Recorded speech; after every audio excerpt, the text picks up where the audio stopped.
The greatest player in history owned first place in Mobius Online, steamrolling every rival with 0 losses and no doubts. His main character was hacked and wiped clean, and 3,000 top players' accounts got deleted right alongside it. A top-ranked player, the real culprit, got slammed into custody, and the whole crime was powered by raw envy and pure malice. Game admins slammed down the news. No one could get characters restored, just a sweet deal on creating brand new ones. Frustration hit hard as the administrator snapped off useless replies, and every failed inquiry just crushed the last spark of hope. He sprawled on his bed, drowning in despair, already convinced he'd never claw his way back to being a top player. After the fight dragged him to the edge, determination flared in his eyes, and he swore he'd never stay defeated. His sudden, rock-solid declaration tore through the dark, crushing night air around him. In another world, a brand new protagonist suddenly burst into the chaos of a bustling medieval-style kingdom, right in the middle of the crowded streets. The buzzing city square, packed with townsfolk,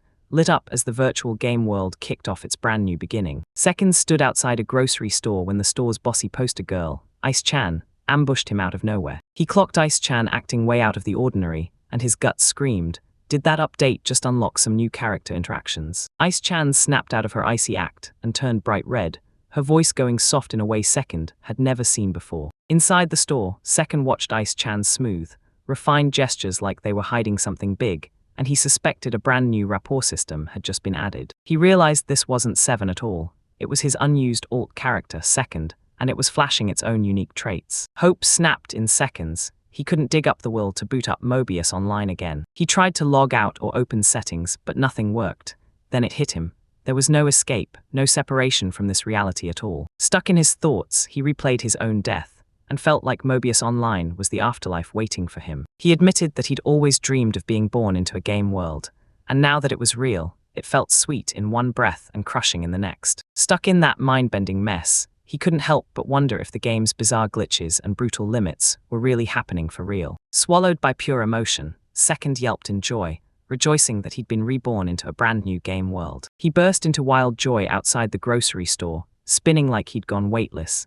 Then he accidentally slammed into the passing knights, hurting them. Guards suddenly burst in to haul him away, all because Ice-chan's panicked plea demanded they remove the disruptive player. Meanwhile, at the local station, the guards grilled everyone about what was happening, because confusion erupted through the peaceful village. An armored woman stormed up demanding answers, cornering him about the weird disruptive stuff he'd been pulling near the store. Second fidgeted with nerves, grinning through the tension as the armored knights grilled him at their station. The female knight sat there, ice-calm and dignified, quietly studying him like he was a rare glitch, an NPC so unusual it felt like nothing else in the game. She snapped that everyone was equal before the law, saying justice mattered more than noble blood right there at the station. Consumed by frustration, she blasted him with loud demands for answers and accused him of corruption, claiming he was hiding everything. Suddenly, she swung her sword up and forced him to cooperate, right as fear ripped a desperate plea out of his mouth. Second strutted in claiming he was an adventurer, but the knight snapped, liar,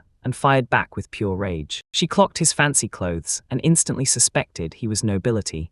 Then her eyes widened as she realized something didn't add up, and worry crept in fast. All night, justice burned to life because dirty nobles were clashing with the lower police divisions. Her ruthless interrogation cranked up the pressure, and panic spiked in Second as guards demanded proof of who he really was. Another officer snapped at the knight for its rudeness, stepped in, and calmly demanded a second social background. He swaggered up to the knights and introduced himself as Satu Shikaru ***, the adventurer they'd come to know as Second ***. Decked out in pricey armor, people mistook him for a noble, so he fumbled through his explanation about who he was and how old he really was. When he finally clocked the misunderstanding, embarrassment crashed over him, because his totally unintentional move at the grocery store had blown up the situation. Once he made his intentions crystal clear, he sank into his thoughts, weighing every unwritten rule and asking what justice really means in this world. With more than 2 billion CL sitting in his hands, he had to figure out exactly what that money was worth. Second swung by the inn, brow raised, sizing up the food prices and the lodging options in this strange new town. The receptionist panicked under the heat,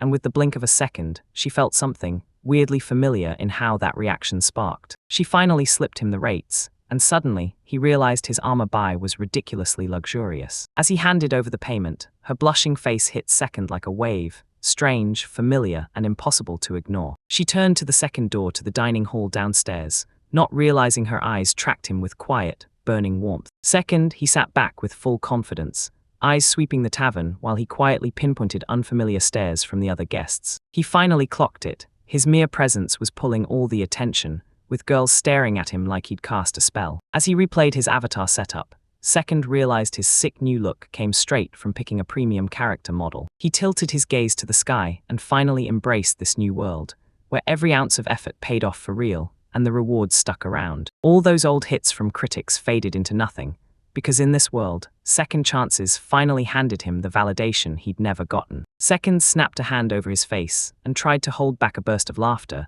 as the realization hit him like a wave, impossible to ignore. He erupted into loud laughter, practically bursting at the seams with excitement as his fresh ambition roared to life. With fierce determination, he swore, right there in the seconds, that he'd snatch back his spot as number one. He jolted awake, groaning in pain, instantly regretting that wild, excessive drinking he'd done back when he was alone, celebrating his parallel world reincarnation like a total fool. He forced himself upright, took in the room's layout bit by bit, and realized his surroundings were way simpler than he expected. Determined, he planted his next move, and locked in the survival skills he'd need to make it through this terrifying new world. He studied how the game's structure climbed with experience, and once it did, his strength and abilities surged right along with it. To level up, Second clashed with monsters and snatched quests, steadily boosting his level and sharpening his skills, one battle at a time. Once the second skill review was done, they realized something huge. Experience wasn't just progress, it pushed their class and grade higher,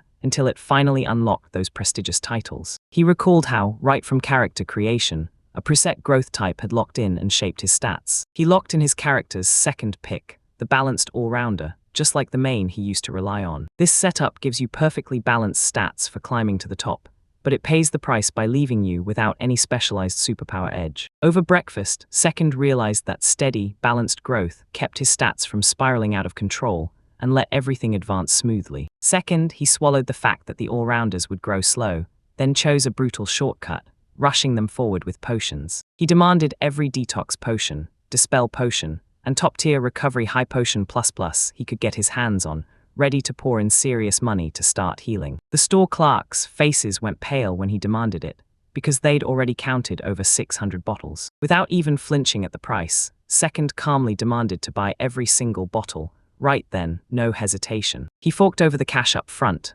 ordered thousands more, and geared up to swallow every last thing straight into his inventory. Second, he spilled the plan, those dinosaur quest levels. They'd be turbocharged with high-class potions. He remembered an old trick: throw fixed damage items at those slippery enemies and rack up easy experience. These recovery potions didn't just heal you, they blasted undead with fixed damage, turning them into the ultimate grind tool. Each bottle slammed out 1,200 damage, so brutal it wiped out hot yield, undead like the Viper zombie. Second grinned with iron resolve, itching to unleash on the Viper zombies and rake in even more level gains. Anyone could pull off the method, yet only the rich, flashy characters ever bothered to use it. It was simple. Pulling this off meant paying an absurd, borderline ridiculous amount of money, or it wouldn't get done right. To earn real power, Second had to chug through 10,000 potions, burning a staggering 1.2 billion CL just to get there. That move hit hard at first, but Second could feel its power slipping away as time went on. He stormed into the stable, slapped the horse's side like they were old friends, and claimed it as his ride for the next leg of the journey. He smirked under his breath, knowing from past hits that he'd have to pull out a rarely used tactic. Riding hard across endless hills, he headed for a hidden hunting ground miles past the mine. In the cave, he stepped into eerie silence, dead empty, with not a single sign of any other adventurer. He wondered if this tactic had somehow stayed hidden, because if it had, it would hand him a total hunting edge no one else could touch. With nobody in sight, he figured the high price, or plain inexperience, kept anyone else from trying this method. He stumbled on the monsters in the cavern, twisted, nightmare shapes that barely even matched the ones from the game. Revulsion slammed into him. Up close, they looked even worse, and a surge of pure disgust hit like instinct the second he saw them. Still refusing to quit, he hurled potions while dodging attacks, gritting his teeth as he pushed through that nauseating but deadly effective method. Even with that grotesque sight, the tactic working filled him with a twisted, strange satisfaction. He kept bouncing between locations,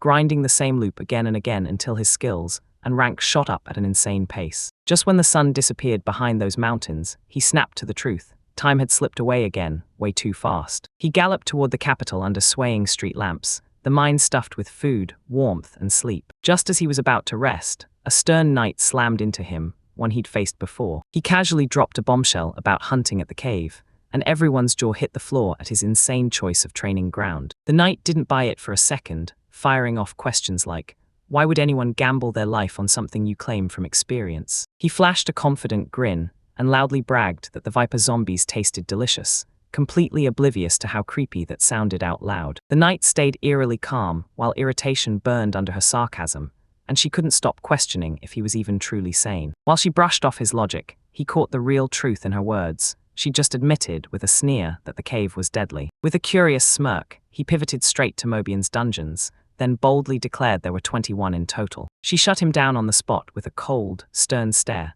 declaring that only the number 19 existed in the official records. He checked the numbers, 13 dungeons were under raid, and his stomach dropped because those figures didn't line up with the official records. Sure of himself, he pored over every scrap of data he'd gathered, never once putting his life on the line. As the stars blinked into the sky, he slipped into the capital, convinced his goal was closer than ever. The very next morning, with fresh experience burning in his bones, he sprinted up to the building marked as his destination. It was the Grand Royal Library, the key to mastering skills through Mobian's one-of-a-kind book system. Inside, he checked off the first rule, grabbing skill books and devouring them until new abilities and upgrades started locking into place. A warm staff member greeted him, but his eyes stayed locked on the stacks of knowledge-filled shells. With every flipping page, he made the system's rules happen, then geared up to clear those shells fast and clean. He picked up a book that taught swordplay, the basics of archery, and even the sorcery technique called ikai. The skill system laid it out in 2 big flavors, major and minor, and then split each one into structured combat categories, with every branch serving its own deadly purpose. This time he locked onto 4 skills, then drilled his swordsmanship, archery, and both the pawn and spear forms to build his foundation from the ground up. With everything in hand, he slid into sorcery mode, going straight for elemental magic, starting with the Oporopo form. He spotted the missing grimoires and swore he'd snag them later, either by getting into a magic school or by grinding through brutal quests. Then he devoured every foundational skill book the library had, finishing them all with 0 trouble. With that sharp confidence blazing in him, Second laid out a crystal-clear training plan, skill by skill, in the exact order. He started with archery to build safe experience, then leveled up to swordsmanship so he could fight up close with solid, steady control. He aimed to blast his enemies with brutal sorcery first, then, if things went south, he'd pull out conjuration as his final lifeline. Next, he remembered snagging that premium ticket.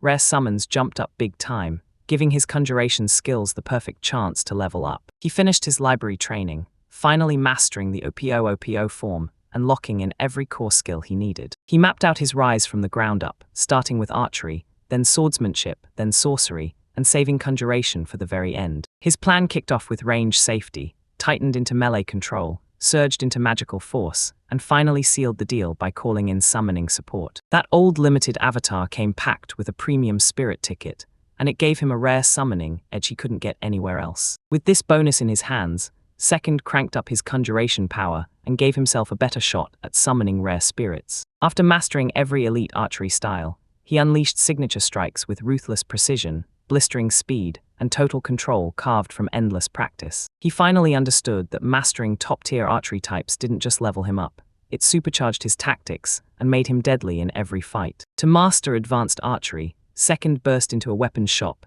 and started hammering out his skill quest prep right away. He crushed the brutal challenges, then unlocked Silver General and Knight Archery by going in hard with horse combat and landing flawless perfect kills. Next, Second hits Bishop with combo tactics, meeting the dual conditions he needs for long-range precision shots. He finally cracked the last archery route, Castle Archery, where that amplified power skill hits even harder. While everyone else played by the rules, Castle Archery blasted out insane power even from low ranks, if you could survive the brutal conditions first. To get it, he had to mow down 1,000 enemies and stack 500 critical hits, over and over, no slip-ups. The final test forced him to land 3 razor-precise kills on enemies who had just wrecked his allies in battle. Mouth full of bread, he groaned with a heavy sigh, already drained just thinking about the brutal quest ahead. He realized that one single mistake would shove him back to the very beginning, forcing him to redo the hardest part all over again. In an online game, your allies could drain the enemy's HP and buy you time,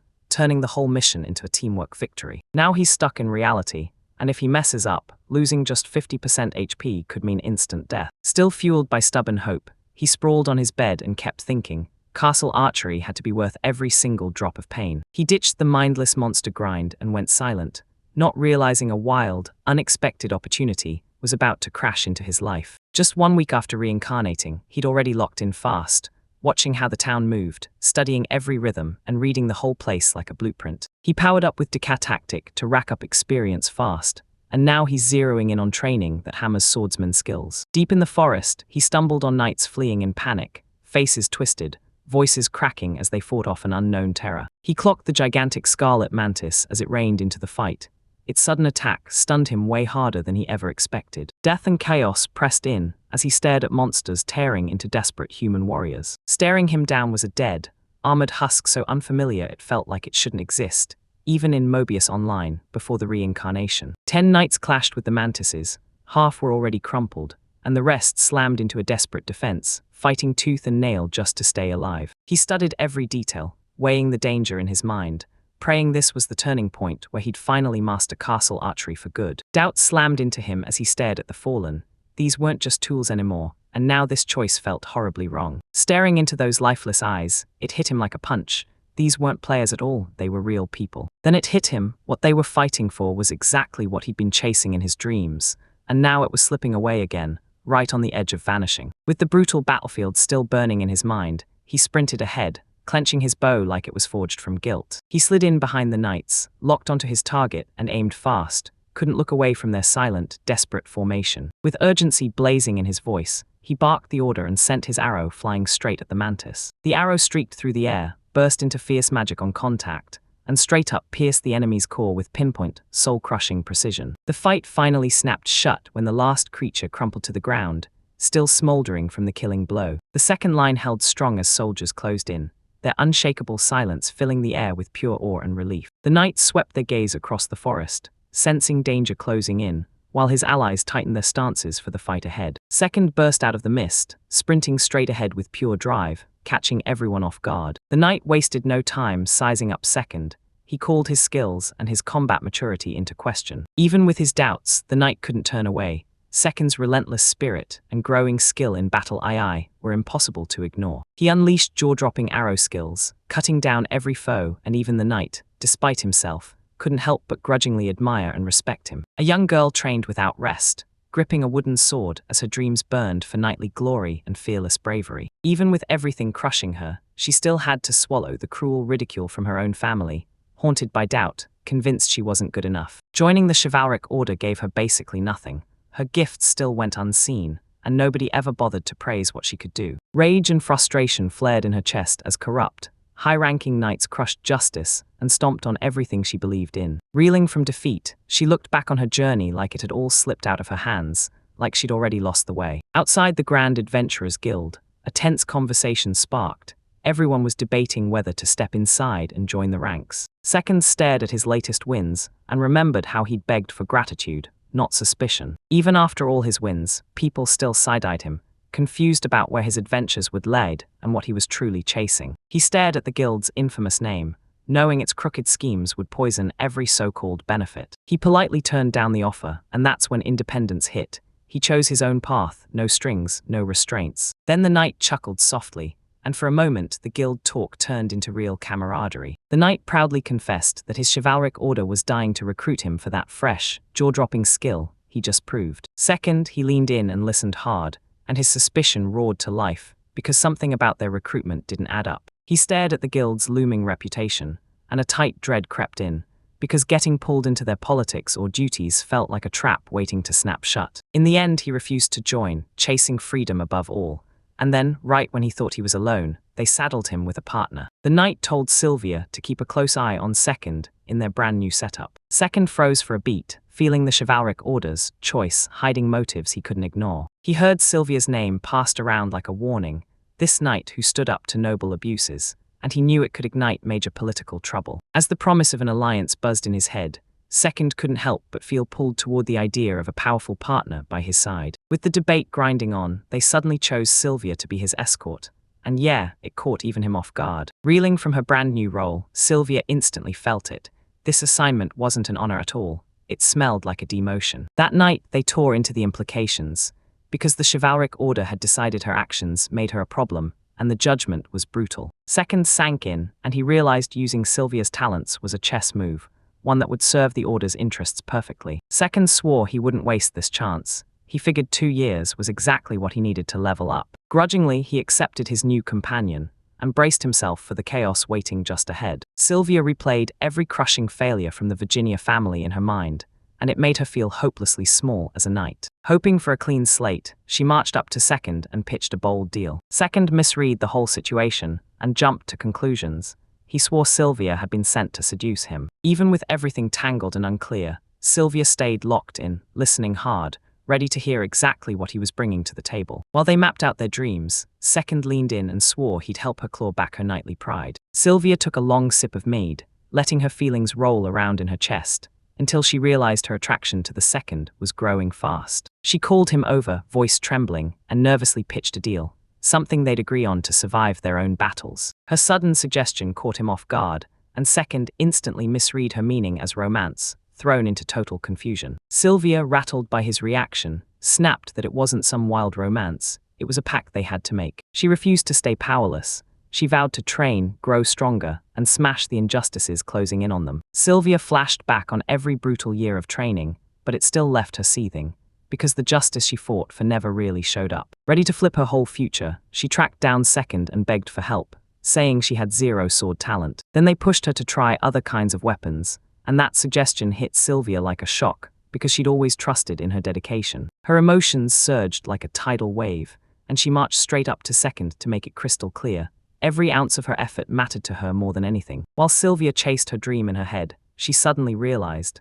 she didn't just want to dream, she wanted to become a knight, charging into battle for justice. Sylvia wiped the tears off her face, but her insecurities crashed over her like a wave, because she still felt like she didn't belong in knight training. Then he urged her to rethink what justice truly means, and refused to let tradition chain her down. Sylvia weighed every word, realizing that being a knight meant more than swinging a sword. It meant something far deeper. Determined to carve her own destiny, she boldly said yes to going out with him. Right then, no hesitation. Seeing her grit, Second broke into a smile, ready to push her beyond her old limits and help her seize a bigger dream of what knighthood could be. Sylvia leaned in, hanging on every word as Second blurted his wild dream, to crown himself the world's #1. She loved the fire in his voice, but she couldn't shake the feeling that the dream had no clear road ahead. As they traded their thoughts, Sylvia felt her dreams click into place, in ways she never could have seen coming. With Second cheering her on, she locked in her courage and felt pure hope surge as she stepped forward. Even while her embarrassment burned, she could still feel it.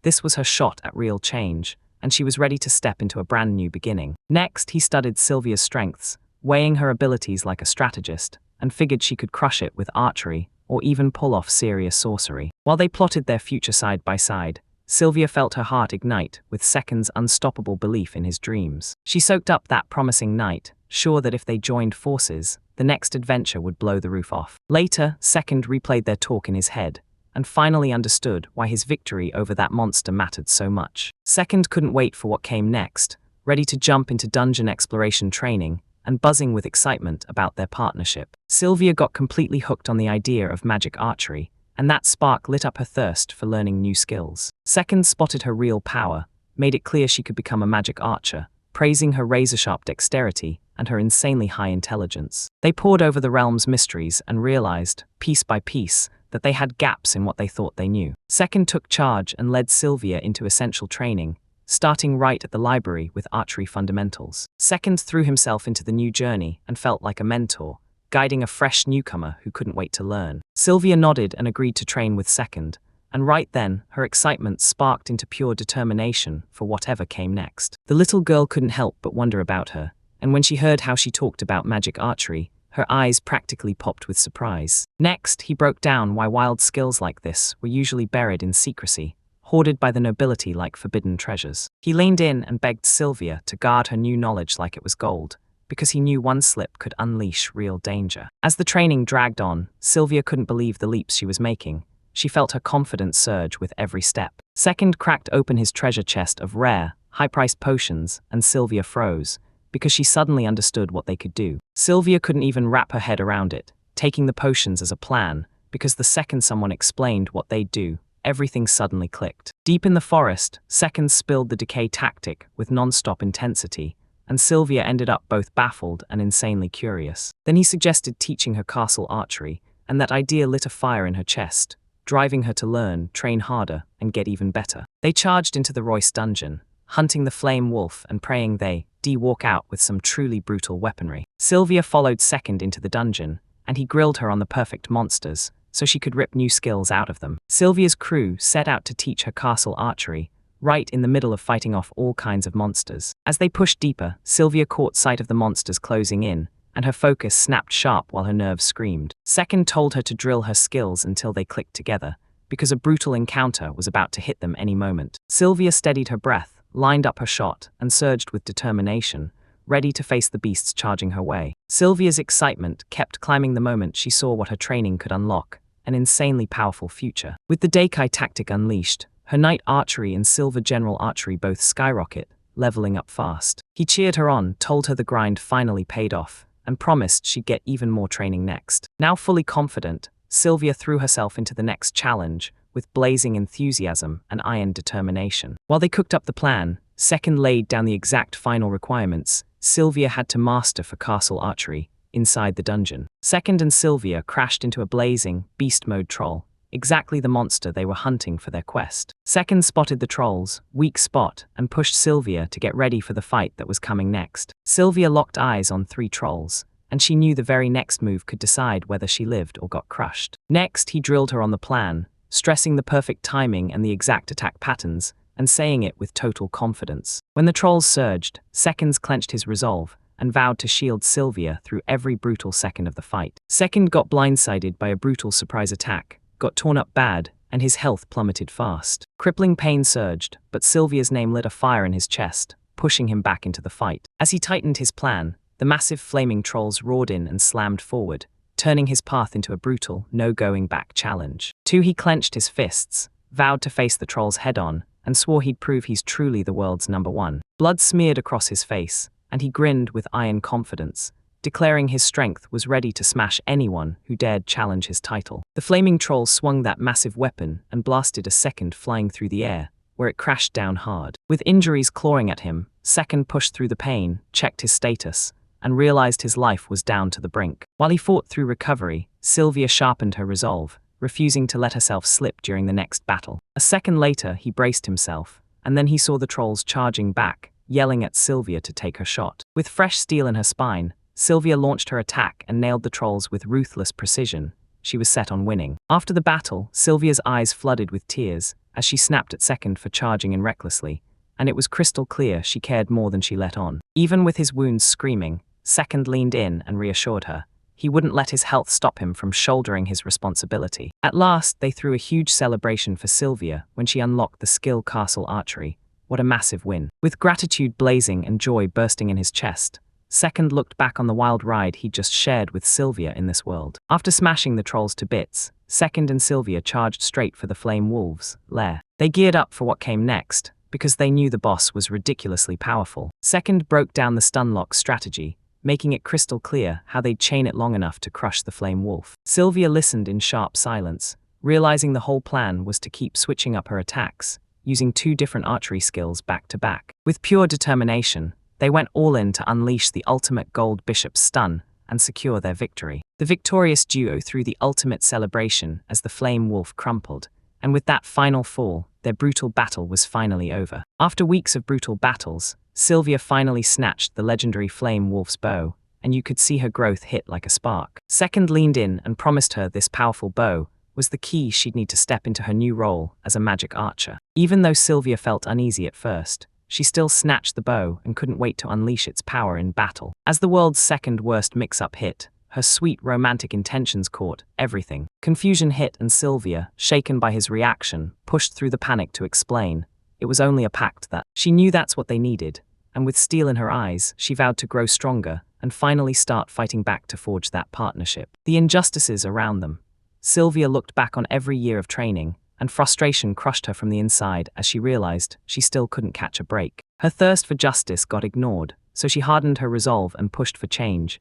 Then she went straight to Second for advice. Second, he called out her lack of sword talent, then told her to try different weapons, so Sylvia was genuinely shocked, because she'd always thought she could make it on her sword alone. With pure grit and her dedication, her emotions exploded, and she faced second, making it crystal clear how much her effort truly mattered to her. As she stared into her dreams, Sylvia suddenly realized her heart didn't want glory, it wanted the life of a knight. Fighting for justice, Sylvia wiped the tears from her face, overwhelmed to the breaking point. Her insecurities as a trainee knight, and second urged her to rewrite what justice truly meant, so she wouldn't be chained to it. Chained by tradition, Sylvia wrestled with his words, because being a knight wasn't just about swinging a sword, it meant something far deeper. Third, with sheer determination blazing in her chest, she vowed she'd carve her own way, and she even declared she was willing to go out with second, seeing her. Her resolve flashed a second smile, and she was ready to open up a whole bigger world of knighthood. So Sylvia leaned in and listened like her life depended on it. As second shoved forward with his wild dream of becoming the world's one, she couldn't help but admire the fire in his enthusiasm. But as they talked, the dream still felt fuzzy, like it had no clear road ahead. Sylvia finally grasped that her dreams didn't just stay in her head.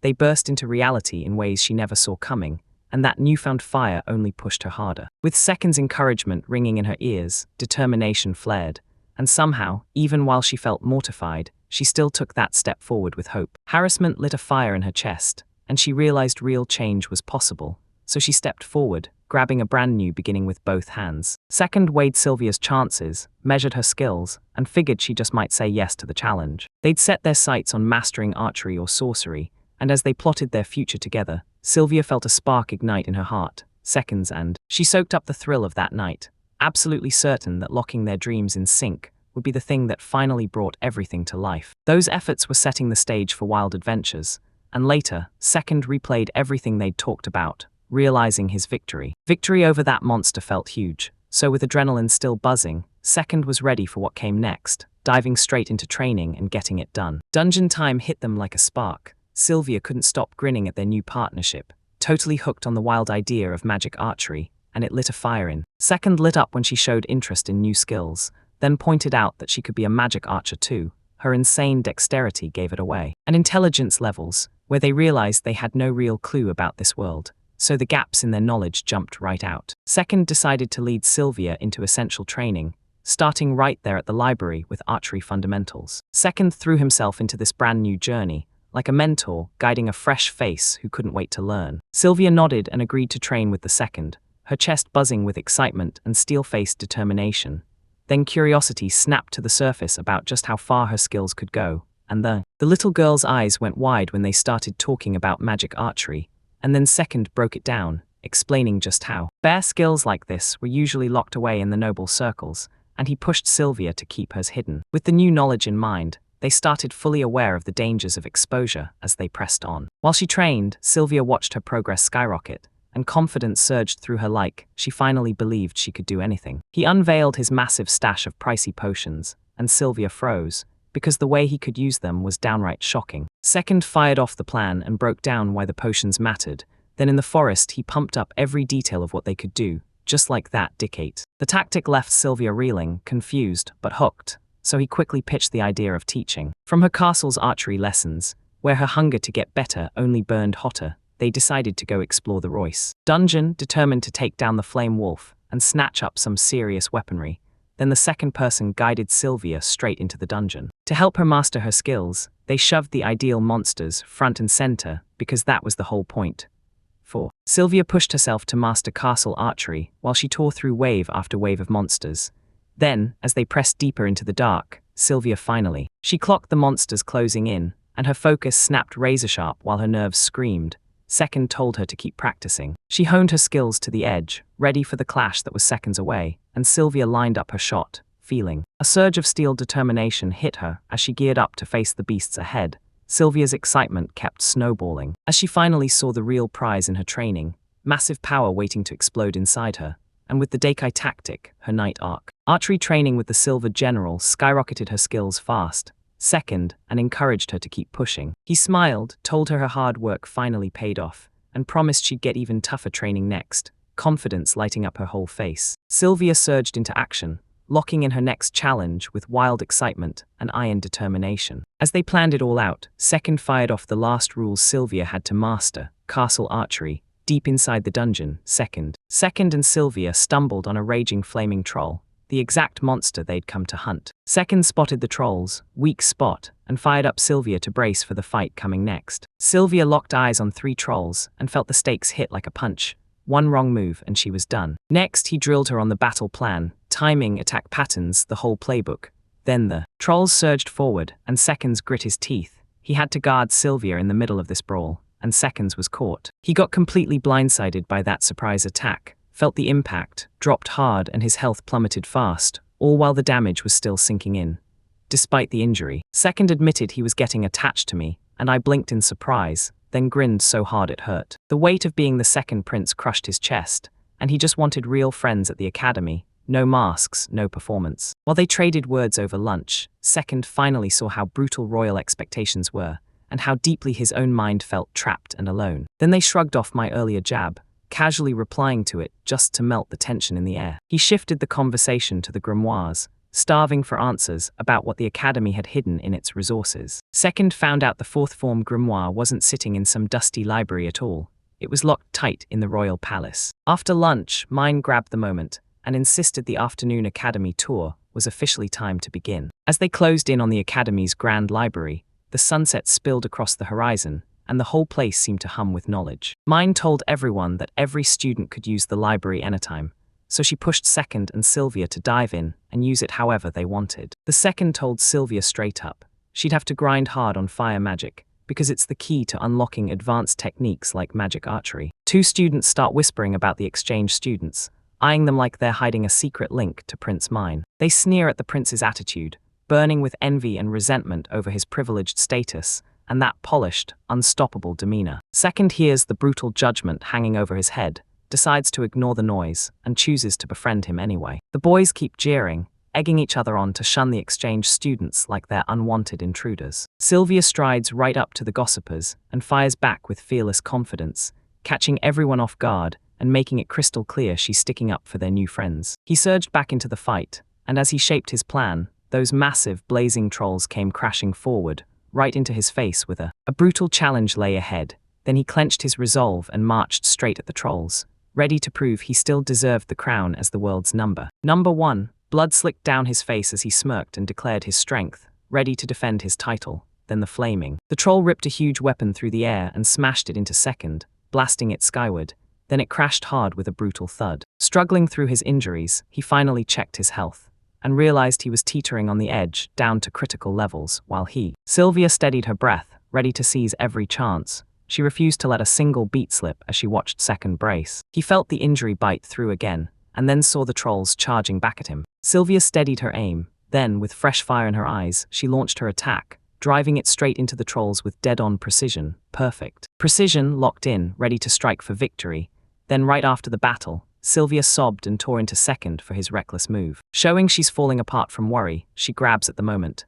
Then, even with wounds hurting him, Second steadies her and finally realizes he refused to let his health slow him down, and in the end, they threw a celebration for Sylvia's success as the moment she unlocked the skill castle for archery, the whole thing felt like a legendary milestone, and she lit up with pure gratitude and joy. Second relived every pulse of his wild journey beside Sylvia in this world. After smashing the trolls, Second and Sylvia barreled toward the flame wolf's lair, ready to hurl themselves into the next fight. Challenge, knowing the boss was insanely powerful, while Second laid out the stunlock plan so they could keep him trapped. She could overpower the flame wolf, so Sylvia leaned in, listening hard, because she knew the plan meant alternating attacks with 2 totally different archery skills collide. Then with raw determination, they rush forward to pull off the ultimate gold bishop stun. They had it, victory secured. The victorious duo partied as the flame wolf finally crumpled, sealing the end of a brutal battle. After weeks of brutal battles, Sylvia finally snatched the legendary flame wolf's bow, proving she'd leveled up for real. Second steadied her and swore that the mighty bow was the key to her brand new role as a magic archer. And even though Sylvia's nerves were screaming at first, she still accepted the bow, itching to unleash its power in battle. After the second one got the rules wrong, like India was misunderstood all over again in this world. Sylvia's intentions are definitely romantic, but his reaction throws her into a full-on panic. She's so flustered she can't help clarifying. She confirmed it wasn't something sinister at all, just a pact they had to seal, and with that truth in hand, she snapped into action, determined to build a real partnership and earn. Sylvia felt her years of training ignite her from the inside out, fueling her to fight back against every injustice around them, but was furious that justice still slipped away from her, so she clenched her resolve to fix everything, no matter what, and she ran to Second, confessing she couldn't land a hit with a sword, and Second told her to ditch the blade and start experimenting with other weapons. Weaponry, Sylvia's world shook, because she thought her dedication would be enough. That surge of emotion hit like a storm, and she charged to confront Second, and it hit her that every ounce of effort she poured in had mattered more than she ever thought. Then, as her dreams flashed in her mind, Sylvia suddenly realized she yearned to be a knight, to stand tall and fight for justice, and as Sylvia wiped her tears away, she felt knocked off balance by the insecurities eating her alive as a trainee knight. She also got pushed to completely reshape what she thought she even meant by just. Sylvia weighed every word he said, and suddenly it hit her. Justice wasn't a leash, it was a blade that refused to be chained to tradition. A knight to her wasn't just a sword and armor. She refused to follow anyone's script, charted her own road, and boldly said she'd be down to go out with him. Seeing that resolve, he gave a second smile, ready to help her step beyond the usual and claim a bigger dream of knighthood. Sylvia leaned in hard as Second spilled his wild dream, taking the crown as the world's one. She loved his wild enthusiasm, but as they talked, her gut sank, because the dream felt hazy, with no clear road ahead as they shared there. Sylvia snapped to the truth that her dreams didn't just stay in her head. They burst into the real world in the most unexpected ways, echoing. With fresh determination in her chest, she grabbed the hope that was whispering forward, thanks to those few seconds of encouragement, right up until the moment everything turned, even amidst. Still stinging with embarrassment, she suddenly saw it.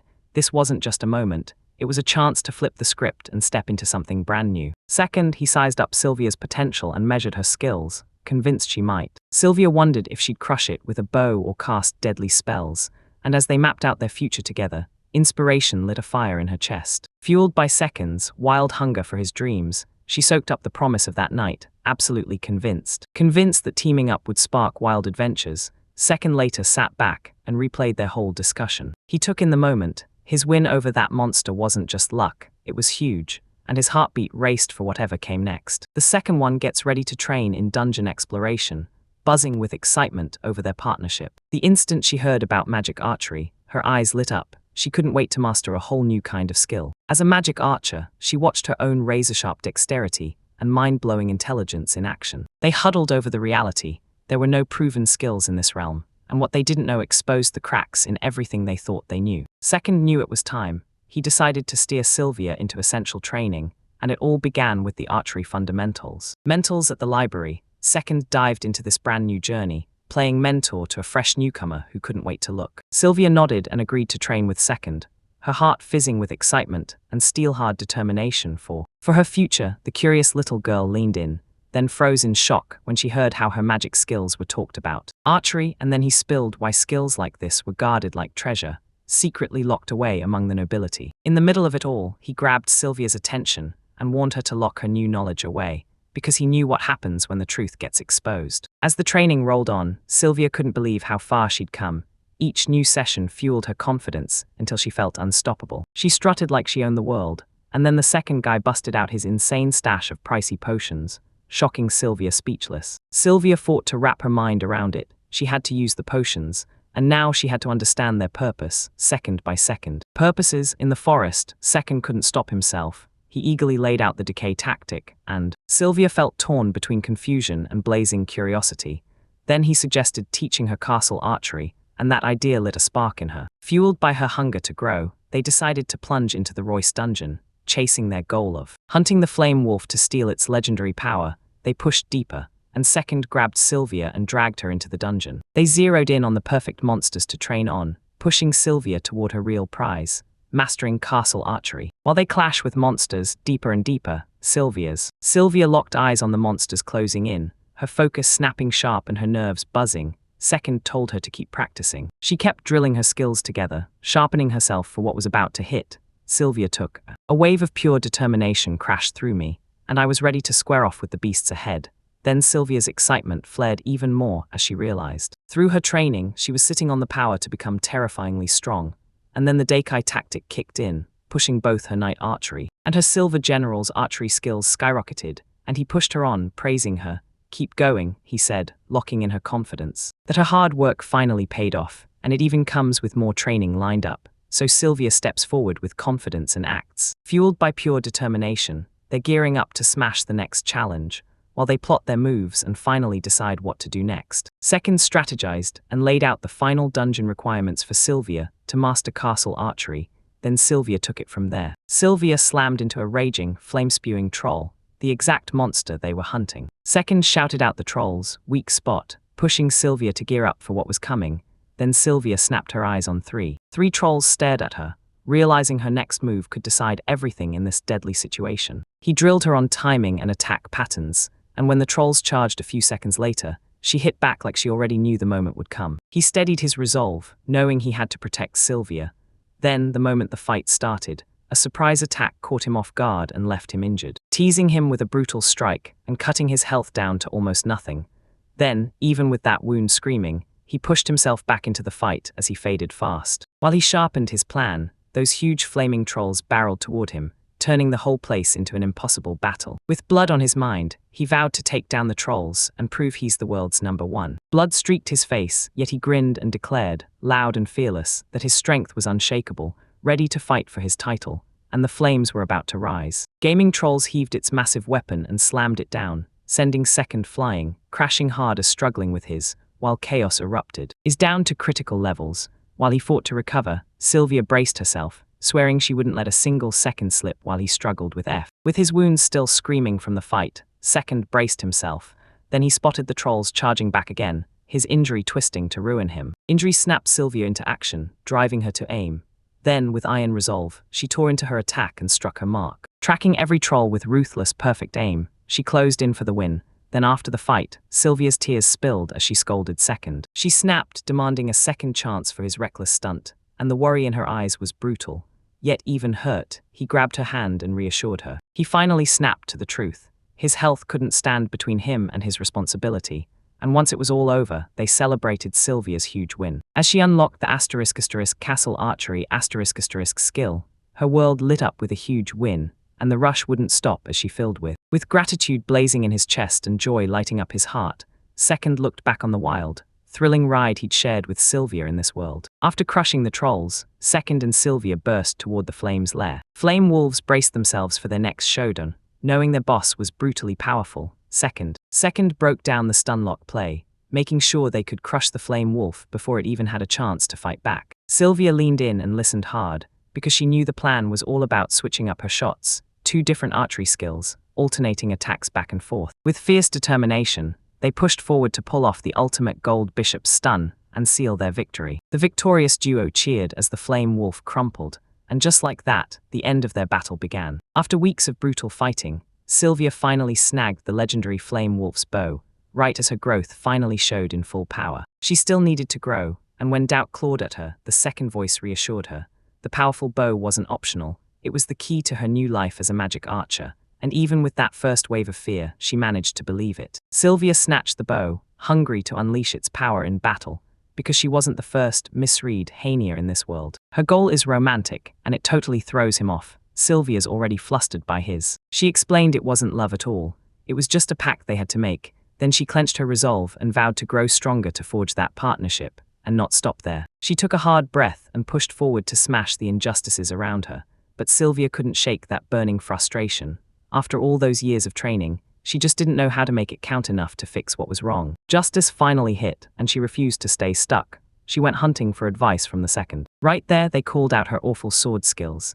Then Second told Sylvia to try other weapons, and that advice stunned her, because she'd always thought her dedication should have been enough. Her feelings surged like thunder, and she marched up to Second to make it crystal clear how much her hard work truly meant to her. As her dreams lit up her mind, Sylvia suddenly knew she wasn't meant to stand by and watch. She had to become a knight, slicing through evil for justice. Sylvia wiped the tears off her face, but her insecurities slammed into her like a wave during that grueling night of training. Sylvia spurred her to rethink what justice really meant and break free from tradition's chains. Sylvia weighed every word, realizing a knight wasn't just someone who swings a sword, so she clenched her resolve and carved her own path. She boldly said she'd go out with Second, and when Second saw that fire in her eyes, he grinned, totally ready to help her stretch beyond her current limits. Sylvia leaned in, eyes locked, as Second poured out his wild dream, becoming the world's #1 knight. She loved his fire, but the dream still felt fuzzy and directionless, like it didn't have a clear path in its wording. As they traded their thoughts, Sylvia suddenly saw her own dreams snapping into place in ways she never could have imagined. With that fresh determination blazing in her chest, she let hope surge,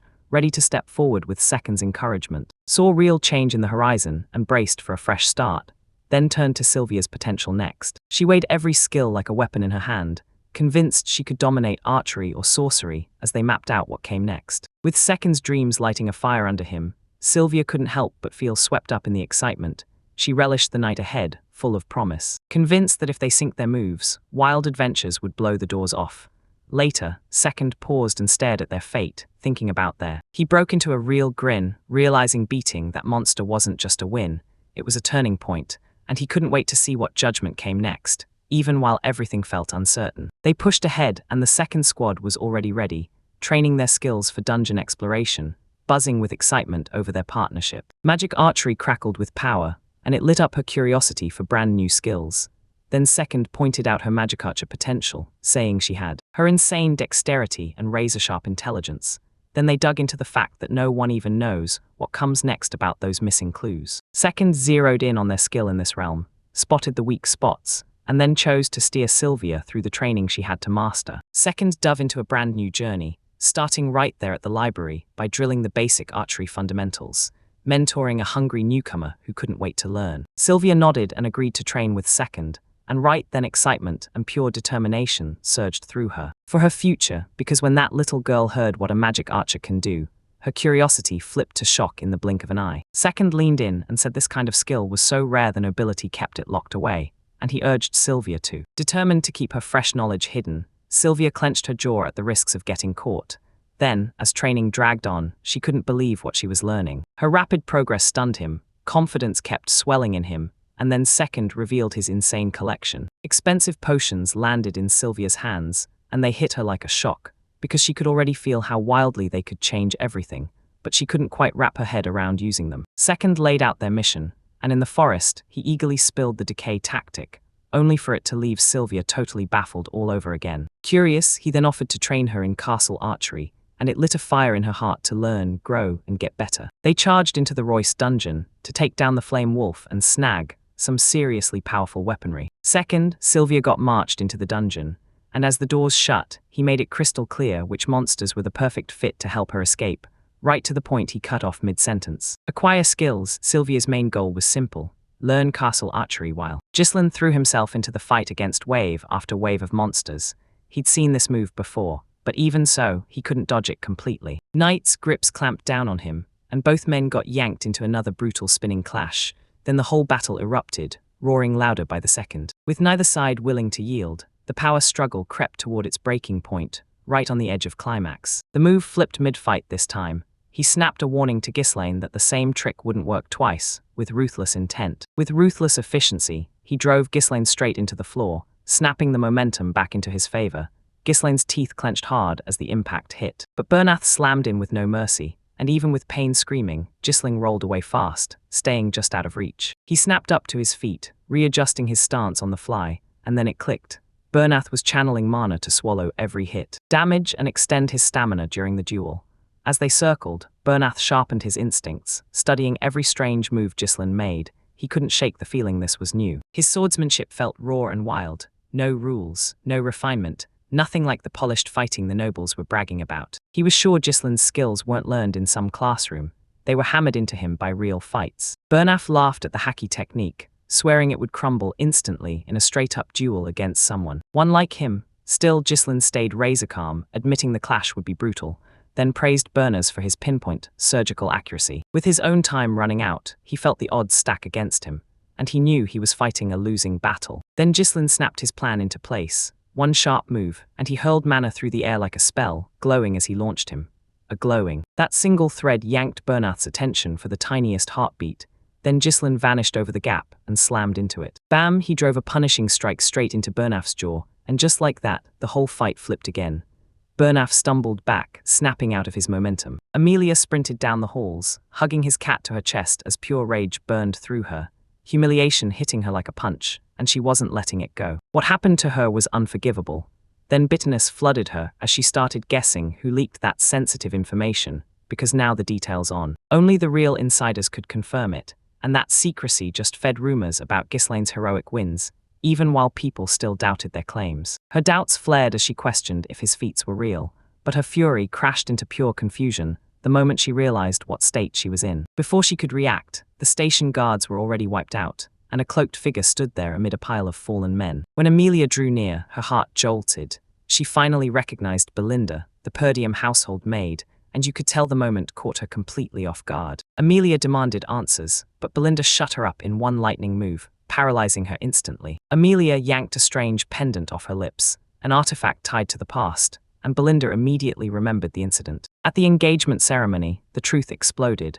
Amelia's childhood cruelty was laid bare as she'd raised spiders to savage her siblings, all because they mocked her. Belinda clamped down on her restraint and snapped that Amelia's manipulations were sickening, wondering if that cruelty was really fueled by trauma. Trauma and pride collided inside her, so she stomped the pendant under her heel, smashing its power, and did it without a hint of cruelty. Belinda hit Amelia with a cold, calculated request, asking for her cooperation in a way that left absolutely no room to say no, only the echo of shattered control as Ghislaine burst into the flickering monolith corridor. The moment he sensed it, pressure crushed the air, thick, hostile, and suffocating, like magic energy was blasting out of a lone figure up ahead. Ahead, Bernaf draped in mana, his very aura spitting out pure hostility, and Ghislaine bracing himself like a storm was about to hit. Sensing the storm closing in, their showdown exploded fast. Bernaf mocked the nobility and lit the fuse, to riding Ghislaine like he was just another mercenary under his station, only for Ghislaine to hit back with calm, unshakable composure. He steadied his stance, ripped his blade free, and the tension snapped. Metal rang as their swords collided, mana exploding between them like. They crashed in like lightning. Bernath came in with razor focus, and every brutal swing was powered by pure contempt and an overwhelming surge of force. Ghislaine's. He staggered under the non-stop Bernath's onslaught, realizing the veteran wasn't letting up, and he fought to keep pace as the flurry of strikes kept coming. Strikes came from every angle, cornering him. Berno's pinpoint brutality shoved Ghislaine into a full defense, driving him back step by step, but with narrowed eyes, Ghislaine's spirit surged. He snapped the attack aside and slammed back with razor-sharp force. Still, Bernef lunged forward again, faster, fiercer, while the hall roared with clanging steel and a surge of energy as Gizmo. Ghislaine fought tooth and nail to keep his footing. This wasn't some simple duel. It was a brutal clash of pride, raw power, and the desperate right to stand his ground. Stand tall under the banner of nobility. Bernat unleashed another storm of razor-sharp mana and drove infused strikes. Every blade swing hit with razor-sharp power and hardened experience. Ghislaine dug in and refused to back down, but his stamina kept slipping, his defenses getting chewed up by the non-stop assault, right as a brutal upward slash punched through his guard and carved into his side. Blood erupted across the floor as Bernaf smiled, certain his dominance had won. He threw his hand up and declared the fight done, sure Ghislaine's final strike had finally run out. Then he charged in to end it for good. Ghislaine went for broke. She swallowed the pain so Berna's blade could slam into his shoulder.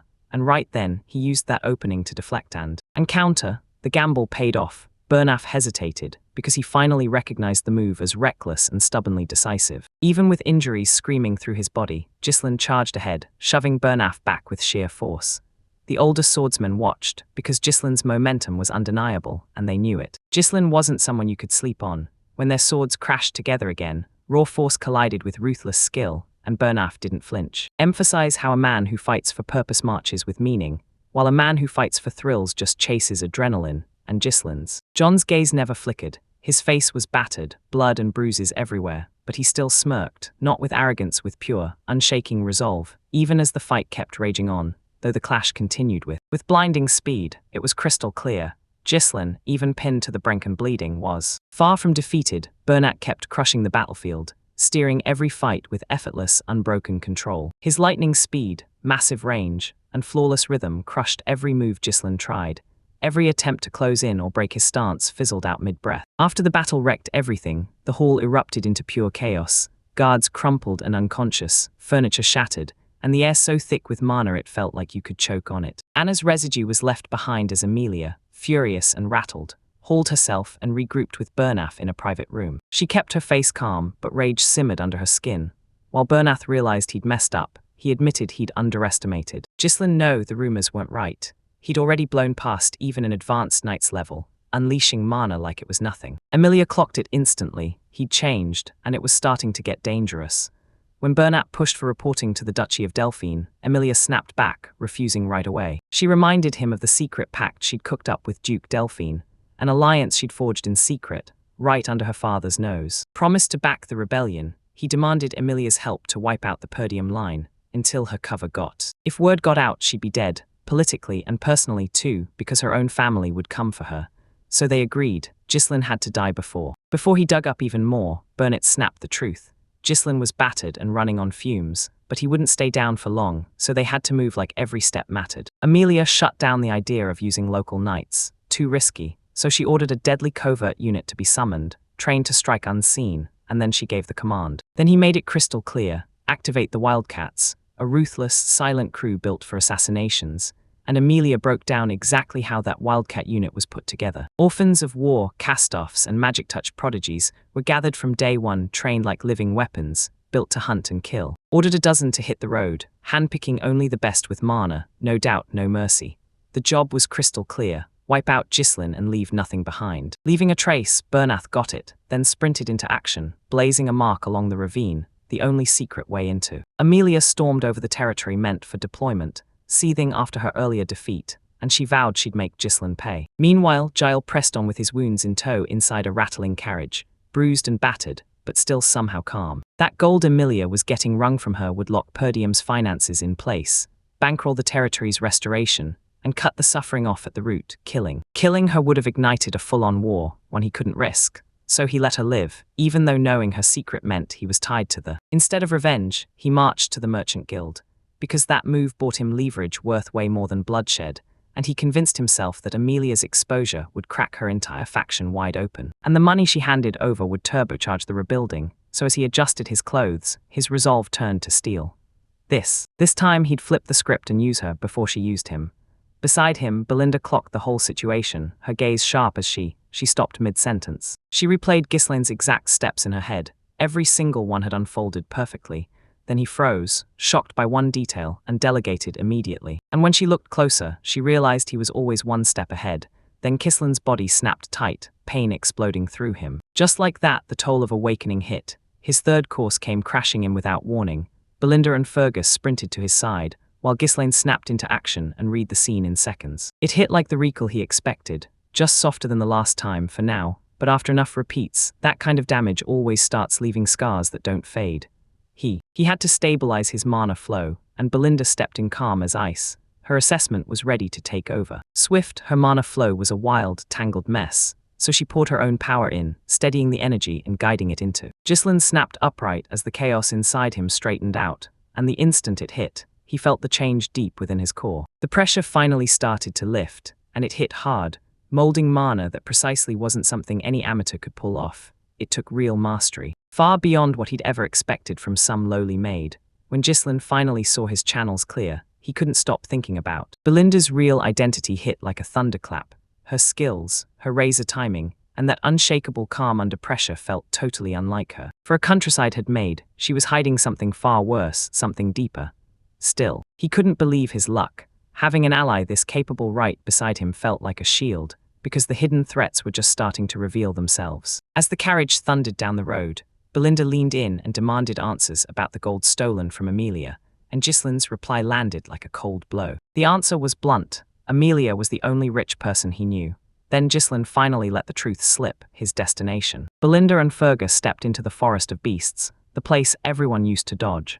Its threats had been stitched into the land's history for years. Belinda's eyes went wide at his choice. She blurted that if Count Rayfield ever found out about the broken engagement and the secret. Ferguson's men stood in front of a legendary figure, Gillian, the former captain of the disbanded Ratato's mercenaries. Once upon a time, across every continent, this crew terrified legends with their unbeatable skill with every weapon. Then his unit vanished, and with it their legacy refused to die, echoing in distant lands even now. Ghislain came to meet this man, and just his presence made everyone freeze with awe. Suddenly, a violent attack snapped out of the shadows. Ghislain saw a blade spinning straight for him, and he barely slipped out of the way, the sheer speed stunning everyone watching. The ambush cranked the tension to max, and Gillian surged forward, his aura sparking with menace as his eyes locked onto. Ghislain eyed her with suspicion, and once he realized he was up against a man on the brink, his allies snapped into battle mode. Belinda even warned him to. Gilliam wasn't in his right mind, so she blamed his sickness on eternal punishment, and when Ghislain shot back with an offer, it slammed the brakes on everyone just as it was about. Movements, he swore he knew the cure.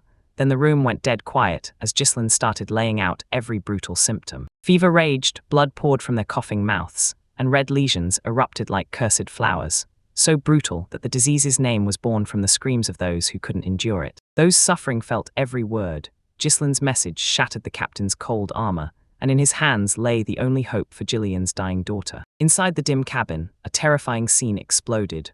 Rachel, Gillian's daughter, writhed in brutal agony on a blood-soaked bed, her screams crashing through the room like whale song, while the once-proud mercenary captain crumpled beside her, pleading for help. Helplessly as his daughter's life drained away, Ghislain stepped forward, calm as a blade, swearing it wasn't too late. Time. Every scar in Ghislain's mind burned with one terrifying memory, a future where he reached Gillian too late, and the only thing left was a man who'd taken his own life after everything he had vanished trying to save his daughter. This time fate had turned the tables as Ghislain stepped through the battered house, seeing, at last, the sacrifices everyone had made and how every last asset had been spent. Rachel's last hope bled out in desperate bids to save her, until her ravaged body finally begged for death. Ghislain's words crushed her father's heart, and that pain lit a fire under her, until Belinda stepped in and stopped him from starting the treatment. She warned that brute force couldn't beat an illness. Even priests called it divine punishment.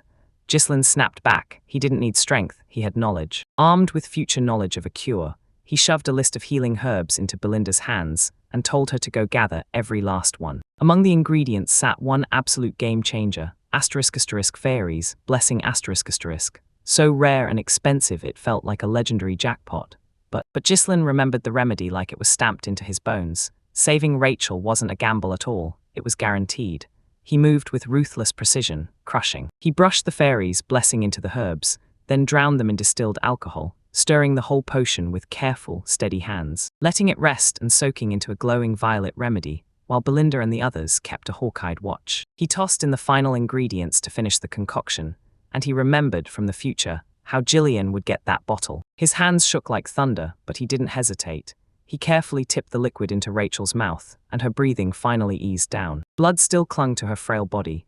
Then, little by little, her cheeks regained color, and the agony on her face began to shift. Her face softened, she blinked, then every soul in the room froze solid. Belinda and Fergus immediately clocked it. First, the red spots on Rachel's skin were fading, and Gillian clutched his daughter so tight he nearly broke, emotions swallowing him whole. He couldn't even wrap his mind around what he was seeing. Divine power had still failed, but this remedy somehow worked, and Ghislain calmly. He explained that divine healing can pump up your strength, but it won't erase the disease itself. Even so, Gillian stayed frozen in disbelief, and demanded to know, could Rachel really recover? Ghislain didn't budge. She swore the treatment would keep going, because she would be cured with it. In just a few months, hope came roaring back for Ghislain, and once it returned, she won the kind of loyalty that never wavered, the kind that stayed. Of a legendary warrior, overcome with gratitude, Gillian dropped to his knees before Ghislain, offering everything he had. Everything left in his body, his loyalty, even his servitude, spent it all, convinced he had nothing anymore to ever repay that young man. But Ghislain refused to bow, because what he saw wasn't slavery at all.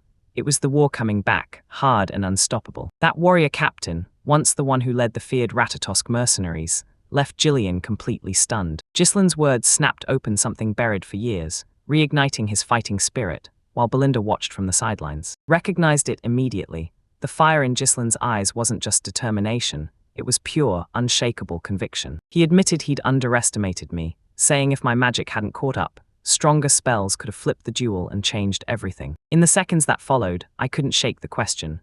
Was his real strength legit, or was his opponent just crushing him with pure, overwhelming skill? Second demanded honesty, daring him to admit his anger was gone after he got beaten by someone who'd been looking down on him. Main hesitated, but Second snapped that if he kept swallowing his frustration, he'd choke his own growth and get stuck in permanent mediocrity. From across the room, Klaus watched Second's insight and praised him loudly, then called out his younger brother for years of stubbornly refusing to commit. Klaus handed Second an insane honor, then yanked him into his inner circle, demanding he learn leadership straight under Klaus's own command. Under Klaus, he signed on with a promise of rank in the very first chivalric order, an elite spot so rare only the strongest ever even got close. Then they truly grasped how serious that offer was, because once Klaus took the crown, his followers would suddenly rise to power like nothing they'd ever seen before. Turning down that offer would throw Klaus straight into the spotlight, and make sure everyone knew he'd branded the second an enemy of the royal bloodline. Everybody expected a simple yes, like refusing was impossible, except second, because he wasn't like everyone else. He shot back a cold, blunt refusal,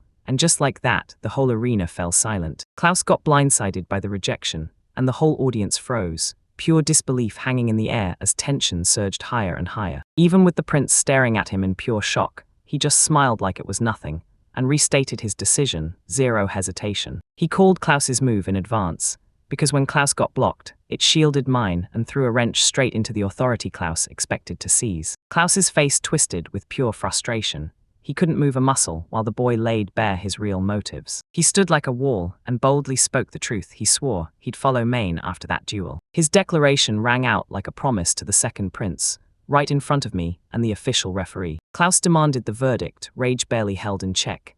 Then, under that crushing pressure, the referee nervously confirmed the truth. Klaus's rage snapped into ice the moment he accepted the facts, because that contract had already been formed and it stood valid. Even as first prince, going through with a contract behind the scenes was a total scandal and a brazen violation of royal honor. The first prince snapped his decision shut, swallowing his disappointment behind cold, stern words as he forced himself to accept the boy's choice. Mean's eyes lit up with pure admiration.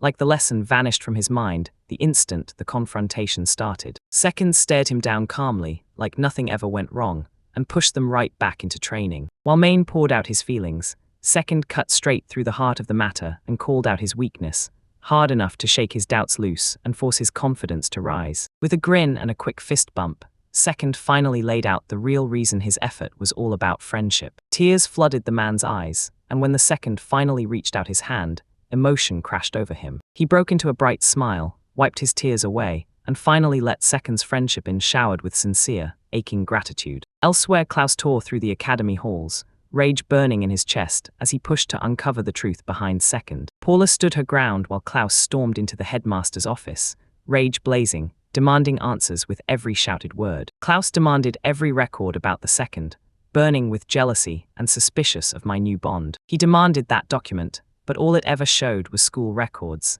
nothing that could explain where Second really came from. Frustrated to the bone, Klaus crumpled the paper, while Paula stayed cool and pointed out that Second's birthplace was Zipaying, still totally undocumented, wild, and impossible to pin down. Klaus stormed out, seething, and Paula calmly gathered the scattered pages, quietly proving the rumors were right about his impulsiveness. Paula stared out the window, then made a bold choice to investigate Second personally. She couldn't help it. She was dying to uncover the boy behind the enigma. After sealing his victory, the young man grabbed the chase ring and bolted out of the Royal Academy. With his sorcery goal finally in hand, he straightened up with iron confidence, ready to kick off the next phase. He gathered his team and with a calm that screamed confidence, laid out the group's next moves and the exact training goals they had to crush. He laid out their whole plan, hit the dungeons together, and level up everyone's real, practical combat skills. The whole crew nodded in sync, and their wild new quest kicked off inside the second-ranked dungeon, Limped Fath. The team picked the Limped Fath dungeon on purpose, training first, then chasing that rock shell shield reward. Next, they shoved Eco straight onto the front lines,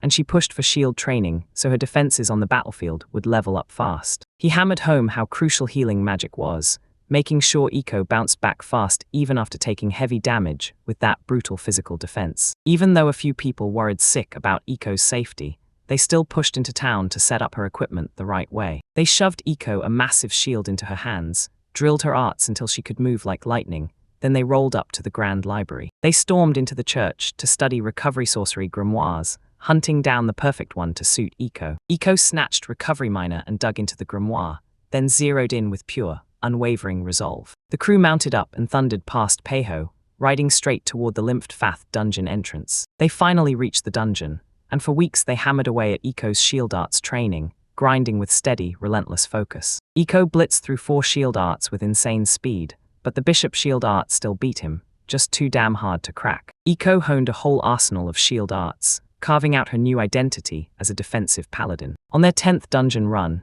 Eco crashed into a brutal beast and slammed his way through its savage strike. Sylvia came sprinting in pure panic, but then Iko stepped out completely unscathed, shocking everyone with the kind of resilience she'd just unlocked. They tracked Iko's second big leap, watching her stats surge, and seeing that frontline tank talent come out of her like it was born there. With Iko's strength buzzing through them, the crew presses deeper into the dungeon, hunting straight for the boss's final chamber. The limping dungeon boss crashed onto the scene, an earth-shaking colossal rock tortoise wrapped in thick armor, with defense so ridiculous it felt unbeatable. Second broke down the monster's traits point by point, and Iko realized perfect coordination was the only way they'd survive this battle. Even with everything bearing down on her, Iko stayed stone calm, answered with quiet resolve, and fully embraced her crucial role. They squared up to the rock tortoise. Iko planted his stance, lifted his shield, and braced for a brutal head-on collision. To unleash Bishop's shield art, Iko had to grit his teeth and survive 100 straight hits from a far stronger opponent. Next, break down the requirement.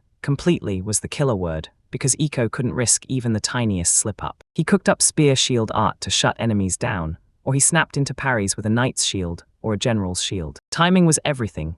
Iko had to line up every strike with the enemy's moves so perfectly that the parry snapped into place. Parrying felt like a rhythm game. Hit the timing just right, and you could chain repeat defenses with a massive tactical edge. The second barked out rapid orders, and Iko snapped into action, shielding like a wall as Rock Tortoise kept hammering with non-stop heavy blows. At first, the Rock Tortoise's moves looked simple, but catching their rhythm and parrying them proved brutally hard. Iko got blasted backward by a mistimed defense, and while panic flickered, her leader didn't hesitate for a second. Even with agony clawing at her, she shot back an unshakable, confident answer, while everyone stared like they couldn't believe what they were seeing. Iko let a quick recovery spell wash over him, steadied his nerves, and snapped right back into position for the very next assault. For nearly 2 hours, Echo kept taking hits, then snapped her defense into place, parrying every strike like it was always meant for her. After hours of relentless defense, Iko finally cracked the bishop's shield art open and erupted in pure, triumphant joy. Second, Sylvia gets told,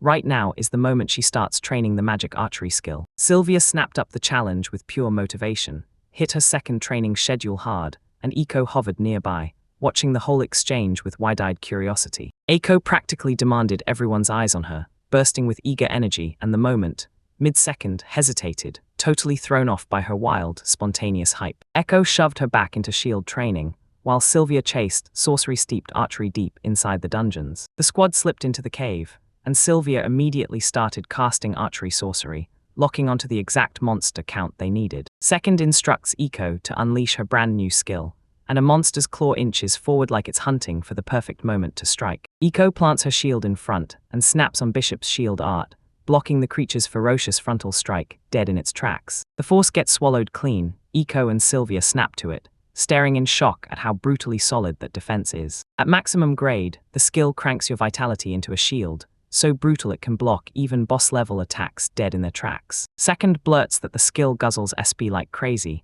and tells Iko to save it only for real emergencies. Echo burst into uncontrollable tears when it hit her.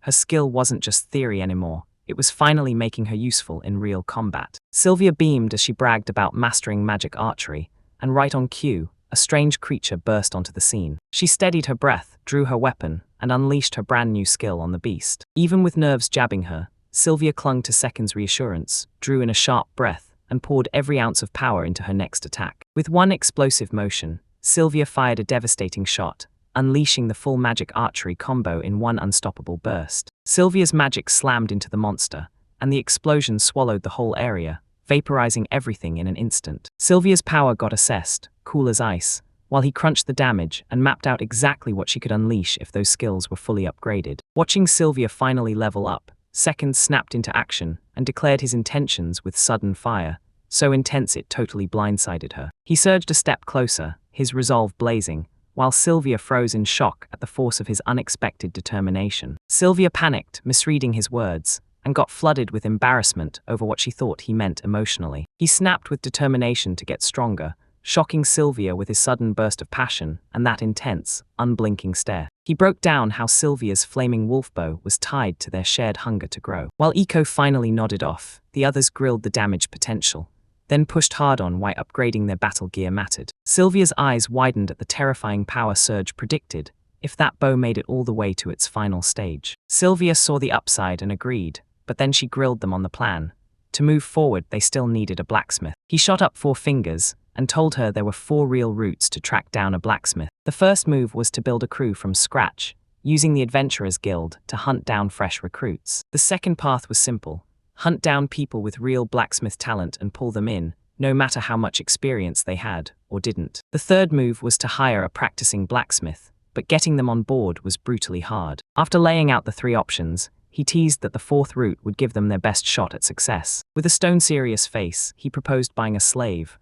right then, right there, catching Sylvia completely off guard and lighting up her curiosity. Sylvia weighed the idea like a strategist and realized it wouldn't be hard at all to track one down nearby. That was the second rejection Sylvia should have gotten, but she stayed cool, studied the idea, and quietly decided it was actually worth trying to recruit someone with those skills. No objections flew, so they sealed the plan to head back to the royal capital, and they'd hunt tomorrow. Sylvia pushed for formal attire, Second nodded, and suddenly everyone realized how much their looks could sway the dealer's mood, and how easily he'd play along. Second hauled himself into Vincent's royal capital with Sylvia by his side, then stormed into the Morris Slave Company to get recruited. Philip, the company's president, showed up and welcomed them with that polished, practiced charm. Second demanded a blacksmith's slave, and Philip's sharp formal outfit wowed him so hard that he fell in line instantly. A pack of chained men marched in, and every would-be slave looked ripped, razor-disciplined and battered by war, still saying nothing. After digging through the stats, Second clocked Sylvia's chilling composure.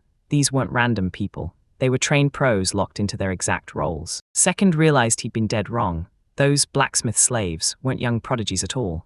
They were older, battle-worn men forged by experience. Even though he felt crushed, he dug into their individual status sheets and ripped through them, keeping only what actually mattered. He poured his effort into SDR, Dex, and LUKE, hunting the blacksmith growth path and balancing every stat to build the perfect forge-ready setup. Realizing how crucial that role was, Second hunted for someone with real talent and the kind of growth that could explode fast. After weighing every candidate, Second shut it down cold.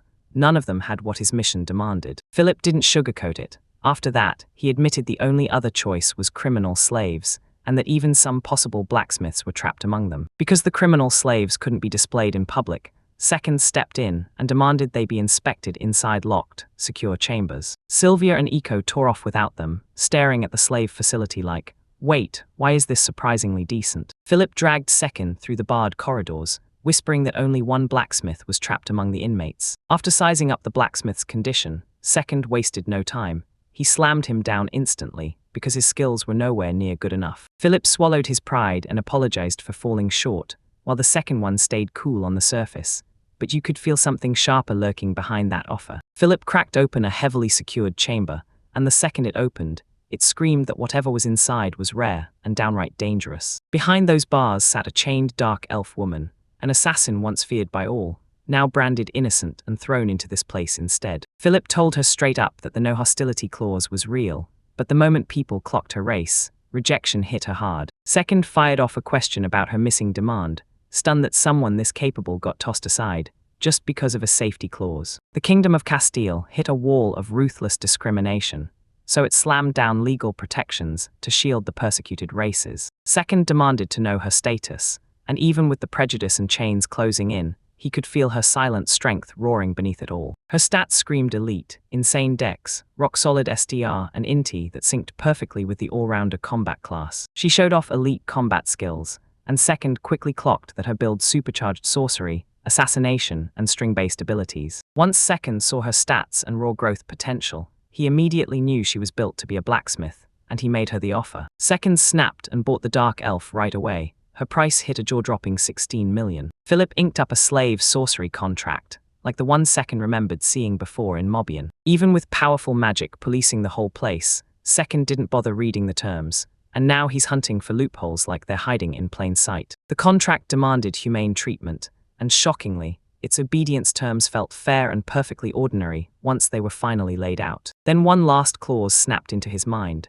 She could never, ever attack a human, no exceptions, not under any circumstance. The boy signed the slave contract anyway, obeying the nation's orders even as doubt churned in his gut. He slams his signature down, then the magic ritual ignites, sealing a slave contract with the dark elf like a curse locking in place. She trails behind in eerie silence, then when someone finally asks her name, she drops the twist. She has none, not at all. He clocks the misunderstanding, and even with her past hanging over her, she stays unshaken, refusing to crack or show a hint of weakness. He offers to name her, crafting a title that mirrors the brutal life she survived all on her own. He stared into her features, chewing on every detail, trying to lock in the perfect name for the dark elf. After a heavy pause, he finally blurted, Yukari, naming her after her color and the way she commanded the room. Yukari, the elf, bowed with razor-sharp respect, accepted the name, and formally introduced herself as his servant. He finally spilled his name as the second, swearing to Yukari that she'd meet his allies soon. Yukari crept up the stairs right behind them, and with that quiet step, her new life kicked off. The crew leaned in, eyes wide at second. Then they froze when they spotted the brand new elf girl standing right beside him. The second move throws Yukari at them as a brand new blacksmith apprentice, and the whole group gets blindsided. Sylvia froze, staring at Yukari's towering presence. She had zero clue a female blacksmith could command the room like that. Aiko beamed at Yukari, and Yukari calmly shot back a steady greeting, keeping that unshakable composure as introductions rolled on. Sylvia breaks it down. This is why her magic archer power is the real deal, while Yukari stays quiet, lost in her own thoughts. They gear up to head back to Peiho, regrouping fast and plotting their next move with laser focus. On the road, he went for a second try with Yukari, trying to break through her walls and finally get closer by earning her trust. No matter how hard Yukari tried to connect, she stayed cold, giving clipped, plain answers that shut down any real chance of getting closer. After wrestling with it for ages, Second finally stopped playing mind games and went straight to Yukari to get the truth out of her. When they finally reached Peiho, Second rallied their courage and calmly pressed Yukari for every detail about her past. He asked Yukari to tell her past, then made it crystal clear she could refuse. No pressure, no strings attached. Yukari refused with calm control, and somehow he still caught real value in her reactions and the hidden flickers on her face. Her calm smile barely held, because deep down she was terrified of her past, of every painful memory being dragged into the light. He finally saw the truth. Her silence wasn't cold indifference, it was carefully hidden scars, wrapped in pain and mistrust. When he looked back at his peak, one forgotten question came roaring back, and it flipped his whole world on its head. He remembered the lie he told about his job, keeping his real truth buried so this fragile new bond wouldn't shatter. Judgment haunted him so hard that he kept his distance from everyone, yet somehow, he'd once been praised as the strongest. Yukari's guarded vibe felt just like his own, so he couldn't help but dig into her reasons, deep, fast, and with real worry. He realized she didn't need pressure, she needed trust, so her past wouldn't twist how they saw everything. With determination fueling him, he turned his attention around and called everyone to dinner with a bright, cheerful shout. In a roaring tavern packed with laughter, a happy-go-lucky guy throws out the idea of forming a brand new quest team. The whole crew crowds around a table, stunned and buzzing, ready to finally hear the one goal they all share. He blasts out his dream to become the world's one and begs Yukari to join him. Yukari doubts his own ambition, offering help only if certain conditions are met, while he silently questions how insane his outlandish goal sounds. Sylvia stays cool as she asks how he's actually going to pull off that dream, demanding real answers, not wishful talk. He answered Sylvia's question without flinching, saying to become number one you had to master every single skill title. He pulled out archery as the perfect example and mapped out 7 ranks, each one a step closer to true mastery in that discipline system. If you want the title, you've got to grind every single secondary skill up to 9th grade first. Next up, the only way to earn the right to compete is to win those PvP title fight tournaments, hosted twice a year, and nobody gets in without a victory. Each title is locked to just one person, one winner who holds absolute, confirmed dominance in every single skill discipline. The protagonist lays it out. Sure, conquering every title earns a spot on the list, but it doesn't count as real recognition. He lays out Mobian's ranking system, weighs a bunch of factors, but says the real target is simple: take the top and hold it. Even with Sylvia in total disbelief, he doubles down, swearing he'll win every single skill title, no exceptions. Yukari slams into his claim, saying it's impossible for anyone to ever reach that kind of brutal strength. With a sharp glare, she demands restraint, swearing no one could ever climb that high. She clung to her belief, but he cut it down with sharp logic, demanding a real reason for why she doubted. Cornered by the question, Yukari's mask shattered, and what spilled out was emotion she'd been hiding in the deepest part of herself for years. Right before the truth could fly out, she backed away, hiding her hurt behind perfect manners and quietly asking for permission to leave. As she stormed off, he stared after her and dug into their past, feeling that heavy, crushing silence pressing down on everything. Her assassin upbringing, built on cruelty and iron strength, trained her to shut down any naive fantasy of power the moment it surfaced. She asked if Yukari was dangerous, and when she admitted it, Yukari was mentally unstable, emotionally wild, and totally unpredictable. Sylvia recalled how Yukari was born into chains, once enslaved, then locked away, and though she kept her cool, it felt like she was still hiding a darker strength. Sylvia and Second clocked it instantly. Yukari was hiding something big, terrified of more than rejection. She feared the truth would finally come out and expose her. Sylvia's voice turned gentle as she swore it wasn't mockery.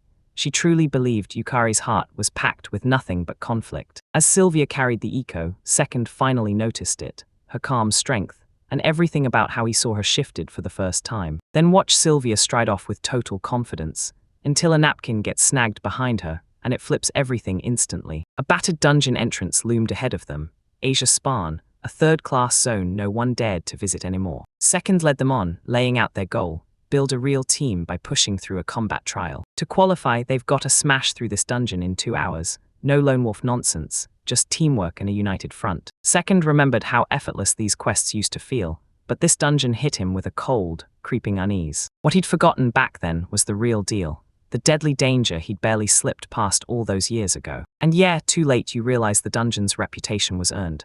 The blowaway dungeon, a span only veterans dare to name. From the shadows, armed goblins burst out in a hostile pack, organized to the last second, and swarmed around Second and his forming team. A goblin came charging in wild fury, but the girl snapped back with lightning-quick magic arrows, each one punching straight through the enemy's exposed side. She unleashed her advanced fire techniques and smashed forward with a ruthless pinpoint strike, blasting the whole group apart with explosive force. Sylvia praised the effort, Second kept his mouth shut, and the girl cheered like it was simple, yet danger still hung in the air. Eco slammed forward with full confidence, stared down the next wave, and basically declared victory before the battle even had a chance to start. Yukari snapped that the plan sounded wrong, and Eco snapped it through anyway.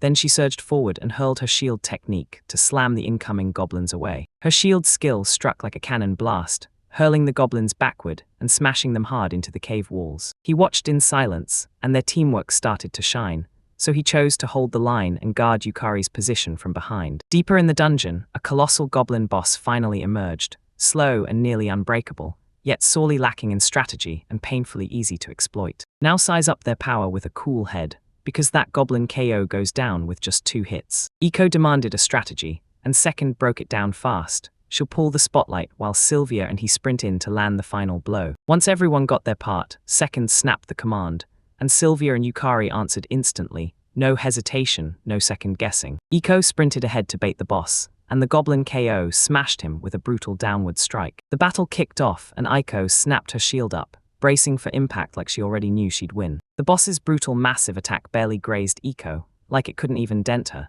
so she peered over her shield in pure shock, unharmed and totally confused. Sylvia's second-ranked eco defense fired her off with a perfectly aimed shot, and the calm on her face screamed one thing: this fight just didn't measure up. Second drew back and unleashed his own shot. His arrow punched clean through the castle archery target and nailed the boss with a decisive blow. The clash vanished in a blink, and Sylvia just stared, realizing how effortless Second made it all end. The goblin KO crumpled down, and with just 2 arrows, the job was basically done. Then Sylvia swept through the leftover mages like it was nothing. Second clocked the problem. After the boss goes down, the team formation quest still refuses to finish. Cow's goblin body started to dissolve in front of everyone, but the last mage calmly seized that moment to get everything ready. As smoke curled into the air, Second's eyes locked onto the hidden mage, aimed straight at Yukari, and he caught him totally off guard. Without a second to breathe, Second shielded Yukari, snapped into action on pure instinct. His body surged forward before the enemy could even throw their magic. Second fired, no hesitation, activating Oppo form fire magic to blast the last hidden threat out of existence. Next thing they knew, Yukari and Asia Span were teleported straight onto a beach, both frozen in shock at her infamous hidden effect. A brutal teleport spell ripped them apart, blasting them 4 kilometers away. Then the dungeon's own sorcery went off, triggering at death. Back in the old days, players swore they'd seen wild, impossible stuff, like one Mobian wiki user claiming they'd teleported a jaw-dropping 255 kilometers. An eerie effect erupted the moment the mage cast his spell, while his hand clung to the boss's corpse as it vanished. Teleportation is driven by MP, pump more mana in, and you'll shove both the caster and the targets farther apart. The goblin's random spell went sideways, then blam, It yanked him into a wild, uncontrollable teleportation jump that stretched 255 kilometers. Right after the second recall, the timing finally caught up with him, and he triggered this incident too late inside a low-level dungeon even experts avoid. Stranded on some godforsaken coastline, Second and Yukari stood frozen in silence. Then the truth hit them hard. This disaster was only getting started. While the waves crashed onto shore, Second stayed stone calm as Yukari tried to make sense of their sudden, total relocation. When Yukari finally clocked that their destination was the great ocean plain, her voice cracked, half confusion, half pure disbelief. Second calmly told everyone the goblins' random magic had yanked them out of the dungeon and teleported them miles away. They clocked the distance at a brutal 255 kilometers, miles beyond anything familiar. Then, out of nowhere, their team status lit up again. While the goblin mage crashed and burned, the team chat kept everyone connected, so even faraway party members could still talk. Sylvia's voice blared through the team chat. She sounded furious as she demanded answers about their sudden disappearance. Sylvia broke down how it all happened, how they got shoved out by accident, and then she snapped, "Go back fast and wait in Pijo." Even with Echo reeling, Second wasted no time. He confirmed the trek back would take almost a week. Second caught that unsettling truth. He'd be stuck alone with Yukari, and he seriously started thinking about using the moment to get closer. They checked the map again, locked in their exact spot, and charted a clean return path straight through Kula. Second after second, he pushed Yukari, and when he sensed she wasn't shocked, his suspicions sharpened. Yukari froze, then gently dodged the whole topic. Her cold distance finally set Second off. Frustration snapped in his chest, and he decided to push her until she cracked and opened up. Second stepped in and went straight at her, blasting accusations that she'd been hiding behind that same shell ever since the day they first met. Yukari finally admitted that everyone keeps secrets, and Second leaned in, pressing hard, shouting whether she'd keep hiding things even from him. Second caught her stumble and snapped into realization.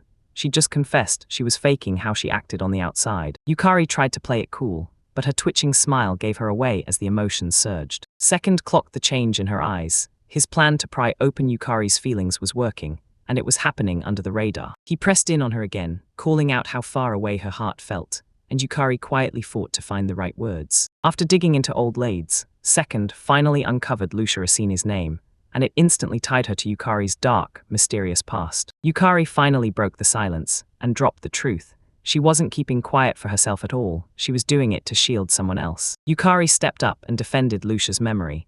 Then Second shot back with cold honesty, convinced Yukari's moves were all fueled by pride. Yukari spun away, visibly rattled, because his words hit her where it hurt most, and she wasn't ready to admit it. After he clocked her reaction, he realized that digging into her feelings could have blown up in his face, but it still had to happen. Yukari stared at Second place like it was pure foolishness, because chasing her dream of being the best never let her earn anyone's respect, not even hers. She tore into his leadership, calling him a total letdown for leaning on others instead of standing on his own. Yukari's gut screamed deception. She was terrified Second had masterminded it all just to cut her off and use her. But when Yukari remembered Lucia's gift of life, she snapped and refused to end it herself. Night swallowed everything. Second never showed up to her, and instead he stayed awake, silently guarding the campsites all on his own. Even with exhaustion clawing at her, Yukari pushed through, because she figured Second was just biding his time, waiting for her to finally keel over from sheer fatigue. Her doubts tangled with her instincts, her roles started to blur,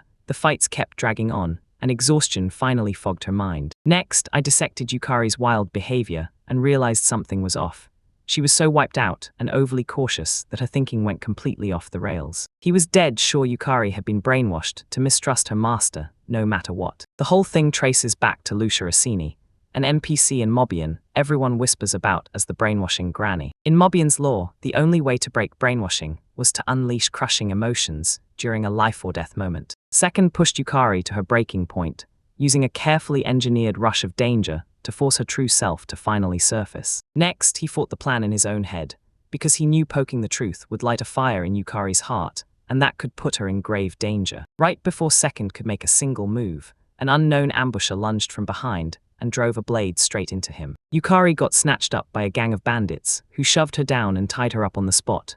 No questions, no mercy. Bandits mocked her, trading greedy talk about profits as they vanished, leaving Second's body slumped and alone by the flames. Half faint and barely holding on, Second realized his only target was Yukari. She was worth more than any loot. They figured he was gone for good, heart stabbed through, then they dumped him on the ground like a lost cause. With that monster high HP build, he tanked the hit, stayed alive, and grabbed it like fate was finally giving him a shot. Yukari stared at the fallen warrior's corpse, realizing his power crumpled at the worst possible moment. She sat perfectly still in the crushing quiet, sensing her fate would echo the same tragedy that swallowed countless lives before hers. Even hopelessness couldn't shut down her stubborn heartbeat. She started craving another path, any escape she could grab. Her body shook with fury, soaked in injustice, until her scream tore through her chest, refusing to accept a future stitched from misery. Then a wave of warmth kissed her skin, and her eyes snapped wide as those buried memories came roaring back, lighting something ancient inside her soul. Yukari was drilled to obey, kneeling in front of Lucia Sama,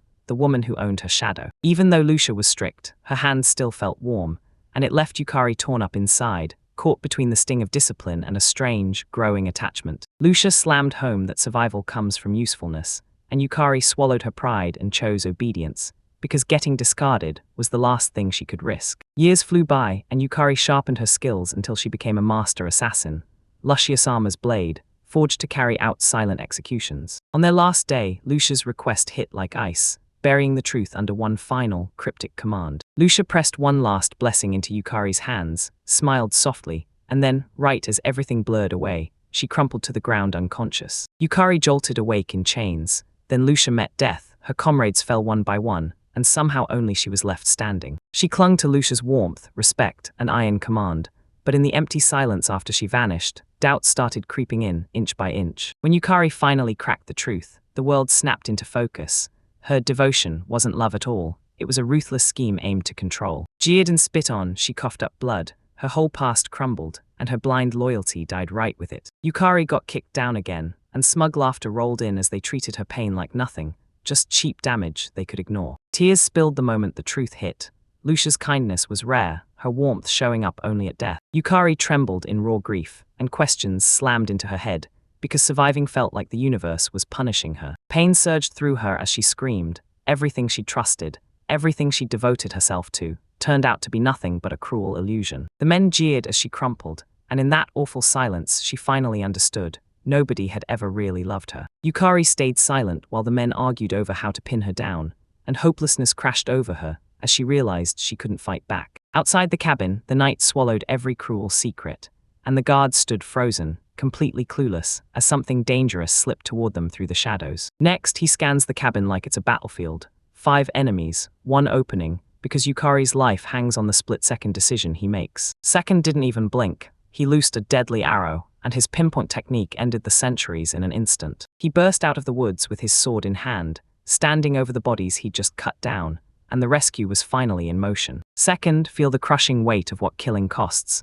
but there's zero time to stall, and you don't get to overthink it. Footsteps hit his ears, he bolted aside just in time. 2 enemies stumbled out, totally clueless about the trap hiding in the quiet. He snapped into action, second or not, sword blazing first, lightning fast, and then surprise hit their faces right before his blade cut them down. Inside, when the noise flared from behind the door, his gut snapped into place. Yukari had to be right there. Out of nowhere, he smashed straight through the wall, and the guards in the innermost room froze in shock. Unleashed his gold general sword style, then fired an all-directional strike that mowed through enemies with pure force and unstoppable technique. Inside the last room, the captors left standing snapped to attention as they recognized Second, while Yukari lay unconscious beside them, helpless and exposed. Bishop's blade work was unreal, and with a clean, fast strike, Second drove straight through their defense. No hesitation, no second thoughts. Only one man stood left, then fear crushed him as he wondered if that second person was even human. Yukari stirred, and that harsh glare melted away. Second gasped as he realized the brainwashing had finally snapped, freeing her mind at last. The last man took Yukari hostage, and swore he'd end her life on the spot. Second, he let his sword sink to the ground, slow and deliberate, wearing calm like armor, because he wasn't trying to lose control, he was testing whether anyone would dare fight back. While everyone stared at the sword, a glowing magic circle snapped to life beneath him, and swallowed the man in roaring flames. As the captor screamed and stumbled, Second shot forward with a sharp, decisive, merciless finishing strike. The enemy crumpled backward, flames dying as he finally got beaten. Then it was over, and Yukari was safe at last. Then seal it for good with silver general swordsmanship, slice through the rest, and drown the final foe with water magic. He carefully slipped the restraints off Yukari, and even as exhaustion crushed him, she lifted her gaze, tears swelling, finally free from his control. Yukari's voice cut back in, and she grabbed his hand, pleading wordlessly, "Come on, let's get out of here together." After the chaos finally died down, they sank into quiet, clutching hands as the world turned soft and still. When the morning sun spilled in, they burst out of the building. Finally, the mission was over for good. Second bowed his head in regret, convinced he'd thrown Yukari into danger during the fight. Yukari stayed silent for a moment, then finally admitted her weird behavior wasn't random. It had a reason she couldn't wrap her head around. Then he broke down Duchess Lucia's sorcery, laying bare the brainwashing magic that twisted Yukari's thoughts and chained her loyalty. They creep through the forest at a sluggish pace, letting Yukari's mind race and forcing her to finally bear the secrets of her past. Yukari finally exposed the truth. Lucia wasn't raised for love or life at all, but to be a faceless, silent weapon built to obey and kill. Yukari stared into her past and finally saw the truth. Lucia's loyalty had been forced into her mind through ruthless brainwashing. The moment the spell broke, despair slammed into her, and the truth hit hard. Lucia never really cared about her at all. Yukari spoke softly, and Second just listened. She told him how she'd latched onto a fake kind of love, the kind that worships strength. He asked straight out if it had anything to do with Lucia's execution. Yukari didn't hesitate to confirm, her eyes weighed down by old memories and guilt. Yukari finally ripped the truth wide open, while Lucia got set up by Prime Minister Barmarot in a cold political trap. Yukari admitted it, she'd been serving Lucia, shedding blood in silence. She swore her silence wasn't fear at all, it was brainwashing, twisted to shield Lucia's reputation. Second leaned in and listened hard, then Yukari asked, "Will you hear my thoughts and not judge me or push me away?" He agreed with her reasoning, but then he flipped the lens. Lucia's every move screamed that she cared for Yukari way deeper than anyone realized. Yukari shut the whole idea down, then Second said the brainwashing was more like a protective cover than real control. Yukari snapped that the illusion was a lie. Her life as an assassin was the real deal, not some loyalty act or made-up fantasy. Then they started laying it out. Brainwashing magic can't be spammed. It only works once per caster, then it's done. He cracked the same rules hiding in both worlds, and that wild contradiction lit the fuse that finally pulled the truth into the open. Second, the spell got snapped onto Yukari. Its goal wasn't to shape her beliefs. It was to poison her trust against him. Even with the doubt gnawing at her, Yukari felt a wave of relief, because if she was right, then her whole life didn't turn out to be a mistake. Yukari suggests a daring escape. There's a hidden way to slip free, and it only works because the brainwashing is already breaking. He laid out the loophole. Escaping didn't just run free. It snapped both the slavery bond and that combat restriction enchantment at the same time. Even with Mori's company looming like a storm cloud, Second grabbed control of the moment and ordered Yukari to become his blacksmith, right now. Yukari scoffed at Second's priorities, calling his sincerity into question, while her mind raced to understand his weird reasoning. Even though the plan broke the rules of legal magic, Yukari still nodded and vowed to trust Second, so long as they escaped. Second boldly dared Yukari to break her guard. She had to headbutt him with everything she had. Confused and rattled, Yukari froze in place, biting back hesitation as she wondered if her contract would even let her lay a hand on someone. Second stayed unshaken, pushing her to land a brutal hit, sure she could smash right through the contract's limits. Yukari pushed forward with a steely resolve, praying the magic would finally let up as she took her next step. Yukari slammed her head into Second's chest with a jaw-dropping force, knocking them both back in one devastating hit. Yukari froze in shock as the impact of her headbutt registered as a real attack. Then her curse shattered wide open. Then he didn't just accept it. He quietly owned her breakthrough and proved that every word he'd spoken before was backed by truths she'd been carrying in secret. Memories came crashing back, teleportation, heated arguments, brutal training, and suddenly it all snapped into place, revealing the bigger purpose, and she finally understood it. Everything screamed one truth. Second was forging her destiny, training her to rise into a master blacksmith. Yukari met his question with a gentle nod, quietly buying into his plan, his trust, and the road she'd be taking with him. Yukari dropped her guard just a little, letting him feel her trust inch closer, cautious, but no longer staying away. The jailbreak backfired, thanks to a system bug, and suddenly Yukari tore free from her subordination. A game-breaking bug went wild. When a slave NPC's head bonked the player's head, it suddenly granted freedom. They rolled into the port city of Kula, itching to dig up the conspiracy lurking in the shadows. Yukari's shadow hit again as the Second tied her to Duchess Lucia's death, and suspicion snapped straight to the Prime Minister as the one who orchestrated the murder. Barmarot's shadowy grip and First Prince Klaus's cold cruelty screamed that the real rot was hiding right behind the throne. He raked over King Bayer el Castile's choices, and what he found was brutal. Profit came first, while the people got left behind. Even if it felt useless in the game, the king's power is suddenly roaring. Now it threatens second place and Prince Mine. Second, fired up to protect his mine and claw his way to the top, decided to start investigating right away. Second dropped the Prime Minister's name and swore to Yukari he'd tear open the whole truth. Yukari, eyes sharp with distrust, warned him not to blurt reckless words about things he didn't even understand yet. They pushed into the quiet farming town of Peiho, chasing a little shelter in a brief, hardened pause. Reunited, the girl was a whirl of emotions.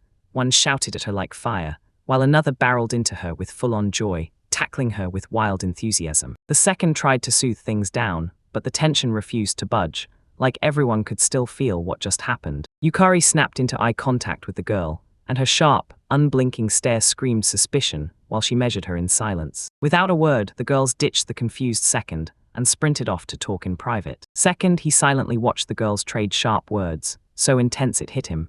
This wasn't casual chatter, it was a serious, girls-only showdown. Yukari and Sylvia slammed into each other over how close they were to second, both insisting they were the real deal, with more experience, more grit, and more dedication. Iko fired off a question about their next adventure, and second shut it down, saying dungeon raids were too dangerous once evening rolled in. They ditched everything and mapped out their strategy over dinner, walking side by side as the girls' conversation kicked back into full swing. They declared the whole game plan: build Yukari's blacksmithing skills from the ground up, starting with Peiho's nearby Limped Fath dungeon. Then he completely spaced on naming the team, still shaken up by that earlier teleport chaos and the whirlwind dungeon ride that followed. Yukari demanded the team name, and Sylvia and Iko instantly started tossing out ideas like they were brainstorming on the spot. Iko tossed out a chivalric name, but Yukari shot it down because they weren't knights, and by the second sense, chaos was roaring all around him. Yukari pitched the SOS team with razor-sharp logic, and it left second reeling,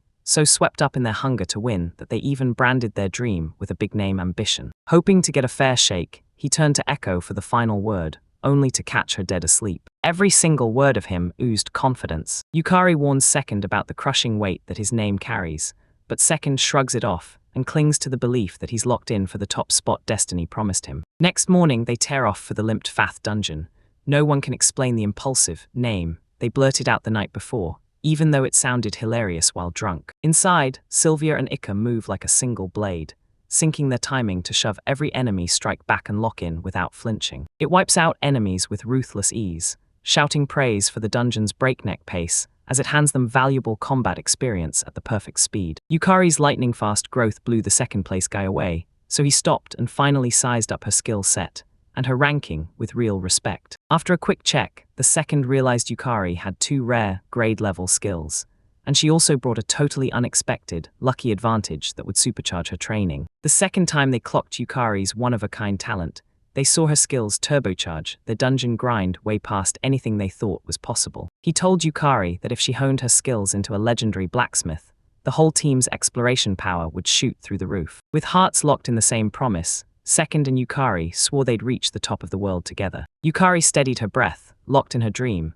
and swore she'd become the world's strongest blacksmith one day. Her old disbelief crumbled away, and in its place flared a fierce determination, driven by her master's unbreakable dream. The young man felt the shift in her instantly, staring her down with quiet confidence and a proud, steady calm. When she flashed that gentle smile, he suddenly realized her trust was everything to him. Eiko hauled herself back to dungeon life with Second's party, and finally clutched the rock shell shield in her hands. Out of nowhere, Yukari calmly and seriously asked for the shield to be upgraded, and it totally caught Eiko off guard. Yukari cracked the upgrade to 5th grade, and suddenly she could power up even rare items, again and again, with deadly consistency. Even after she explained herself, Echo still wouldn't let the shield go, hugging it tight while Yukari's intimidating glare and pointed request made every alarm bell in his head scream. Second just sat there, grinning at Eiko's possessive streak, and it hit him. Beast folk didn't just value treasures, they clung to them like kids. Eiko swallowed her pride, then quietly apologized, realizing she'd totally overreacted and misread Yukari's true meaning behind the shield upgrades. Second caught Eiko's reaction, praised her beast folk instincts, and calmly told Yukari to go ahead with the enhancement. Yukari finished the upgrade flawlessly, and Second clocked her twitching ears, totally flustered, but still perfectly composed. Eiko snatched the upgraded shield with pure joy from Second, then flashed Yukari a radiant smile, tail twitching like crazy as gratitude lit up her face. Sylvia stunned everyone by confirming the next move, and second revealed they'd soon switch up where they were exploring. Next, he laid out the plan. This new spot delivers the whole package. A better experience plus faster, more efficient money-making and resource gathering. He kept going, telling them those monster drops would let you craft top-tier gear, and that would rocket their future through the next dungeons. The dungeon boss crumbled and left behind mithril, rare, legendary material that powers advanced gear and prints huge profit. Their income plan centered on one wild idea: building a luxury mansion to turn Team Fastest's new operation base into a full-on powerhouse. At last, he finally saw the housing system for what it truly was, and he poured that insight into a headquarters that was both fully functional and jaw-droppingly grand. Sylvia shot her hand up as Second bled their goal, 50 billion CL forged through mithril alchemy. She eyed the colossal goal and questioned it. Then Second shot back with total confidence, citing a massive 25 billion CL of capital real estate. He broke it down. Only double that kind of grit could make them seize the title of the world's #1 estate. Yukari, burning with curiosity, steered the conversation and pressed for the nitty-gritty of mithril alchemy itself. Second broke it all down: how mithril alloy gets forged from ore, shaped by blacksmithing craft, refined through hardened skill, and churned out by folks working near a dungeon called Bad Gold. They discovered the mithril alloy was forged by combining mithril with iron. So strong, so rare, and so valuable it practically felt unreal. Sylvia grilled Second about Proline, this dungeon nobody had conquered yet, and nobody had even fully charted. Second froze for a moment, and doubts spiraled through his head while everyone held their breath, waiting for a straight-up, honest answer. Sylvia pressed softly but firmly, insisting there had to be more to it, and then, finally, she admitted the truth was brutal to explain. He couldn't stop asking himself if confessing it all would summon judgment, while guilt clung to him like a shadow, heavy on his heart and whispering non-stop. Second, long after the world fell quiet, he convinced himself that telling the truth would only push him further away from everyone. He swore fear of the unknown would poison trust for good, so he crushed the dream before it could stop him from becoming #1. No matter what they threw at her, Sylvia didn't waver. She told him she'd take him for who he was, even after everything in his past. Sylvia's honesty stunned him. She'd face the truth, even if it could blow up everything they'd built. In the end, he clamped down on the truth like it was untouchable, locking his secret away from everyone. No exceptions, no apologies. Second pushed his plan with one idea: dodge everything, reveal nothing, and stay locked in that same mindset of former greatness. He swore his secret would live forever, locked away so tight he'd never spill it, not even as time crept on or bonds grew closer. Even with Sylvia nodding along, Second hit her with a condition, forcing her to see his point of view from the inside. Sylvia gave him a warm, gentle smile, like forgiveness was always within reach, while he silently felt her kindness hit his heart, right where it mattered. They and the crew rolled into Bad Gold, ready to cash in and sell their mithril alloy straight to the buyers. Even though the buyers were curious at first, they shut it down fast, saying the mithril alloy supply was shaky, unreliable, and downright untrustworthy. They finally spotted a few potential clients, but every single one backed out, forcing them to face the brutal truth of a world where merchants don't trust newcomers. Yukari admitted the setback, and the group stewed over getting turned away, then faced the fact that they'd got no real proof to back their credibility. She told them to earn trust the hard way, raid Proline Dungeon and prove they've got the skill first, then step into blacksmithing guilds to sell their work. Next, he shot down the Adventurer Guild, dredging up only bad memories from his old life in that system. He demanded other options, but Sylvia and Eco both shut him down. No useful ideas, no real plans, just nothing that helped. Yukari warned him that going after unregistered ratings would light a fuse.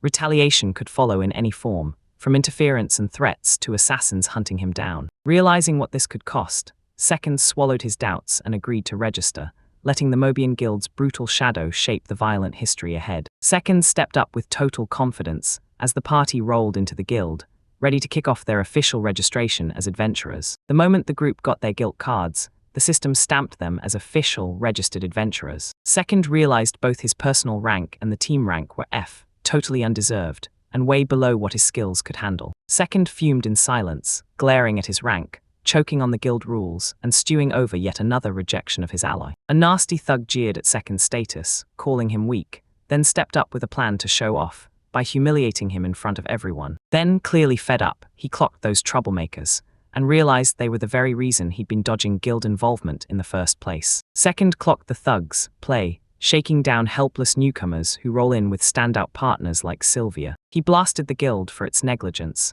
pinning the blame on how easily they tolerated abusive veterans. The thug cranked up the noise, but Second stayed ice calm, challenging him to swing first and daring him to try without the self-defense excuse. Provoked, the thug snapped, shouting at the top of his lungs, his face contorting with pure rage as uncontrolled anger spilled out in front of everyone. With a thunderous roar, he shot forward, fist cocked high, and went straight for second. No hesitation, no reason, just pure attack. Then I clocked the thug's stance and knew, with total certainty, I could take him down in an instant. Right before he could move, the little girl sprang in front of him and slammed the brakes on the thug's charge. The thug didn't even go after her. He clutched his battered hand and howled, shock ripping through him with unexpected pain. The thug's companions erupted forward in furious rage, screaming as they watched their leaders suddenly retreat and fall back. Right before they could get to him, the elf calmly snapped an invisible binding spell, locking them in place like statues, perfectly motionless. Sylvia said, calm as ice, that she had nothing to do with it,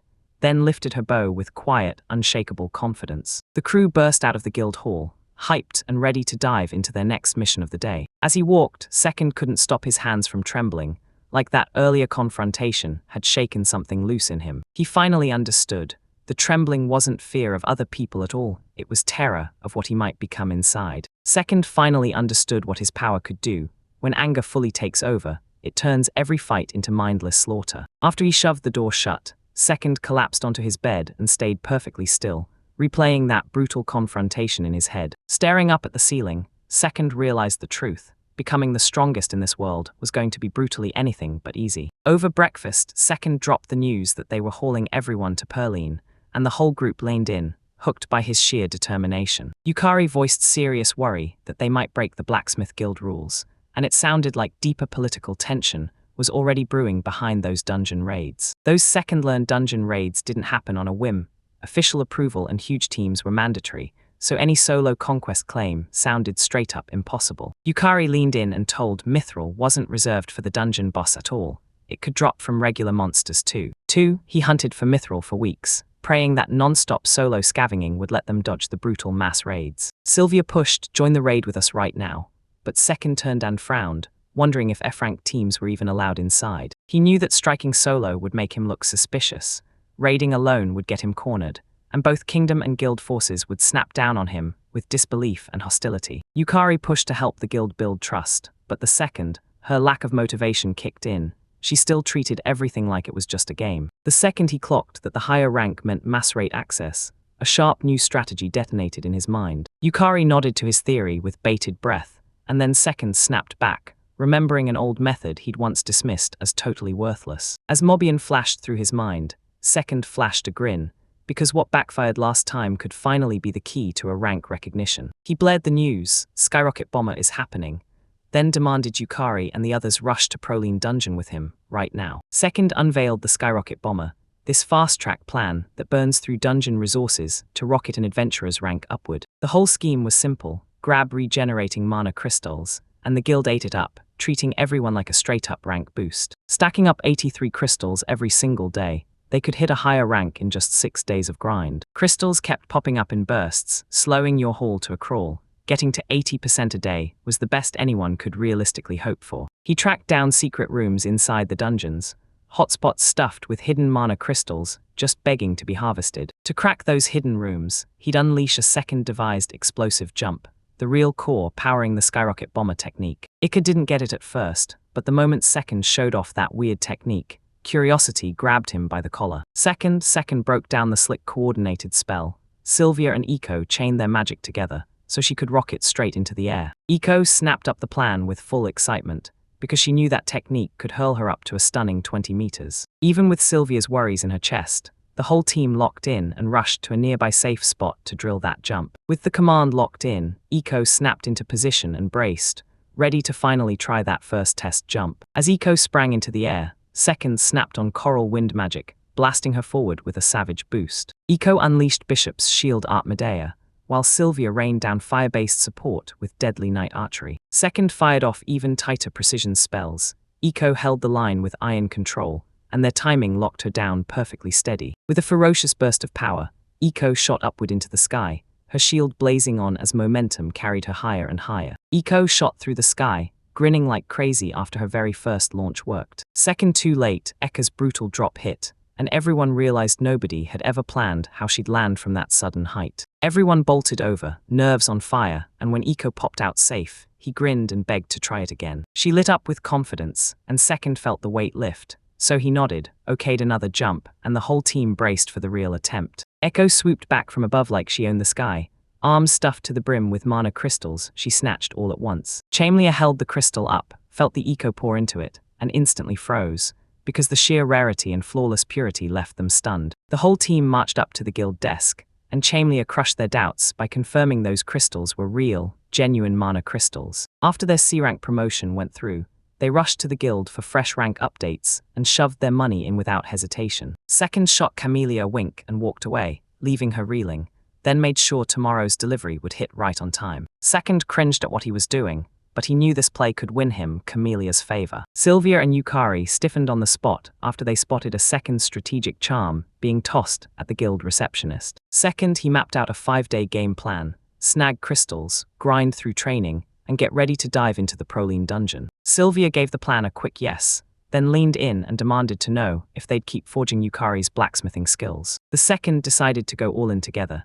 Everyone trained side by side, pushing equal effort to forge a stronger whole party. Confidently, Second declared that tomorrow he'd start leveling up his conjuration skill, no more waiting. 5 days of training, non-stop gathering, and dungeon dives flew by as the whole crew stayed locked in and relentless. While Ecofetch chased down the second crystal, Sylvia kept hunting golems non-stop, stacking up massive experience in materials. While the crew trained in the shadows underground, Yukari quietly dug into the city's guilds, hunting answers without a sound. She clocked 2 disasters at once.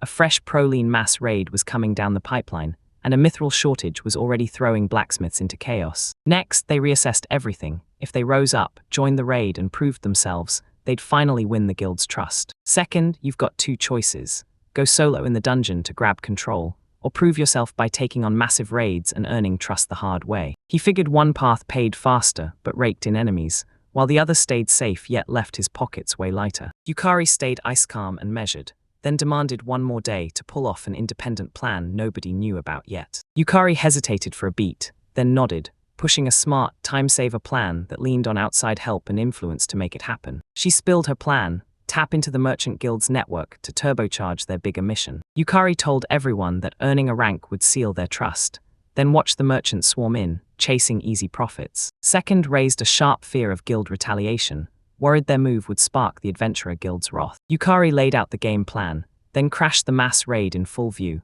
while quietly striking private deals with merchants behind the scenes. She laid out the Merchant Guild's protection, promising they'd stay safe even if trouble sparked with adventurers later on. Second realized that forging sales from Mithril Alloy would lock both guilds to his side, tight as steel. Second, he nodded and went along with Yukari's plan. Then she swore she'd hit the Merchant Guild tomorrow and hammer out the terms. Second took a deep breath and felt better, and Yukari snapped into action, calling the shots with smart strategy to cover the gaps his gaming experience couldn't fill. Yukari took the praise with a humble smile, but she carried herself with quiet confidence, and she owned every bit of responsibility for the guild negotiations. While Yukari bargained with merchants, Second stormed back to Proline to train, and before long, he climbed into the ranks. With every fight, his Second's conjuration skill kept leveling up, and at last, his spirit summoning was creeping toward 4th grade status. Spirit summoning locks in 1 rare spirit per user, while monster summoning lets them tame and command a whole lineup of beasts. Advancing spirit summoning to 4th grade lets him tear into spirit possession.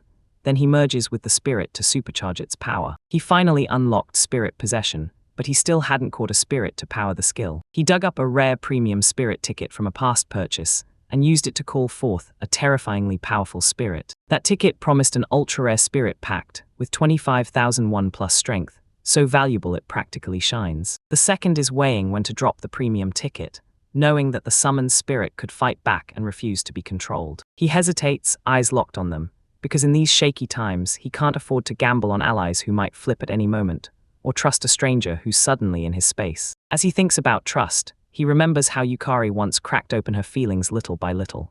Then her message hits his screen. The crew bursts into the Merchant Guild, and Yukari hammers home the rule: if they want in, they've got to prove they're strong. Even after earning that rank, the guild won't fully trust you until you prove yourself in a performance. He finally meets Shinsei, the acting guild master, to kick off explosive talks over a huge proposal. They slam their hands together in a hard handshake, like that moment could buy trust for now, while the second guy stays on guard, sizing up the man's real intentions. Sei makes a bold pitch, claims a merchant guild will be waiting right where the venture ends, ready for whatever comes next. Even with second's rank shining, Essie doesn't buy it. She's locked in on one truth.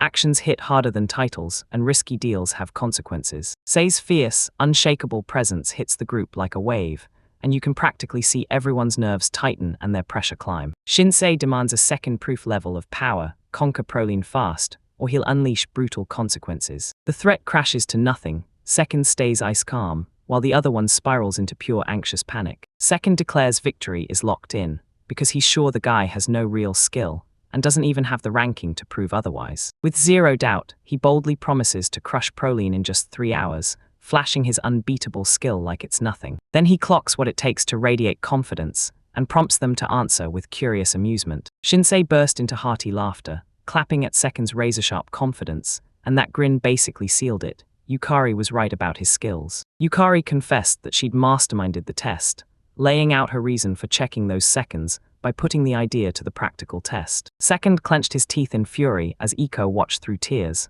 feeling her master's tension spike and emotions surge. The second it erupted, demanding an apology for Iko, and the merchant panicked and caved fast, ending with a bitter, reluctant truce. Even after the deal, doubt kept clawing at everyone, because the merchant guild wouldn't fully trust Second's strength until they got more proof. The merchant laid out his big plan: round up the staff, reel in the clients, and get everyone ready to watch Second's public demo. Sylvia and Iko were picked to help Second, each stepping in with their own deadly combat style and role. Second flexed his mastery over every element, leaving the whole room stunned, while Sylvia raved about his abilities, truly unmatched. Yukari clapped eyes on Second's newest conjuration win, and it sent his spirit summoning skill soaring straight into advanced 4th grade. Everyone froze in shock, then the merchant panicked, and Iko just kept hiding nervously behind him while the second scolded him again. 2. He realized the merchant was offering spirit summoning as a public spectacle, an instant way to silence everyone's doubts and prove he was telling the truth. He remembered the higher the summoning rank, the flashier the visuals got, bright enough to burn into your eyes. The first time summon hit, it blew everyone's minds,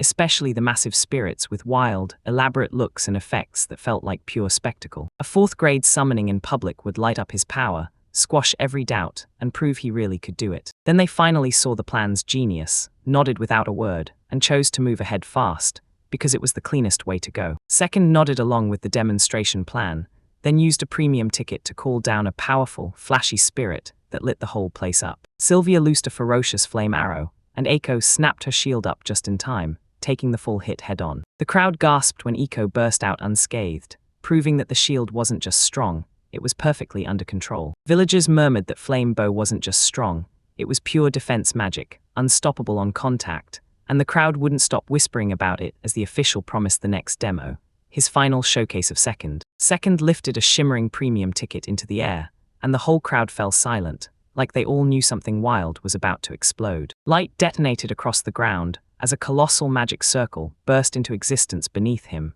blazing with ruthless summoning energy. When the light burst wider, the villagers snapped their heads up, and right above the cliffs, panic stirred something unnatural. Dark clouds swallowed the sky, lightning tore across it, and a suffocating dread pressed down on the entire arena. He stood his ground as whispers swelled around him, and everyone swore he was warping the air itself. He suddenly snapped back into it. This wasn't some normal summoning, it matched that rare Mobian Online event everyone prayed to see. In Mobian Online, dropping summon power above 35,001 spirit strength unleashed a rare spirit that only 29 others have ever seen. Among every spirit out there, one stood alone, an original power of 41,000, so rare it almost felt impossible, and nothing else could match it. The clouds tore and spiraled as terror gripped every villager, because something colossal dropped from the heavens like it owned the sky. From the roiling clouds, a colossal hand tore into existence, reaching down like a judgment, blazing with spiraling summoned energy. The fist slammed down and the ground buckled, dust burst into the air, and people staggered back, but the second stayed perfectly still. A colossal, fruit-like shell burst into view before it even finished arriving,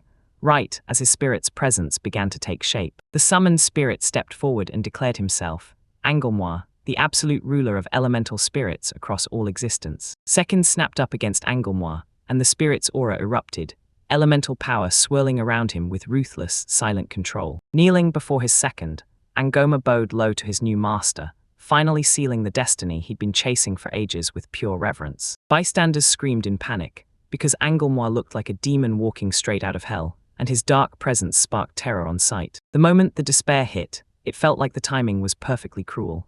Now summoning a top-tier spirit only made everyone's suspicions flare higher everywhere. With his face burning, Angelmois got cut off mid-speech and brushed aside.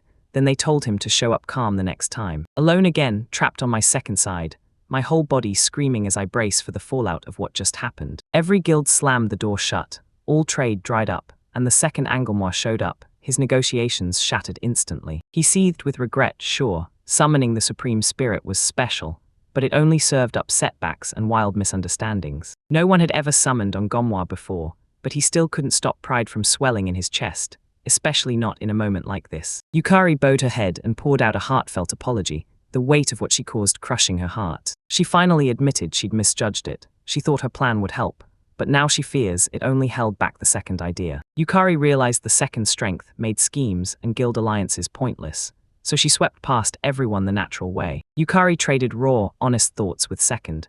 She admired his iron resolve, even as he confessed that the chaos was crushing him. Even with the setbacks piling up, he kept composing, dining, drinking, smiling, because he refused to believe real failure could ever come with this much purpose. Yukari laid out her take, and second, she absolutely refused to believe that incident was a real failure. Then she confirmed her suspicions. His failure wouldn't derail his long-term dream of going all the way to world #1. Shaken, Yukari blurted out in awe, then she apologized again, admitting she still didn't fully understand him yet. She regretted not getting to know him better. If she'd seen things sooner, she might have built a way stronger plan. He shot back that the blame belonged to him. He made the call, and he owned every last bit of it. Second soothed Yukari, urging her to plan ahead next time and reminding her she didn't need to blame herself. Yukari exhaled with relief as she accepted his trust, then vowed she'd back him up completely and work alongside him every step of the way. With sheer determination, Yukari vowed to uncover every last detail about her master,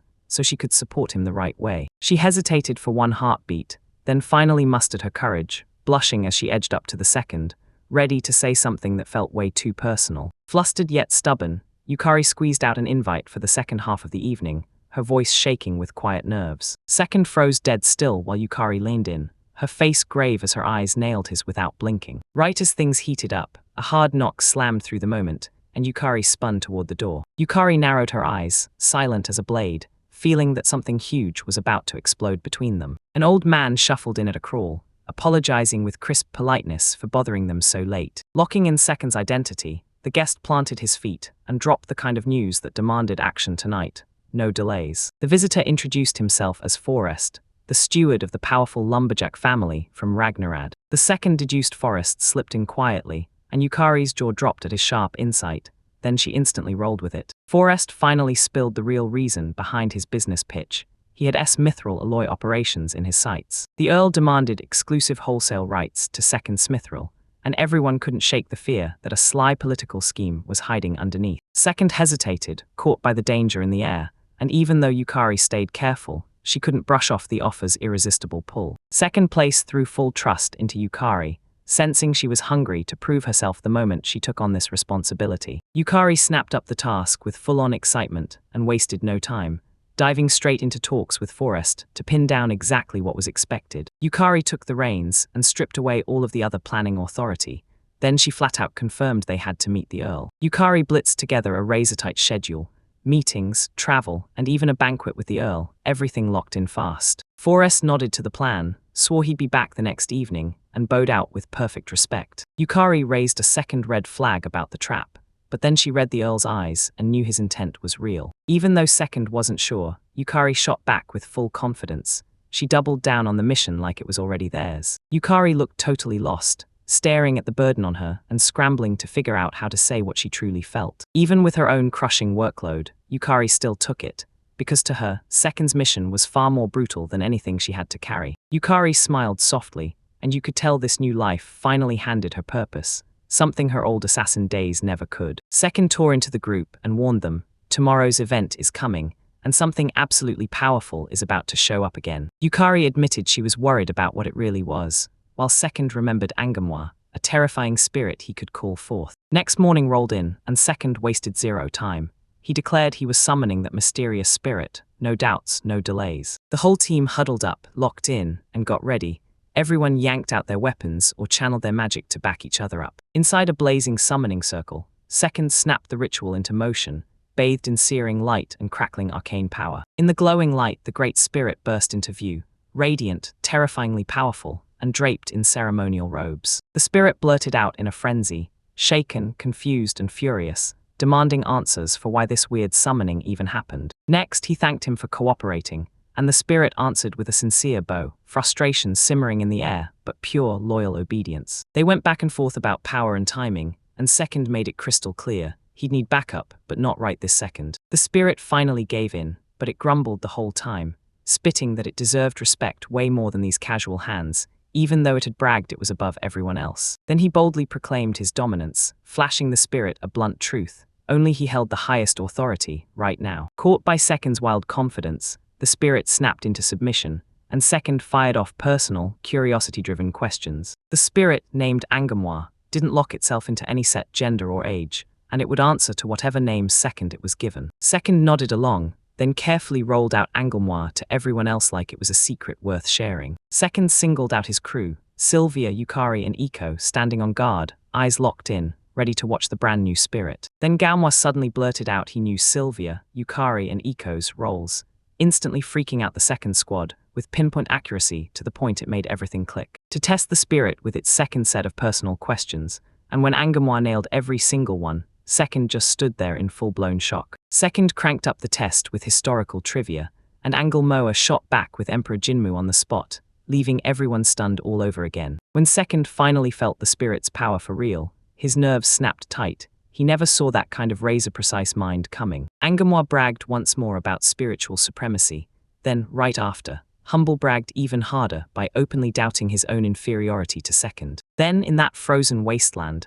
Angoma blurted out the name out of nowhere, because nobody else was supposed to know it. Second, panic hit him hard as the elf's curiosity kept swelling, and he started fearing his secret past identity would get uncovered. He barely slipped past suspicion, as Sylvia and Yukari sat in tense silence, both silently freaking out over the awkward distance between them. To test that wild connection, the elf ordered the second to slam his mind forward and throw his thoughts back into place. They linked minds perfectly, sharing synchronized thoughts the moment they happened, confirming that secret telepathic network was real. Second, lock in this telepathy, nothing like Mobian's, and with Angamune standing nearby, it unleashes endless tactical power. Second confirmed Engolmai's power could slice straight through the usual elemental weakness rules, even lightning included. He felt a mysterious pull in his bones, and with pure instinct he unleashed lightning sorcery.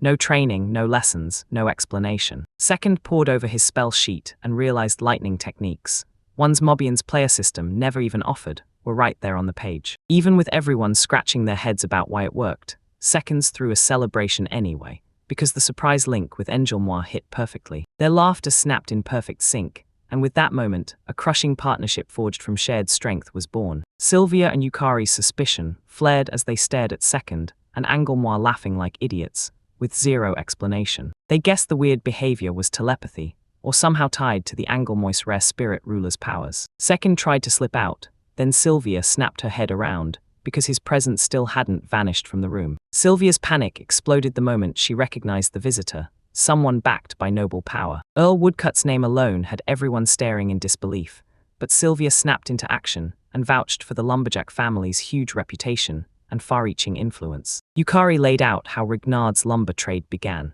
and she credited the lumberjack family's rise for turning the city into a booming place. Sylvia leaned in and revealed the truth.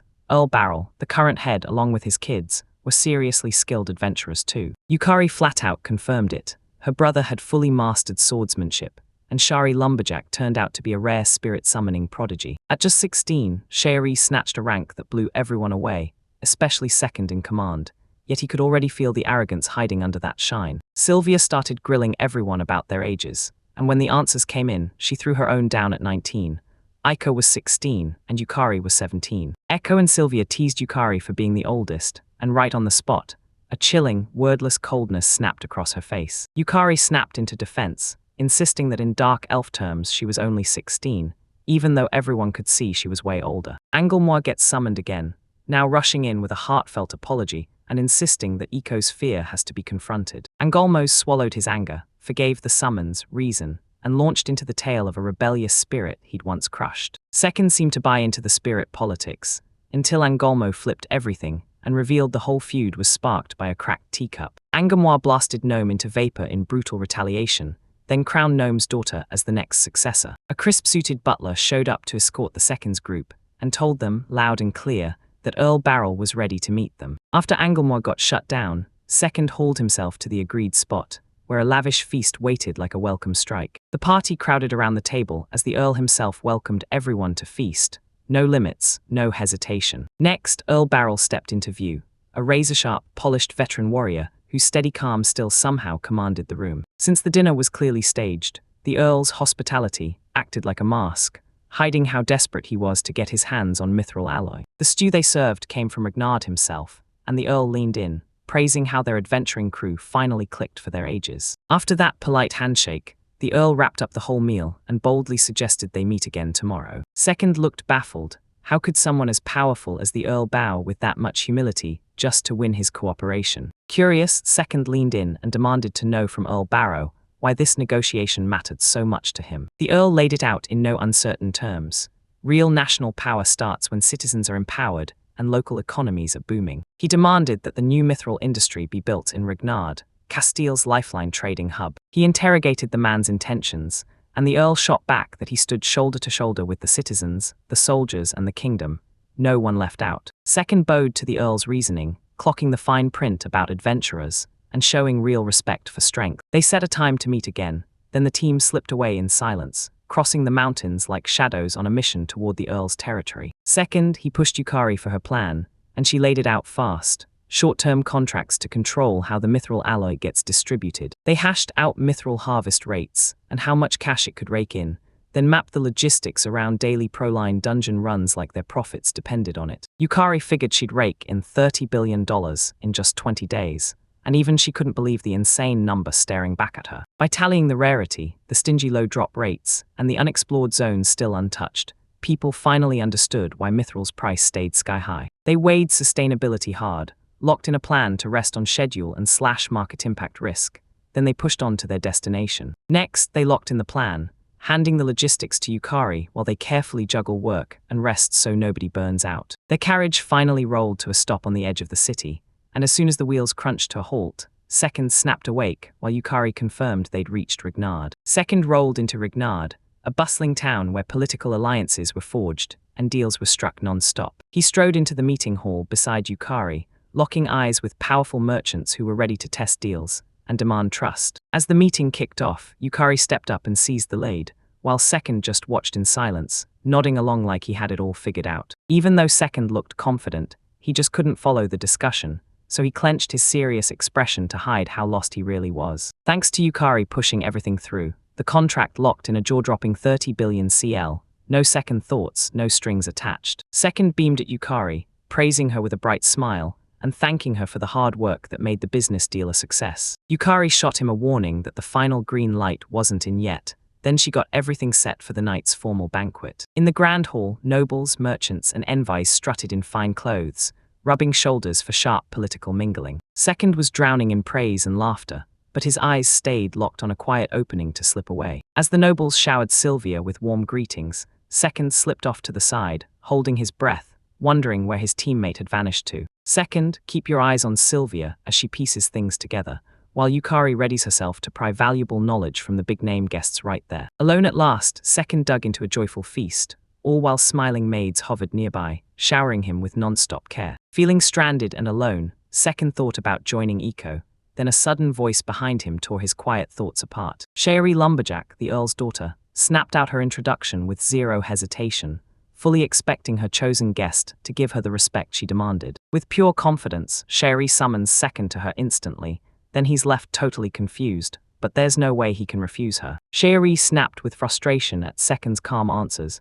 misreading his silence as arrogance and open defiance. Without a word, she stormed off like a bomb about to blow. Second hesitated for half a heartbeat, then caught up, watching the anger curl off her in tight little circles. She snapped at him to walk right, and Second just quietly wondered if he was the only one hearing her. Shairi grilled his class, convinced he was a spirit summoner, but Second calmly shut her down with a steady answer. She got completely flustered by his vague explanation.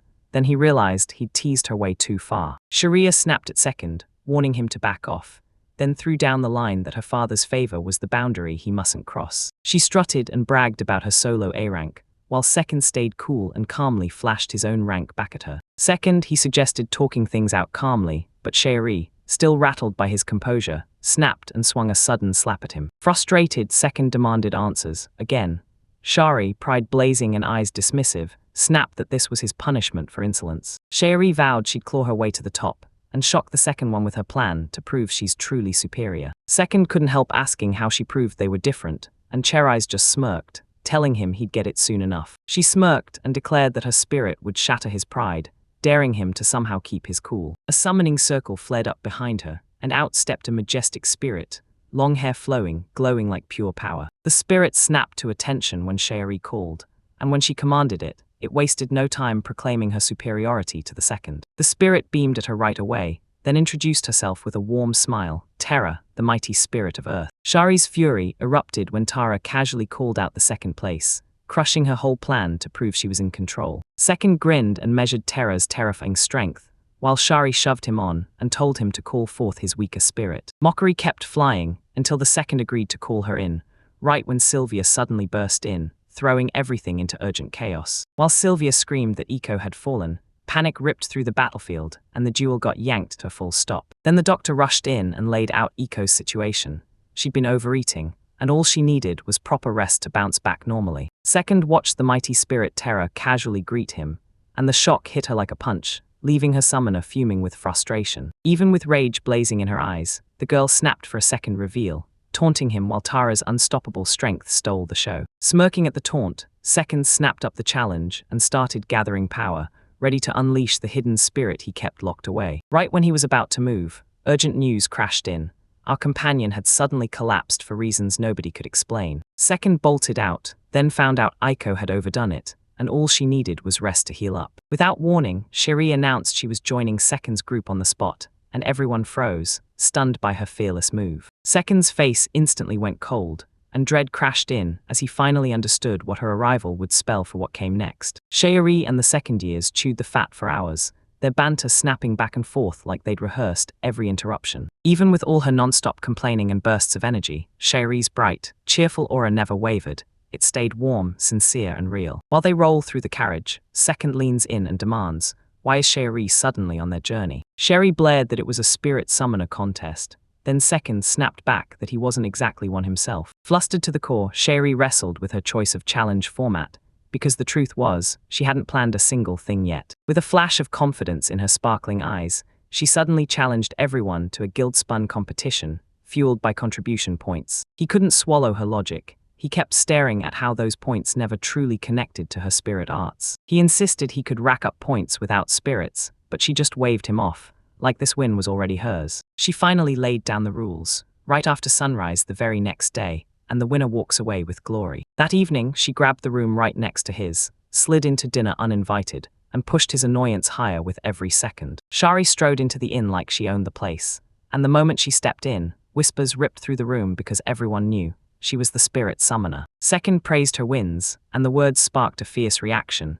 Then their back-and-forth banter stole the spotlight and instantly lifted the whole mood. Even with her rough edges, Cherie slid into the team and sparked the balance they desperately needed, bringing back the fun they'd been missing. Alone in his room, Second latched onto something crucial, like a forgotten function waking up in his head and whispering, "Don't forget me." A burst of summoning light flared, smoke cleared, and there stood an elegant figure, an old companion back again, and greeting him just seconds after a crushing, long silence. Next, he snapped an apology for the delay, but that spirit's stern glare demanded answers. No mercy in sight. They talked about Terra, the mysterious girl hiding among the nomadettes. Her presence felt soft and harmless, yet the truth kept slipping through their fingers. The second one demanded answers about her father's fate, and the spirit snapped back so bluntly, confident laughter spilling out like it had nothing to feel guilty about. He joked that he'd scare Cherie too, and the second they agreed, he was already picturing her shocked reaction later. With the timing locked in, Second pushed the idea to visit, and the spirit froze, stunned that they were already right next door. Second, clock what's missing.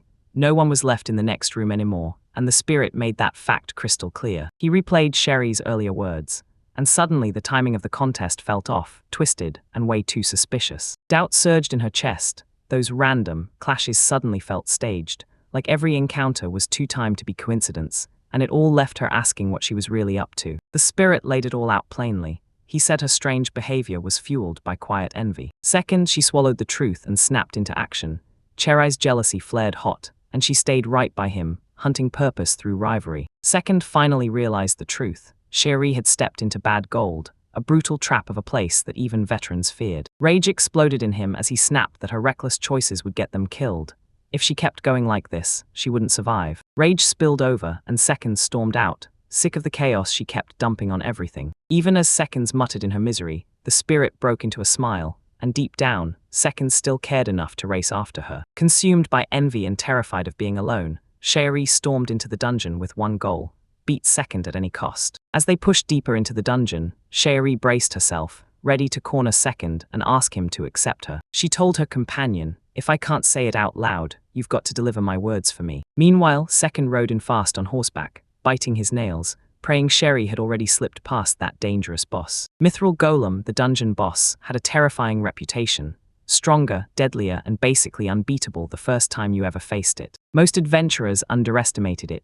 Sure, sorcery hit harder, but every physical strike bounced off its defense like it was untouchable. Uninformed players sling basic spells, but the Mithril Golem shrugs it all off, magic and weapons alike. Spent from casting, they crumple to the ground, and before they can even blink, the Mithril Golem smashes them flat. Cherie didn't have the power to survive. Without a real attack skill, death was almost guaranteed out here. Next, Angolma barreled straight into the dungeon, and he trusted her to sniff out exactly where she was. Sensing her spirit hovering nearby, he knew Cherie was alive, still fighting to survive inside that deadly dungeon. On the second rush through the dungeon, they dodged fights at every turn, desperate to reach Cherie before time ran out. Cherie remembered how, as a kid, isolation swallowed her whole. Her razor-sharp tongue and noble blood made everyone keep their distance. She felt her fate was sealed, that her lonely heart couldn't possibly change. Like being the Earl's daughter meant loneliness was written into her life. Even with a brave face on, Cherie finally dropped the truth she'd been carrying, saying out loud what she'd always felt,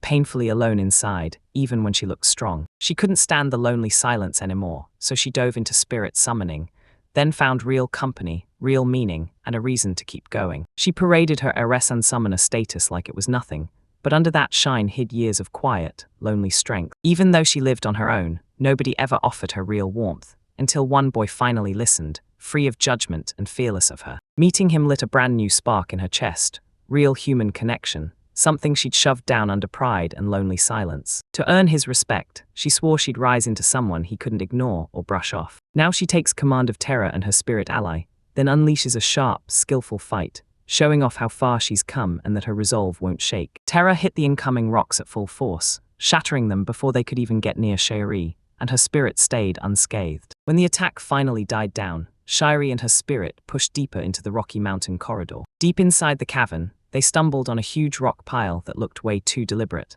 like someone arranged it to summon pure dread. Suddenly, the rocks started grinding, shifting, and rattling like they were alive, and Cherie plus her spirit braced themselves for whatever was about to strike. Rocks slammed together into a towering golem, and its eyes blazed as it loomed over the two girls. Tara's warning hit Cherie like a slap, but she clenched her fist anyway, because if she could beat it, their way forward would finally open. An enemy tower loomed ahead, and Cherie snapped her signal at Terra, telling her to unleash the fifth earth form. As magic whirled around Tara while she formed the spell, Cherish snapped the order, then tore the gates open for her deadliest sorcery. The towering golem surged forward, rocks blasted around them as the fight ignited, and the pressure kept climbing with every single second. The moment the heroes hit the cavern floor, everything changes. Cherie and Tara stared at the crashing rubble in stunned silence, not even sure their final attack landed right. Excitement crackled in Cherie's voice as they swore the prowling boss was already down, before the second even arrived. Suddenly, the rubble shuddered,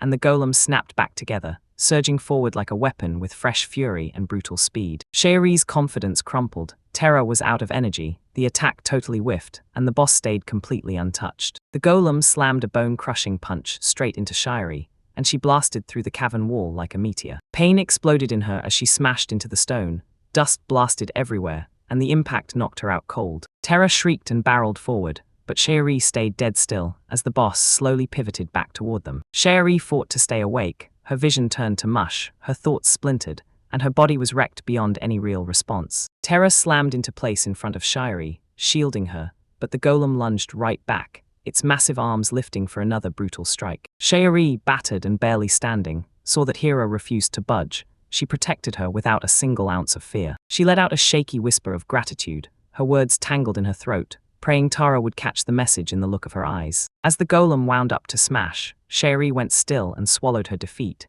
thinking this was the moment her story ended. Suddenly, a sword snapped into the attack just as it landed, and the second fighter surged in front of the monster to shield the girls. Without wasting a breath, Second exploded forward with a lightning-fast assault, hammering the golem back using razor-precise, bone-crushing counterattacks. Second came in swinging from every direction, ripping through the golem's defenses with zero hesitation. Shiri stared, stunned. His power wasn't some normal adventure, because every move he threw launched the golem stumbling backward hard. Terra clocked his technique, castle swordsmanship, and the moment it hit, the sheer force screamed that he wasn't just another run-of-the-mill A-rank like them. As Tara wrapped Shiri in comfort, Shiri choked out regret. Her own strength couldn't even shield Tara, and it couldn't bring her back safe. Shiri finally saw it. Her ambition had blinded her, and her own weakness put Tara in real danger, because all she'd wanted was something that actually meant something. Shiri shut her eyes tight, tears spilling as guilt crushed her chest, and she started calling herself a fool with no mercy at all. Second broke it down like this. He dumped Exp into spirit possession, and somehow pushed it to just barely fight-ready levels. When he finally understood Shiri was dying, he didn't hesitate for a second. He snapped that he was going to trigger spirit possession right away. A blazing aura erupted from him, power roaring to life. Yet in the span of a heartbeat, his face stayed ice-calm as the spell finally triggered. With his stats spiking 2.5x, he launched a second dash forward, because he only had 2 minutes to make it count. As the golem cocked its fist to smash Shiri in terror, Second zeroed in and intercepted with surgical perfect timing. Second took the golem's punch head-on, and replied with blistering speed, and a surge of raw strength from spirit possession. The golem's huge arms crumpled as the Second's pinpoint strike punched straight through its body, blasting rubble everywhere inside the cavern. He told them the boss was a joke, simple, repeatable attack patterns, so pure brute strength could steamroll it. The golem dropped, broken, and the Second stood triumphant, but most fighters never even got the chance to learn the rhythm of that battle before death took them. When the spirit possession finally ended, Second crumpled into calm, pride glowing on his face. Then he burst out laughing, loving every last surge of power from the whole ordeal. Tara beamed with thanks, totally oblivious that her earlier slip had nearly gotten them killed. Second snapped at them with ruthless sternness, reminding them how close they'd been to dying, then immediately brewed a recovery potion. He sprinted to Shire's side, and shoved the high potion into her hands before it was too late. Shiri crumpled quietly to the ground, and Second snapped into action, checking her condition while Tara soothed him, insisting she was finally on the mend. Second didn't ignore Shiri's flaws. He saw the hurt underneath, and realized she wasn't truly a bad person at all. Tara calmly breaks the silence and explains Shiri's isolation, then drops the real bombshell. It looks like Shiri slowly grew feelings for someone's second presence, tied to that dependency. He looked totally lost and furious, like he couldn't wrap his head around how anyone could call reckless, dangerous behavior affection. Tara spoke softly, urging Shiri to step into the spotlight too, acting it out so her parents would finally notice her and give her the approval she craved. Second snapped and yelled at Tara for neglect, but Tara begged him not to blame Shiri, still annoyed though. Second confessed he didn't truly hate Shari at all, then immediately called in the spirit's master for answers that really mattered. Tara spoke in a calm voice, laying bare Cheriz's isolation, and you could tell she wasn't just alone.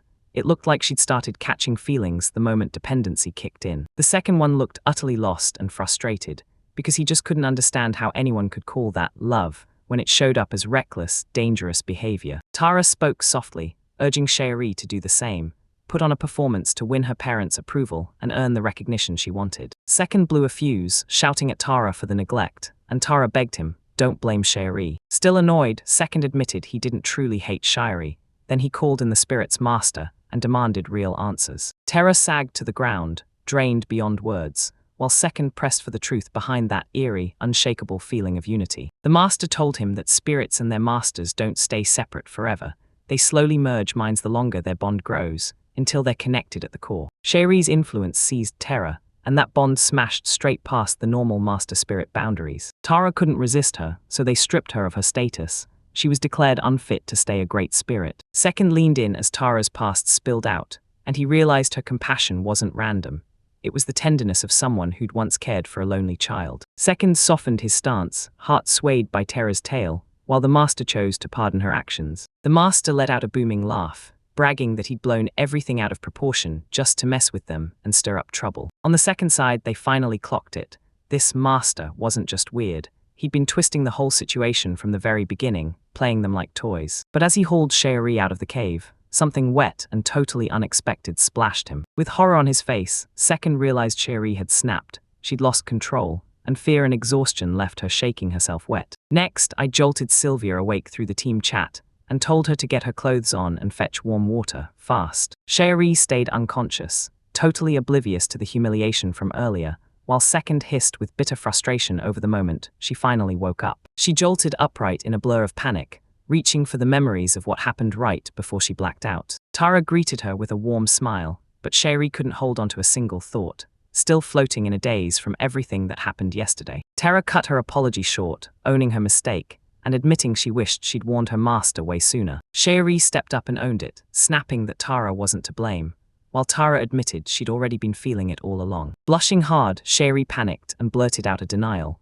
but her reactions screamed the truth louder than words ever could. Tara calmly laid out Cherie's reckless moves and shot back, asking if all of it was just to snare Second's attention. As Tara poured out what affection meant, Cherie froze for a second, then realized her feelings weren't just admiration at all. Still reeling, Cherie tried to dodge the truth, but Tara nailed her actions as both a threat and a massive embarrassment. Kostra broke down how Second poured a potion into Cherie, watched her heal, and then scooped her up to carry her back. Cherie clocked that potion's real value and started weighing whether a return gift, something just as fitting, would seal the deal. Flustered, she traced back exactly what triggered her collapse, and then realized her clothes didn't match what she'd been wearing, like someone had swapped them out mid-disaster. She went icy with terror when Tara casually dropped the truth about the accident, while she'd been out cold. Mortified, Cherie burst into panic and cried out, while Tara bluntly reslammed the humiliating moment without even pausing. The morning started peaceful in the village, then sudden pounding at the door jolted the second he woke up. Second snapped upright, already annoyed, thinking he'd finally get peace.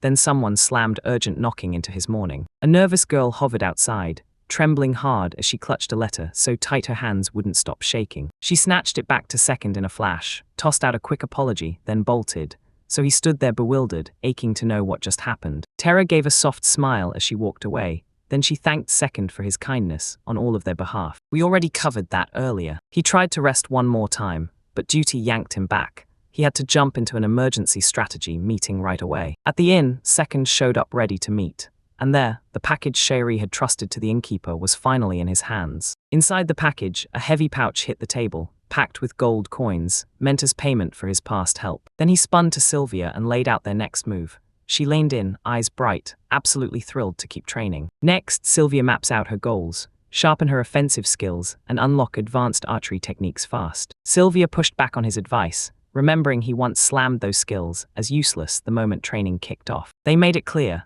these tools were rough in the beginning, but they were the key experts needed if they wanted to climb to the very top. Sylvia froze, then the shock hit harder as the title came through. The second confirmation sealed it, and she realized she wasn't just in the running, she was the intended candidate. He finally spilled the ultimate goal, and instantly earned the legendary archery title, known as Demon Piercer. Iko got his second assignment, learn Rook's shieldsmanship first, even though he secretly craved it for himself too. He ordered Iko to drill the shield techniques until he could master them, and then set his sights on chasing a prestigious title. Then it was Yukari's turn. Second laid out his blacksmithing path as Yukari stood right behind him, loyal and ready. She pushed both blacksmithing and endowment up to 9th grade, and her sudden closeness left the second utterly shaken. Yukari got it instantly, and with total confidence she swore she'd take charge of the endowment, because she knew it could supercharge items like crazy. Yukari pressed Second for his plan, and he laid it all out, starting with mastering dual sword techniques. Next, he laid out a clear path, training in transformation, stacking up forms, and earning titles, until it all fused into real multidiscipline mastery and unstoppable versatility. He spilled the truth. His transformation wasn't permanent at all, just a temporary power-up he needed to face that brutal high-level target waiting right ahead. They buckled down for 2 brutal months of training and resource hunting from Proling, getting stronger with every single day. Hidden from the others, Sharifi stalked the shadows and watched from afar, her face tight with nerves and steely resolve. Shayri fidgeted with nerves, praying that Second had actually read her letter, while that elf hovered right beside them. Out of nowhere, a young man shouted and barreled up. Tara snapped a warning that someone was on the way. The stranger burst in out of nowhere, cheerfully calling out Shayri, and his way too familiar tone instantly jolted her. He popped in and introduced himself as Serum, 19 years old, a C-rank adventurer, and absolutely obsessed with Shari. With Shayri already teetering on the edge, Serum's praise hit like a slap. He brushed off her obvious irritation while her patience snapped. Nymph, the quiet wind spirit, burst into the scene and bowed low as she introduced herself to Terra and the others. She spills that she actually met the great ruler, leaving everyone reeling after that jaw-dropping spiritual encounter they never saw coming. Terra slammed the truth down. This was Angelmois, the legendary, feared ruler of spirits, worshipped and respected in every spirit realm. To their total shock, Tara blurted that he now works for a guy called Second. Then she pointed straight at him, standing right there. Shayri's heart slammed as she realized Second had unleashed a legendary spirit. So she screamed, raged with raw power, and proved she deserved to be there. Shayri froze in pure disbelief. Second Spirit Summoner had the mighty ruler right under his command. Tara shrugged and admitted she'd totally forgotten it, and Shayri couldn't believe something this important was brushed off so carelessly. Shayri didn't want any more trouble. She snatched Tara's hand and bolted down the town's alley. While the serum sweated through the moment, it finally met him face to face and confirmed. Yep, Shari had brought him up earlier that same day. A wind spirit nymph swept in with a graceful bow and introduced herself, then praised Second for being the great ruler's current master. When the spirit nymph's colossal power came rushing back, Second thoughts hit hard, because the man's smooth flattery didn't fool anyone. Yukari dropped a sudden message out of nowhere, and with quiet urgency it yanked everyone's focus in seconds. When the warning hinted at an assassination, Yukari's gut flipped. Serum's too-sweet friendliness felt like a trap meant to fool her. Next, he studied the Serum's weird behavior, then wondered what power he could possibly steal just by crossing paths with the great ruler. Serum stayed ice calm, and his reasons were accepted, only if he could prove he was a real spirit summoner. He cooked up a plan to deal with Serum's demands and promised he'd meet the ruler in person. The summoning ritual detonated with brutal power, overwhelming the Serum with magic so intense it stunned everyone, and he showed it like it was nothing. Next, he barked at his spirit to unleash power, demanding a show of force to make his dominance crystal clear. A brutal wave of spiritual pressure smashed Serum into the ground, crushing every chance he had to move, resist, or even fight back. Second and the great ruler towered over him, making it crystal clear who was really in control. Next, I dug into the spirit ruler's technique, and damn, it didn't just fight fear, it turned it into a weapon, forcing anyone targeted to break and submit. Feeling a flash of pity, Second even thought about ending the pressure, because dominance was already locked in. The mighty ruler demanded they lift their heads, and with that single command, pride returned to the ones who'd been brought low. Yukari blared a warning about Second intentions lurking beneath the surface, and the ruler kicked off an investigation with the spirit nymph. One spirit slipped away suspiciously, and the moment it did, magical suppression slammed down, then the group surged in and crushed his escape attempt. The elf calmly dropped the truth. Turns out that suspicious man was a spy working for the Marbel Empire. Then he grew cautious fast, remembering the Empire's brutal strength and how it shoved its way into the Kingdom of Castile with nothing but aggression. Even with the spy's nervous act, Second didn't buy it for a second. He kept grilling his own instincts, wondering if the whole thing was just a slick performance or a calculated manipulation. He couldn't deny the Empire earned its rise through sheer power, but the way they did it clashed hard with everything he believed in. Second finally let him go, making sure he'd carry the name of the future strongest man in his mind. Second ended the encounter with a grin, taunted the spy to his face, and made it crystal clear he owned his mind. The agent slipped into Castile's capital like he belonged there, quietly collecting intel for the Marbel Empire's military high command assessment. By pure chance, he stumbled on Sharia and Tara, two powerhouses driving the spirit realm's influence higher and higher. Terra's arrival sealed the fact that war was coming, but the real nightmare was this. An unknown man could command spirits like they were his to unleash. His cover got shattered, and the enemy commander mocked him to his face, proving his loyalty to the Empire for everyone to see. Shocked, he spun in disbelief and demanded answers. Had his every move been predicted from the very first moment of this mission? Shaken by the exposure, he panicked and swore there'd been no contact, no mistake at all, yet they still zeroed in on him like they suspected everything. He finally understood it. Every step he took got shut down, because the enemy was sharper in every way and outplayed him before he could breathe. Kneeling in surrender, he swore that his final duty was to report this straight to the Empire's leadership. To his utter shock, the enemy commander straight up said he had zero plans to execute him today. Then he casually tossed the spy an invite to join their dungeon raid, so fast it left him utterly speechless and rattled. The agent realized Second had been clocking everything the whole time, then weaponized the entire encounter to see what he'd do. Second's calm made him sweat. He panicked in seconds, not knowing if he should bolt, obey, or just crumble to the floor. The Second finally let him slip out, but it came with one sharp warning. He had to deliver a message straight to his emperor. The agent snatched up the message and instantly knew the real target was the ruler sitting deep behind enemy lines. Shaken to his bones, he stormed out of Castile, swearing he'd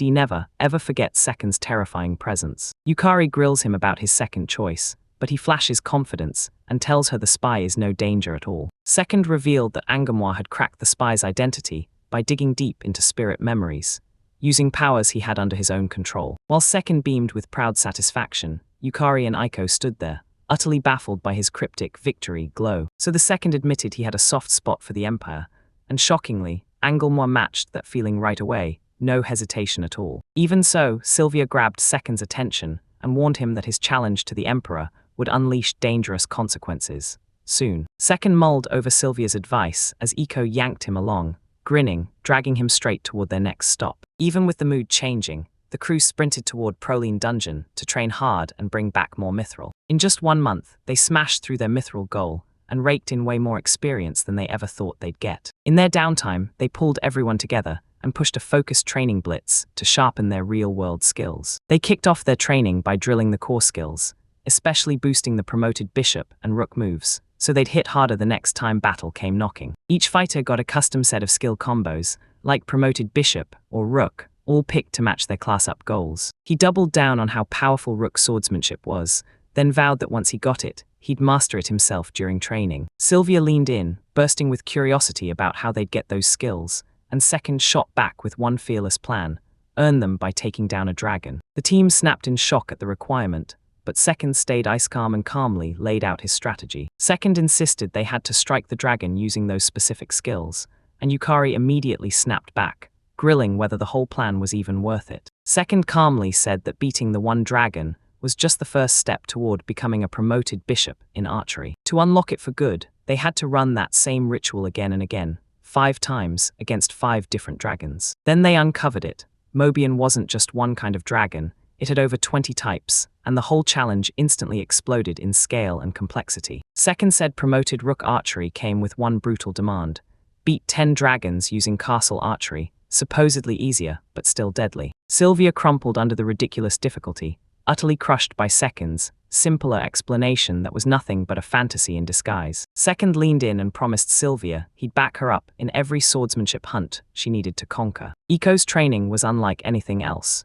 Dragons blasted through every Shieldmaster skill tier with him, until defeat finally came. Then she had to survive 100 brutal strikes with castle shieldsmanship in the middle of a dragon showdown. Once the jobs were handed out, the crew wrapped up their business in Proline and kicked off their dragon hunting mission. They rode north over brutal rocky ground, chasing the bad gold's rumors, racing toward that ravine to find their first dragon. Second, he broke down the Meteo dungeon's layout and revealed 7 wild dragon types, complete with brutal bosses. Sylvia snapped to the truth. Meteo was still undefeated, and the danger they were stepping into hit her like a punch. Second had already seen this coming. If Proline stayed untouched, then Meteo was still buried, unexplored, and way harder to crack. Even with fear gnawing at her, Second promised they'd take it down as a 3-person team, because every single dragon in their way was brutally formidable. With everything finally set, Second, Sylvia and Iko charged straight into the open ground near the Meteo dungeon entrance. Second and his crew marched into Meteo dungeon,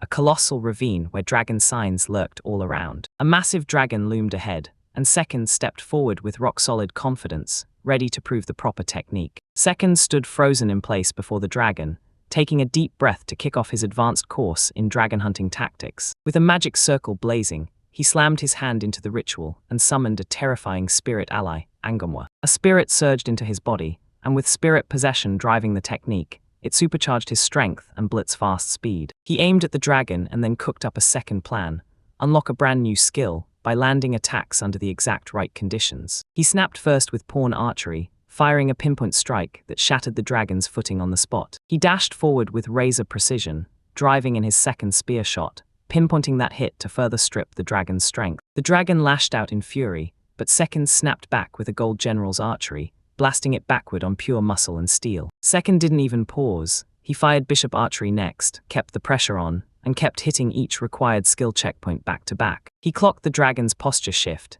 Its roar screamed a breath attack was coming, and it was a move he'd studied down to the pattern. Right on cue, the dragon tensed the instant it exhaled. Second clocked that exact opening and went in to land the finishing blows. The dragon staggered back as Second unleashed 3 blistering strikes: Silver General, Castle, and Knight Archery. He hit every single skill requirement, then ran the second check in his head, lining up the final bishop attack sequence like it was about to explode. Without a second to breathe, Second slammed his arrow into place, his aura exploding as he zeroed in on the ultimate bishop archery technique. Bishop Rush unleashed a storm of explosive strikes, landing the blows right when the dragon was at its weakest, and shattering every defense in an instant. The dragon crumpled to the ground, its body ripped and still smoking, fully crushed by a second of perfectly timed, tactical execution. Sylvia and Eiko casually dropped a second approach, summarizing the brutal battle they just watched unfold. Eiko and Sylvia just stood there, stunned, because after the fight, the second skill hit like lightning,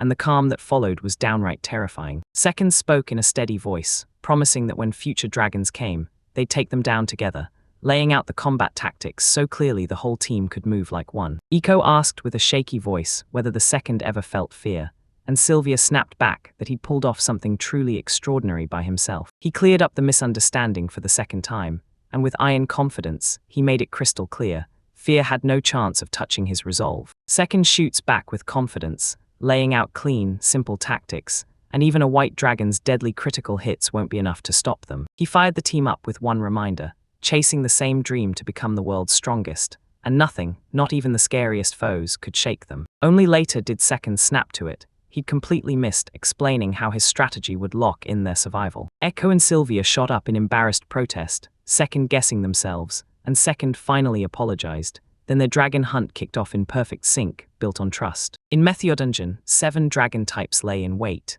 until the rainbow dragon finally reared up as the last, colossal nightmare. The dragon's strength chart laid out every type's power, and one look was enough to show just how terrifying the rainbow dragon's might really was. Next, I sized up the difficulty gap. Sure, red dragons were tough but doable, but gold dragons brought real, deadly danger. Even with his own power on tap, Second knew Sylvia and Eiko weren't built to survive fights that big. He ditched the idea of taking the whole dungeon, and instead doubled down on leveling up his skills, pushing Bishop and Rook to the front. Each member has to climb the ranks by slaughtering dragons with top-tier tactical skills, and only the ones who hit the exact requirements earn their promotions. Second slammed the warning onto the team: no one was allowed to touch those deadly golden rainbow dragons, not under any circumstance. Red dragons, twice as terrifying as white, were now the squad's biggest, finally allowed challenge. After the grueling fights and non-stop tension finally drained them, Sylvia and Eiko crumpled into deep sleep, worn out beyond words. After cutting down multiple white dragons, the team unlocked freshly promoted skills and locked in their game plan for tomorrow's final objectives. Second told Sylvia the next enemies would be tougher, and he dropped a warning, one vital thing she absolutely couldn't forget. And then it slams the message hard: don't provoke gold or rainbow dragons, because their power is crushing, and you don't need that kind of danger in your life. He lays it out plainly: the red dragons hit twice as hard as the whites, so right now, they're the top priority target. After a brutal day of fighting and training, Sylvia and Eiko crumpled to the ground, wiped out by pure mental exhaustion. Even with exhaustion clawing at them, they still picked up fresh skills, and now the whole team is gearing up to take on 4 more tomorrow. Sylvia doubts the danger, but Second refuses to stall. He's about to warn her about something even more critical before they step into a gauntlet of stronger foes. He replayed every dragon's attack in his mind, crashed through countless failures to forge the right techniques, and then, somehow, survived. But then he realized that in real life, dying even once isn't an option for anyone. She leaned in, caught every word like it mattered, and answered with total confidence, like she'd fully nailed it. Even with doubts gnawing at her, she swallowed her questions and accepted his words in total silence. Once the briefing ended, they locked in the plan: no dungeon smash today. Just survive, then run it back tomorrow. Second admitted that while the Messio dungeon could be taken, Grabbing it right now would get them nothing worth the trouble. Sylvia clocked his logic as weird and zeroed in on one thing: why he didn't care at all about getting noticed, chasing recognition, or chasing that classic dungeon fame. He calmly swallowed her argument and nodded, making it clear that his one true goal was carving his path to the world's strongest, by getting brutally efficient. Sylvia couldn't ignore how strange his eerie calm was. Meanwhile, Eco had already crashed into sleep. As the moon climbed over the silent rooftops, the crew finally dropped in, fully locked in and ready to smash through tomorrow's deadly test. He barreled forward as the red dragon roared, standing between the danger and Sylvia, who could only freeze behind him in stunned silence. After they slipped back to safety, Sylvia told everyone how far they'd come, because she and Eco had finally mastered bishop-style defensive moves. Thanks to Second's razor-precise tactics, they wiped out dragons again and again. Green ones, red ones, it all crumbled fast. Second declared his solo challenge, then strode up to the red dragon with steel-cold focus, chasing sword mastery one step at a time. Second lunged at the beast solo, blades up and eyes locked, ready to unleash decisive combat without a second's doubt. Second erupted upward like a missile, then struck dead. On the moment, the red dragon snapped its jaws wide. Every single move came out razor-sharp and on purpose, pinning that red dragon down without wasting a drop of strength. The dragon collapsed, boom, and as the second confirmed skill gain popped, he waved the whole crew back like it was no big deal. He flashed that same warm smile he'd wear after a delicious meal, or a small, personal win. Sylvia watched him stride away in silence, her heart fired up by his strength, and she prayed she'd be able to keep up one day. After they finished the quest, Second and Eco locked eyes, nodded, and headed back, no doubts, no fear. Right before he left the group, he suddenly heard battle sounds snapping through the air, so he spun around and noticed something unexpected lurking nearby. They inched upward, eyes sharp, and then spotted another group deep inside the still unconquered Methio dungeon, deadly. Second spotted a lone swordsman standing his ground against danger, fully battle-tested, and bold enough to take him on by himself. The swordsmen slammed their blades into the dragon with zero hesitation, while a mysterious woman stood far off and watched in silence. While Sylvia watched, she realized the stranger's power. He was taking down the yellow dragon all by himself with terrifying ease. The yellow dragon crashed down in seconds, and the man didn't even pause. He charged straight at the green dragon for the next brutal fight. He burst into the fight with his sword held high, driving it into the roaring beast as it slammed forward with crushing force. Sylvia finally confessed his power, but the way he moved just didn't add up. No grace, no real presence, like his emotions were slipping out of control. While Second moved with razor-sharp elegance, this guy's performance felt rough and raw, efficient for sure, but nowhere near as polished as earth to sky. Second thought roared in his head: should he warn the stranger? Because if a rainbow or gold dragon showed up, his strength would get crushed in an instant. They checked and confirmed the strangers were finally gone, so with no danger in sight, the whole crew kicked back into motion and carried on, calm and unshaken. Fresh back in town, Yukari rushed to the Earl's mansion, just after Second's team slipped out to hunt. Yukari handed over the payment to Locke in the mithril alloy deal, then promised she'd stay put at the mansion. Yukari stayed perfectly still, silent as a shadow, betting everything on Master coming back safe. Yukari dove into buying the mansion headfirst, setting up meetings with developers, builders, and real estate experts to get the deal moving. Even after inviting the top experts, Yukari couldn't shake the fear that they still wouldn't be able to live up to her master's brutal expectations. Next, he toured the mansion they picked, only to find it way smaller than he'd pictured, and he didn't let disappointment show. Even the grandest mansion in the capital couldn't shake Second's calm, steady composure. He pitched the idea of buying 9 mansions and stitching them into one colossal estate, all under a single breathtaking vision. Yukari doubts his nerve for a second, then snaps into action, determined to carry out the bold, ambitious request himself. Yukari's ruthless demands and sky-high expectations left the professionals in that room completely stunned, scrambling to catch up. With numbers flying in her head, Yukari commits, zero hesitation, to aim straight for the world's greatest estate. With the building plans basically locked in, Yukari shifted into action and started mapping out how to hire servants. Yukari's eyes widened. Turns out the Mori Slave Company's president had finally shown up, and that meant the next round of negotiations was about to begin. Yukari studied the sudden turn with sharp suspicion, convinced some careless agent had spilled the key purchase details before they were even supposed to hit the market. When she clocked the legal bombshell, she slammed her slave contract as invalid and pinged her master through the team chat. Even though she wasn't sure, Yukari pinned her faith on Master's call, convinced that with his guidance and his purpose, everything would turn out fine. She snapped for Philip to come in, eyes locked on him as she geared up for hard negotiations over their servant situation. Philip strode in with confidence,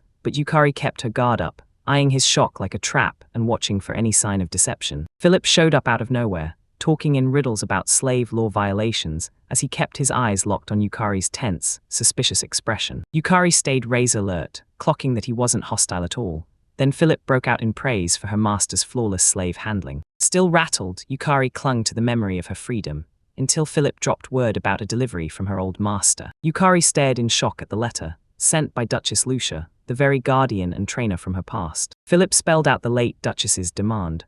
Once trust finally took root, he'd hand that letter straight to Yukari's master. Yukari stepped forward and it hit her. Philip wasn't clueless at all. He already knew the truth about her past and the bond they shared. She tried to rip the truth out of that lie, but Philip stayed ice calm and shrugged it off, swearing it was all just a misunderstanding. Yukari's mind raced as she zeroed in on Duchess Lucia, the slave company, and the secret chain tying every event together, all driven by one hidden intention. Clutching the letter in both hands, Yukari finally realized it was the grand payoff of every damn thing she'd been through. She couldn't stop wondering if delivering that letter to her master was Lucia's endgame all along. Yukari swung open the front doors and showed the crew their future mansion in the Eastern District, like, "This is where we're headed." Echo burst with pure excitement, racing through every room like a storm, ecstatic that they were finally going to live here together. Sylvia in second questioned the logic, and even then, she admitted the house felt far too extravagant and over the top. Yukari raised the money alarm,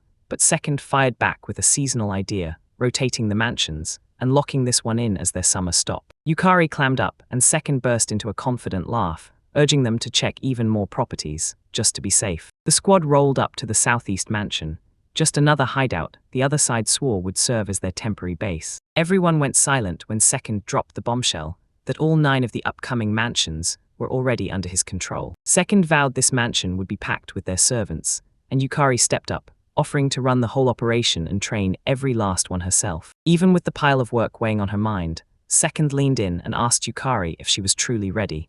Yukari didn't waver a single bit. With a grateful bow, Yukari accepted the role, while second hit her with a sharp reminder, "Don't push yourself too hard with the duties." Yukari's sharp planning made everything run like clockwork, and in the end, all 9 mansions were snapped up at a fair price. Second remembered his old life, back when he was a shut-in, and then threw himself headfirst into this new reality, fully and without hesitation. To celebrate their move, the whole crew piled together with smiles, and second kicked off the hype by suggesting a barbecue to crank everyone's spirits way up. Still wrecked from the night before, second lurched down the stairs, praying he'd find a morning coffee for Yukari. Now dressed as a maid, she greeted him with perfect manners, stunning him and leaving second speechless with her elegant grace. Yukari handled breakfast like a pro, and then, still half asleep, he stared at her made-up look with quiet, growing amazement. Sylvia's eyes went wide when Yukari took the lead, because with calm focus and razor-precise moves, Yukari claimed victory on pure momentum. Iko burst into the room,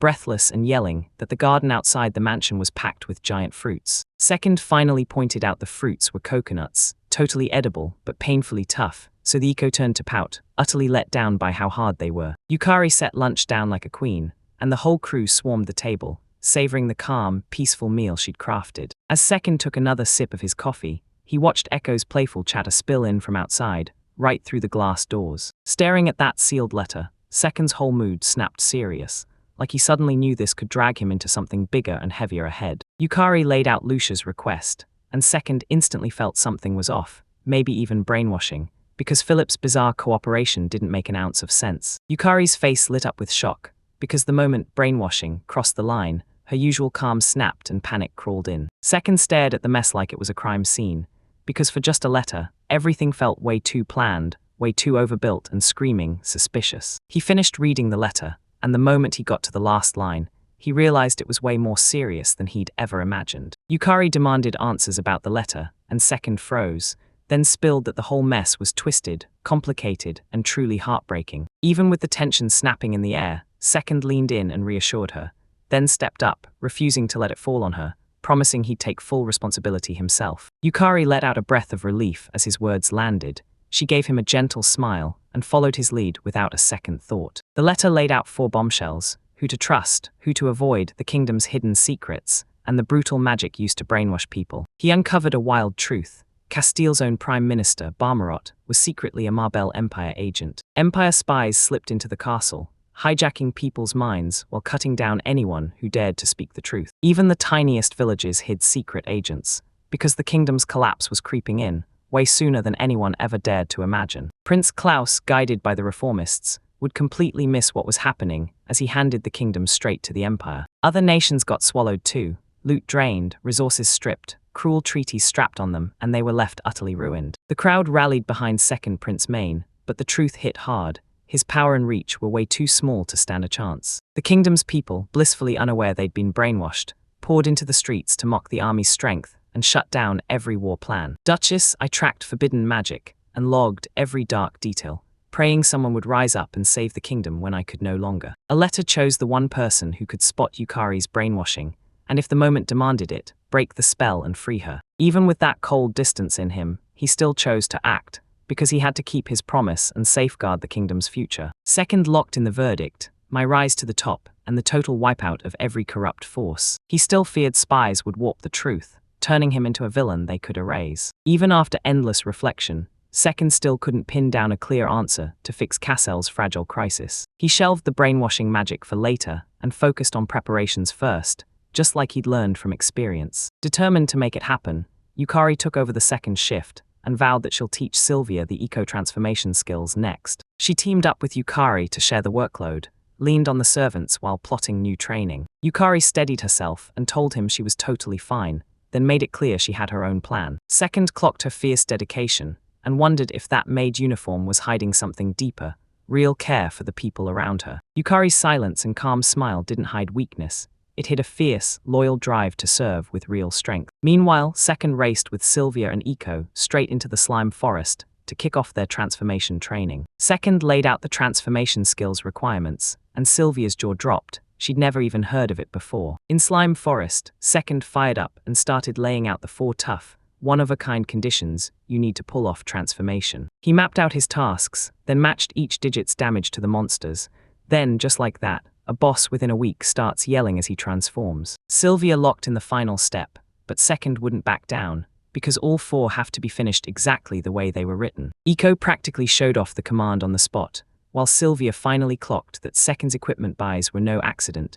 They'd been planned down to the last detail. Second laid out the plan and bragged about those spears he'd bought earlier, low-damage training weapons made to beat slimes. They trained the spearmanship skill, slicing their way into weak, low-damage blows against Slime's rock-hard defense. In the Slime Forest, the crew raised their weapons and got set to hunt down every hit, tracking and recording the exact damage numbers. As Eco buzzed with excitement, Sylvia stalled, still unsure she could really trust those transformed skills in a real fight. Later that night, Sylvia drilled her transformation solo, crafting fresh nightly phrases in secret, and secretly loving every last bit of the dramatic flair. The whole crew plunged into the thick forest, kicking off their slime hunting mission and tracking every damage match like a trophy. After 3 grueling days of trials, the whole group finally cracked it and unlocked the transformation skill. Sylvia owned her role, triggered the transformation, and declared her justice with the bold swagger of a proud knight. In her brand new form, Sylvia jumped into daily training, grinding relentlessly to build up heroic skills with pure discipline. She picked fire as her element,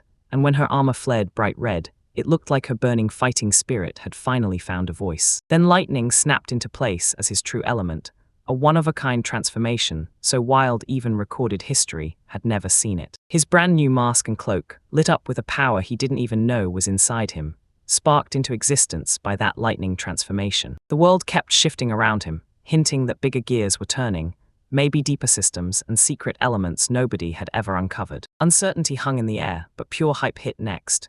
New game mechanics could erupt any moment, even beyond the original rule set. Sylvia drilled relentless special attacks, and after 2 straight weeks of non-stop training, her combat rhythm finally clicked into perfect sync. He took a deep breath, checked every detail, and locked in for the next mission. Next, he sharpened his upgraded powers, especially transformation and taming, so he could build the perfect setup for his coming strategic plays. Once those monsters are down to under 20% health, you can try to tame them, but whether it works depends on how strong they are and what kind they are. The Darkness Wolf, an untamed, ruthless mage, was the Second's target, and beating it demanded ruthless planning and full-on mastery. The Darkness Wolf was a rare upgrade of the Blackfur Wolf, forged when endless dungeon darkness swallowed them whole. Breaking that beast once vaulted him into second place. Now he's chasing that same legend again. The Darkness Wolf got tagged as untamable, just like every other boss that's absurdly overpowered and feared by everyone. And unlike real bosses, the Dark Wolf didn't need anyone. It evolved on its own and even got classified as something you could tame. He launched a second plan, driving its health under the limit again, repeating the whole routine with razor-precise effort. Even after thousands of failures, he snapped back every time, never surrendering, because he was sure the Dark Wolf wasn't a real boss. With pure grind and sacrifice, Second hunted every single day without stopping, until the long-awaited critical moment finally slammed into place. After 4,600 tries, Second finally nailed it. He tamed the Darkness Wolf, somehow beating the impossible. Rumors tore through the scene in seconds, and a bunch of players scrambled to copy him, but after that, nobody ever managed to pull it off. Online debates erupted in disbelief, yet Second stayed icy calm, quietly gearing up to shut every single doubter up for good. He knew Mobius' playbook by heart, but this new world hit like a death sentence. One mistake, and that was it, no second chances. Even with every safeguard in place, Second still felt that sharp fear, because when real danger came back, he got hit with the truth. This world wasn't a game. Fear lingered in the air, but then he chose death's risk anyway, because that was the price of his resolve. He clenched his resolve and swore he'd never back down, no matter how impossible it felt. War spread like a shadow across kingdoms, and Second realized this could be the last chance he'd ever get to act. He hired Yukari to forge custom mithril gear, cranking both offense and defense to the max. Yukari kept forging crucial upgrades non-stop, and Second started leaning on her skill so hard it hit him both in battle and in the way he felt. Yukari finally got to rest, but Sylvia and Iko were thrown straight into immediate training. As soon as Yukari's gear was finally ready, he called everyone in, because big decisions were about to hit the team during the briefing. When death came knocking, Second slammed down survival instructions for Sylvia, Yukari, and Iko. After a brutal round of arguing, he finally forced them to swear they'd report every single day, and even then, they only reluctantly agreed to the plan. Sylvia and Iko got thrown into dungeon training, taking turns in the fight, so their survival coordination got razor-sharp. Second, Sylvia's in trouble. Iko's weak offense drags every fight out, turning each enemy encounter into a slow, painful grind. He prayed that their training would forge real teamwork, and right then, Yukari was handed a single, special solo mission. After laying down the final instructions, Second said his goodbyes and left the team to level up without him. Out of nowhere, Second spotted a bunch of unfamiliar maids, and his curiosity sparked instantly as he wondered, quietly, how the household had blown up so fast. With the plan locked in, Second tore out of Peiho for Kula, then pushed on toward the Ice Rays dungeon. Second skidded to a stop in Peiho, plotting a break to hit the Asia Spawn dungeon and pull in a brand new ally. He called forth the spirit Angamwa and ordered it to slip into mana mode, so it could move with tight, stealthy precision. Now the spirit had no body at all, just a silent presence that slipped beside the Second's horse unnoticed, then tapped into minds to send telepathic messages. Then he warned the spirit about the threat closing in, ready to fire off crucial tactical intel on the spot. He ripped the truth open. The enemy was a Darkness Wolf, an absurdly brutal powerhouse he fully planned to break and tame. Second spilled his repeat tame play, chipped away at its health, watched it fail, then reset and tried again, until it finally worked. Inside Asia's barn dungeon, Second clamped onto a goblin mage's horn to finish his secret strategy. After mowing through the enemies in Peiho, Second finally snatched the goblin mage horn and sealed the win. He stocked up on high potions in bulk, gearing up for a brutal fight where every second would demand instant healing. On the way to Port City, Kula's second mate leaned in and spilled tactical tips to Angoma, sharpening their coordination for what came next. Angelmoa got the Darkness Wolf's core data from the second mental access, and she read it in sync with Link. They figured out the creature could teleport and shift forms only when shadows lined up, and only after a brutal delay in its time transformations. Each form brought a different kind of attack. Some summoned beasts in human shape, while others unleashed a brutal, long-range roar that came from a wolf. They watched as defense skills snap physical strikes into solid blocks, shove magic attacks away with a human form guard, and slam a barrier into place. Then, with unshaken composure, you slam out the summary, leaving Angelmois stunned at how untouchable the enemy could be for a little while. He kept on ripping into the Darkness Wolf's terrifying sorcery. One cast and stamina vanished in wide-range bursts. To survive those attacks, he stocked up on potions and braced himself, ready for the wolf's next barrage. But he warned him, heal too early, and that reckless recovery will spark another brutal wave of damage. After the spell hit, he broke down the sorcery's pattern, then the wolf could summon something, or unleash a brutal barrage with raw staff skill. As the secret knowledge poured in, the mysterious craftsmanship and ultimate modes were exposed, each one deadlier than anyone ever dared to expect. Combat turns his body into a locked cage. Moves feel nearly impossible. As the knight tore across the plains, he tested the wolf's strength firsthand, and the moment he saw what it could do, he knew its monstrous power was one misstep away from disaster. Even the mighty ruler of the Great Spirit couldn't stand against the Darkness Wolf. Its power crushed fear itself, beyond any counting or mercy. As the legend of the Darkness Wolf spread, people didn't fear its raw power. They feared its non-stop, maddening combat style that wouldn't let anyone breathe. Seconds snapped back to that brutal game style, and he couldn't wait to wrestle the chaos into submission here. Mid-battle, he popped a second-use potion to keep the Darkness Wolf from slipping away, after his first tries totally failed. Because the taming only kicks in under 20% HP, he kept topping himself off with those heals, again and again, so the whole process could snap back into gear fast. Instead of risking a permanent loss by killing it, Second keeps firing potion cycles until they finally reach it nearby. Second slammed into the port city of Kula, ready to cross over to the dungeon fortress Iserace. Second planted himself before Isoroi, stared at the ruins, towering walls, and braced like he was about to get smashed by whatever waited beyond those gates. Even though the dungeon boss was lurking upstairs, Second slipped deeper, straight for the secret library buried under the fortress. Armored guardians slammed into the path ahead, standing their ground with raw brute force and an ironclad presence to keep the fortress sealed. Second didn't hesitate. He barked his order and surged ahead, dead set on cracking the secrets waiting beneath. Number 2 stood rock steady, while a towering armored enemy surged forward, weapon cocked high for a brutal downward smash. Second triggers his next transformation in a flash, unleashing a burst of energy timed to perfection to slam back the charging enemies. His body snapped into a new shape, jawline sharper, senses blazing, and magic surged through him, signaling the instant his upgraded combat form kicked in. The transformation unleashed a thunderous shockwave, blasting enemies backward and granting him a short burst of invincibility inside a perfectly controlled blast zone. It gave him 8 seconds of pure safety, then right after, he got 2 seconds of freedom to strike with total invincibility. He rocketed ahead on his invincibility window, smashing straight through the enemy's defense like it was paper. The blow rips open a perfect opening, setting up a deadly follow-up as it zeroes in on the knight's one weakness, magic damage. Next, he loosed a lightning-charged arrow with a special technique made to punch straight through armor. The knight ate a full-force hit. An explosion swallowed its whole body right as the combo strike landed. With the first enemy crushed, he steadied his breath, scanned the battlefield like it owed him answers, and sized up the next threat without a single flicker of hesitation. A split-second lightning blast tore the enemy apart, sealing the finishing blow with ruthless, practiced precision. Even with all that power, Second couldn't deny it. Luck swung in hard and turned critical hits into something way shorter than the struggle it should have been. After the clash ended, Second strode off by himself through torchlit halls, creeping down the twisting stairs with his guard up. He finally crashed into the giant door labeled Underground Grand Library, the exact prize his mission was hunting. He clocked the monster's move, so he stashed the second camp on a raised ledge, safe from the roaming ghost-type enemies. The torch flared to life, its warm glow daring everyone into a careful, deeper descent ahead. Second yanked the torch tight in his grip, then barked at his partner to trigger spirit possession the instant that door swung open. Dark energy surged around him the moment he kicked off the spirit possession technique. No pause, no hesitation. Inside the library, a lone darkness wolf loomed on top of scattered books, its presence seething with menace. Second locked onto the beast at once, his face snapping tight when the situation twisted into something far more dangerous than he expected. A lone darkness wolf stood guard on the broken ruins, staring ahead like nothing could rattle it.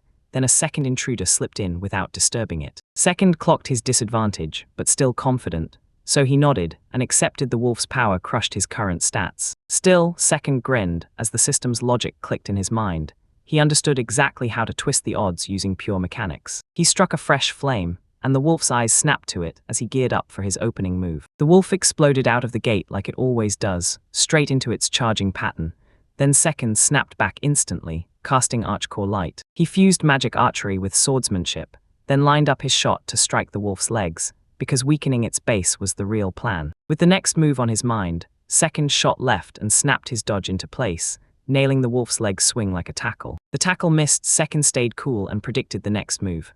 Then everything went dark, teleport, transform and summon. The darkness wolf slammed into the chamber again, and shadowy flames surged as its form twisted and reshaped. Just like everyone feared, it flipped the form, no longer a wolf, but a humanoid dark woman packed with terrifying power. The ground blew apart as she slammed down, her magic tearing the stone apart and freezing the empty street in total silence. He clocked her instantly, unchanged by time, untouched by the world, like she was still the girl he once vowed to protect with his whole heart. After studying her transformation in total calm, he readied advanced rook swordsmanship, all set before the summoning ritual even started. He timed it to the second, staring as the flames died down, then snapped into action, ready with moves honed to perfection. Knowing the danger all too well, he launched the second technique, then got stuck wide open while it charged up for what felt like forever. The moment she hit the ground, he detonated forward, timing the strike perfectly as shattered debris exploded around them. His gamble paid off. She crumpled from the impact, stunned just long enough for her dark magic to never fully spark to life. That second stunning move wasn't the finish. He had to land 2 razor-critical hits, or he'd watch his hard-won advantage vanish. The clock was screaming. One slip, and he'd have to fire off more rounds before she even had a chance to recover. His arrows screamed through the air, and both landed with perfect hits, with critical damage flashing as she immediately crumpled into down state. Still trapped in that dark summoning, she'd snap back into wolf form and rip right back into the cycle again. She lunged again, Seconds snapped in with Coralite, staring as her body warped into attack-ready stance. Seconds snapped away from her bite, and when he realized Darkroar was hot on his tail, he launched into a brutal sprint, skimming past that danger window before it could catch him. She let out a dark, thunderous roar, then snapped back into her humanoid form, choosing to transform instead of going straight for the kill. He checked that her shadow was still there, and that meant she was vulnerable, so without a second thought, he started pushing Rook's swordsmanship again. Second stunter struck again, but this time he only landed a single, deadly critical shot with the castle archery. As he hit the ground, he stared while she surged back to her feet, and with dark power already summoned, she was about to strike back hard. Then she studied her next form, eyes locked sharp, serious as stone, as she calmly drew her shadow staff. She flipped into full staffmanship mode. Second grind or not, the real power was timing and iron control. He blended multiple archery styles, throwing her balance off just enough to nail the takedown with deadly precision. Like clockwork, her wolf form snapped back into place. Then she locked in Castar's core light and spotted her next charge before he could even blink. Even with the fight spiraling on and on, Second couldn't smother his excitement. This non-stop duel lit him up. Next, eccentric and fearless, he took on the Darkness Wolf, an impossible enemy he had forged himself. Onlookers stared, stunned. He dodged every single attack and fired off flawless counter-techniques again and again. He barreled forward with zero hesitation, pure instinct roaring through his bones as he crashed into every moment. Second didn't overthink anything. He chased the rush and sank into every single beat of the fight as it unfolded. Somewhere beyond the chaos of the battlefield, a quiet truth clung to him. He'd come back for the throne and take his rightful place. Second threw caution to the wind in battle, ready to rip his way back to the throne and reclaim his title as the world's #1. And Gamora stared in stunned awe, crushed by the sheer force of the moment. Second after second of relentless strength, grit, and a lonely march toward greatness. With awe in his chest, Anglemoa watched Second's blazing resolve, ready to sacrifice everything just to outshine every other warrior. He pledged his loyalty on the spot, ready to jump onto Second's path. Then his pure excitement exploded into a full-on belly laugh. Second, the whole dramatic inner monologue got on his nerves, and he snapped back at the voice that echoed in pure annoyance. She stood in front of the Darkness Wolf, eyes sharp, doing the math on her HP loss with terrifying precision, like she'd already lived this moment once before. Flames swallowed her whole, and right then her power detonated into a raging berserk mode. He shot his hand up with razor-timed precision, just as she came barreling at him. The attempt blew up in their face. Second stayed ice calm, already seeing the consequence coming and bracing for what hit next. He slammed explosive potions into the air, crushing her rage on impact. Then, moments later, the beast shimmered, turned peaceful, and obeyed his command. Still, he spoke with steady calm and laid out the tactic. Though doubt gnawed at him, he was convinced this plan would finally bring the Darkness Wolf down. Seconds crawled by as the fight stretched way past anything he'd ever survived in his past life. Wiped out, he yawned again, mouth stretched wide, spent down to nothing from the same grinding work and those non-stop mental calculations. He stumbled back to his camp, utterly drained, 9 straight taming tries, and each one ended in failure so far. Even after every setback, the wolf stayed trapped, and one loyal ally reminded him just how long he'd gone on without a single rest. Next, he trained every single day, certain he could tame the Darkness Wolf's wild behavior just by putting in the work, one routine at a time. He finally owned up to it. His edge this round came from her, not being able to trigger empty shadow while she transformed. He broke down exactly how her transformation route throttled her spellcasting, so he had a safe opening to slam in and interrupt her. If someone hits her while she's in shadow mode, the stun won't stick, and that means deadly spells could go off way too easily. But if she called up the Blackfire Spear, her ultimate form, everything could spiral out of control in an instant. Second clenched his resolve. When nothing else worked, he went all in and prepared to unleash his final, buried technique. His companion caught the danger in the air, and at the same time, ancient scrolls blew open and scattered clues about the world that came before them both. Somewhere deep in the darkness, Wolf, her real self couldn't take it anymore. She kept asking why she was stuck in this endless silence, surrounded by books. She stared straight at time itself. How long had she truly been here, trapped in a forgotten existence while whole ages slipped by without ever adding up to anything? She fought to get her message across, but her beast body shut down every attempt, so all humans got were raw, shaking growls. Fueled by ancient bloodlust, her body surged on instinct and struck again, ending a life instantly with not a shred of remorse. She stood on a mountain of bones, her thirst clawing deeper with every passing moment, while eternal hunger grew razor-sharp in the silence of being alone. Trapped in madness, she yearned for yet another soul, desperate to guess how they'd die and what dark secrets they'd bring with them. At last, she finally reached it. Her senses snapped awake, and even though she knew the routine, her body still screamed, "Kill." For the first time in centuries, something finally stirred. An unknown jolt shot straight into her core. That second strike connected hard, right on target, and the darkness Wolf reeled, stunned that some puny human could actually hurt it. With a hit to her body and shock in her chest, she burst into a scream, because for the first time, she finally felt real danger, and it terrified her. Her strength crumbled, her limbs wouldn't regenerate, no matter what she did. Still, Second clenched his resolve as she shook, utterly stunned by her own failing power. Pain slammed into her senses, and she let out her first ever scream. Everything felt new, foreign, and way too overwhelming to bear. Still, through the agony, she burst into laughter, because for the first time, she felt alive in every single way. Crushed by the pain, she finally understood. Every century of darkness had steered her straight into this moment. Even through the agony, she wanted more, because that surge lit up feelings she'd never once known in all her immortal life. Her strength crumbled, but a sweet satisfaction washed over her. She only wanted to die in his hands. Instead, her wounds snapped shut.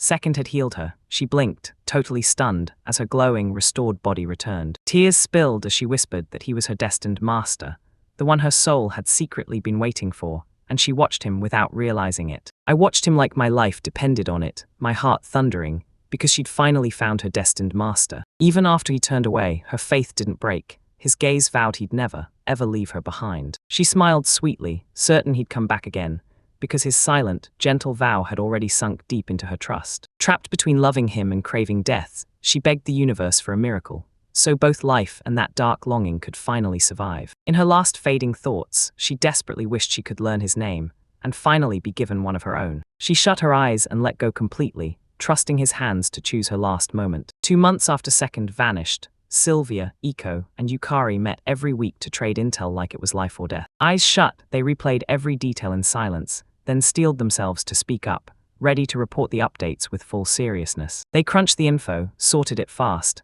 and blasted it through team chat as tight, weekly briefings to keep everyone locked in. They hated how useless the meetings turned out, but they admitted one brutal truth. They were short on manpower, so they had to bring in help from the outside, no matter how much they didn't want to. Even Yukari grudgingly caved in. She'd take help over hostility, but she still didn't trust men or their usual nonsense. Yukari told them straight out. She was training the maid unit, and turning their influence into something that could spread across every region. Sylvia leaned in and asked about the unit's size, and Yukari instantly cracked it. 10 combat maids, nearly identical down to the last detail. Iko's fear fled the second they saw their uniforms, and Yukari wasted no time snapping back with a strict correction right after. Sylvia praised their power, but she also called out the castles for one big problem: no supporting staff to carry out their commands. Yukari knew that trusting only commanders wasn't going to cut it. She insisted they needed rock-solid subordinates to carry out strategies across every front. Yukari insisted the best move was adding female slaves, so the maids could train the next batch of personnel. Sylvia nodded and pushed for female slaves to be used only as maids, while every other role was reserved for men. Yukari flat-out refused to leave her post, reminding everyone that it was their master Sylvia's sign. She swore it was pure curiosity. Then Yukari's cutting attitude threatened to slam second Arno right out of the picture. Yukari coolly shut down Sylvia's accusations, staying unshaken while their words revealed a sharp rivalry hiding under real respect. Yukari confronted Sylvia with hard proof. She'd secretly broken the contact rules and even slid romantic poems to the second. Sylvia mocked Yukari's midnight antics, then threw out a sly impersonation and cutting remarks that basically exposed her own ridiculous yearning. Their banter spiraled into sharp name-calling, and Iko watched like a trapped breath, nerves rattling as the weekly meeting turned icy with tension. While the second faced danger erupted somewhere else, they barely slipped past a deadly strike, gripping their focus even as death hovered right in front of them. After 3 straight months of planning, everything finally clicked when he observed the exact pattern they needed. Then the transformation was about to ignite. The moment he realized her empty shadow state would shut down every attack, he was suddenly left wide open, bare, exposed, and defenseless in the middle of the fight. Realizing her power could mortally strike him, Second swore he'd never swing while she was in that form. After transforming, she launched into a dark summoning spell, and just as fast, Second streaked in and shut down his planned technique. With every counter drained, he tensed up and braced for the summoned weapon, crossing his fingers it wasn't the Blackfire spear. She flicked her summons into a shadow staff instead, and ran the numbers fast, figuring out the exact damage thresholds to bring her down without wasting a hit. She detonated Dark Sorcery and erased the battlefield, smashing every enemy's HP down to 1 with a single, massive blast. According to Strategy Wiki, surviving this spell came down to pure luck, not skill. He dismissed the endless online advice. He knew amateurs were bluffing, and only real, first-hand combat know-how could teach you how battles truly work. He loosed his shot from firing Castle and nailed a perfect critical hit,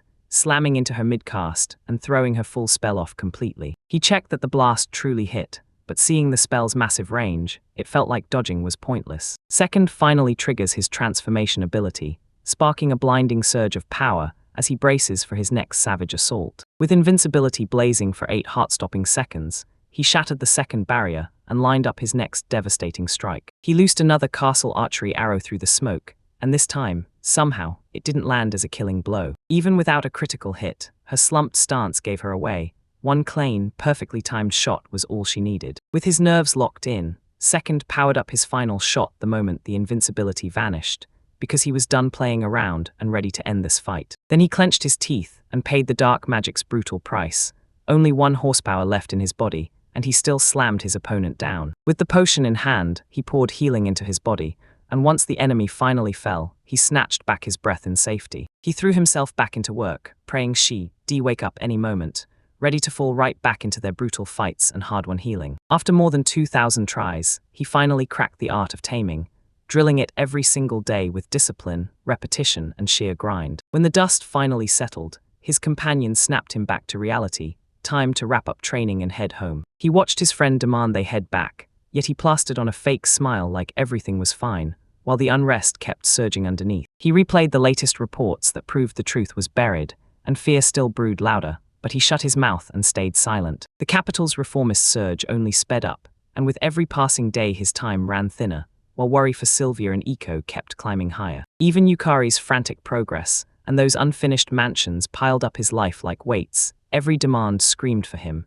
yet he kept slipping behind, dragging his heels anyway. He didn't just need an excuse to go back. He craved a force so undeniable it would spark something deeper inside him. He finally owned his obsession, admitting that the addiction to taming had clouded his judgment and driven him to reckless, relentless persistence. Even knowing the darkness would crush him, Wolf still overwhelmed him, because the temptation to tame it was too fierce to resist. Even with danger roaring in his face, he was convinced salvation was only one way: keep taming, no matter what. Nothing else even mattered anymore. He shut his eyes in silence, praying the crushing loop of obsession would finally break, right now. After 2,168 simulations, the one prediction he feared finally hit. Anko slammed into ultimate mode, and the whole thing went unstable. Her health crashed past 25%, and berserk mode erupted.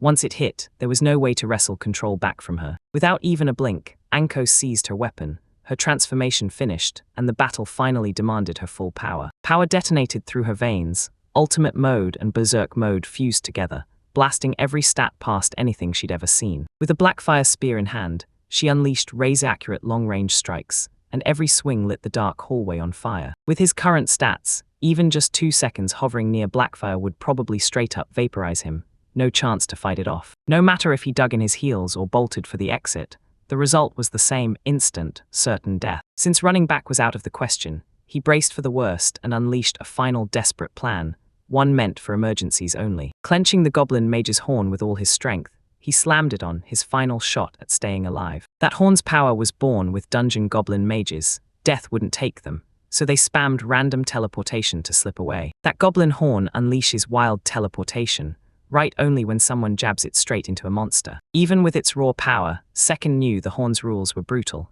and one mistake could cost everything. He gave a bitter little smile, clocking just how long the battle had dragged on, then steadied himself, ready to strike for real. With calm fury burning in his chest, Anko charged forward as Second tightened his grip on the horn, smothering fear beneath grim resolve. Her power was crushing, so when Second faced defeat, he slipped away in silence, because that escape was his only shot at staying alive. Second clutched the horn with pure determination, swearing he'd be back.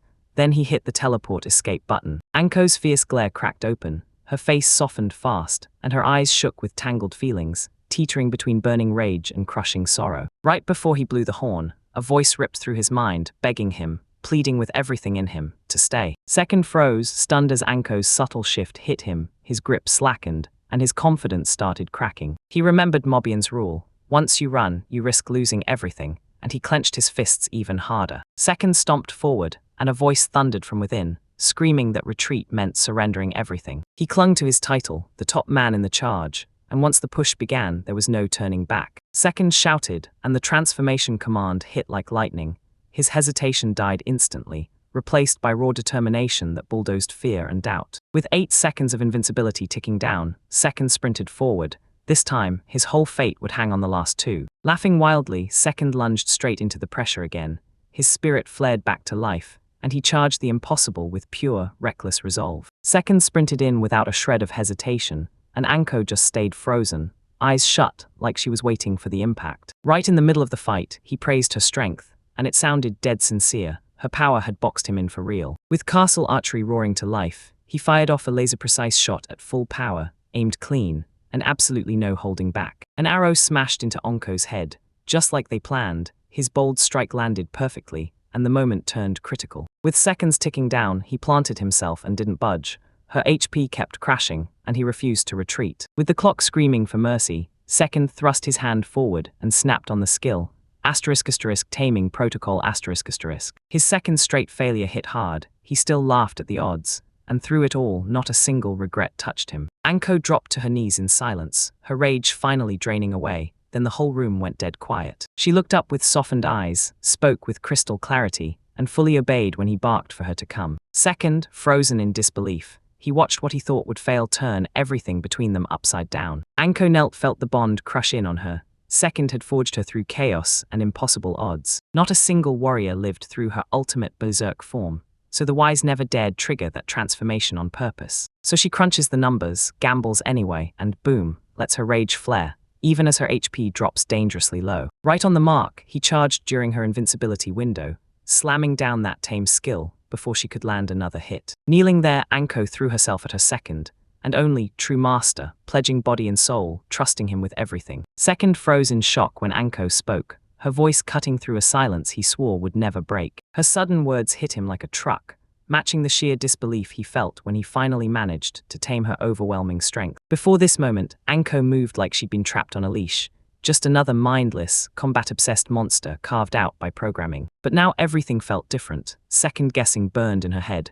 Did taming light up her soul, or did Anko always carry it? Chasing the truth, he demanded answers. So why would something with that kind of awareness still go on committing destruction? Anko snapped that her thoughts were trapped by divine power, an ancient curse with no way out, no matter how hard she fought. Then she finally got it. Her curse shackled her free will, so that's why she kept swinging blindly, even though her consciousness had snapped awake earlier. He even wondered if her memories were real, or if they'd been twisted the moment they dragged her down and tamed her. If memories could be planted, then her whole past might be fake, like a manufactured soul trapped inside a cursed monster's body. Second announced her name like it was a crown, and her uncle lit up, promising eternal loyalty to the name Second. Anko beamed like the sun. After centuries trapped away, she was finally stepping outside for the very first time. The library sat in ruins, countless books caved in, and shattered stone shelves sealed away forgotten knowledge beneath the wreckage. Next, Anko tiptoed forward, and then right up ahead, something wild yanked his attention to a stop, shattering their calm, steady momentum. Ferocious black ghosts lurked nearby, sliding in packs,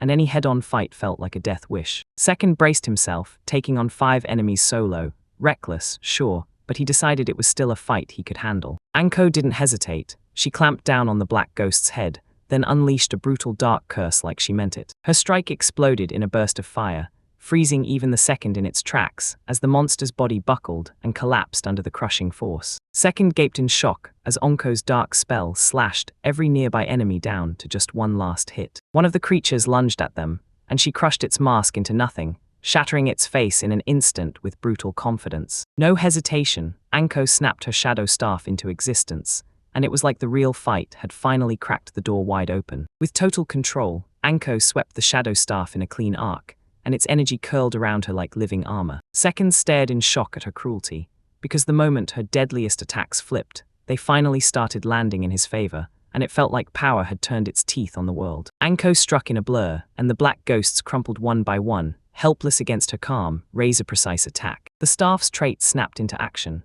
Every strike it threw at the shadow landed with real, brutal damage, smashing right through even their defenses. As the shadows crawled across everything, the last black ghosts got swallowed whole, their bodies falling apart into nothing, with no fight and nowhere to run. Second got completely crushed by Anko's power, because her dark sorcery was nothing like what he remembered. It was way too strong. He blinked in shock. This wasn't the Anko he knew at all, because this version could pull broken-level spells out of thin air. Driven by pure curiosity, he chose to dig into her stats and figure out what exactly changed between the two versions of those worlds. Anko agreed to let the scan happen, but the second she walked up with total confidence, the other girl started getting visibly flustered just from how close she was. He tried to lock in on the stats, but his eyes snapped to her figure, and he hated how impossible it was to ignore. Second, he rechecked Anko's stats and realized Restriction's dark sorcery now only hit the weaker opponents. Even though it was insanely strong, you could only unleash it once every hour, so every fight demanded perfect timing and ruthless planning. Teleportation and summoning got a small nerf, but transformation kept firing with 0 cooldown, like the powers were being tweaked in a totally inconsistent way. Compared to her earlier self, this new version came with harsher downsides. After the taming, it was painfully clear this wasn't built to last. Second was convinced these weren't random at all.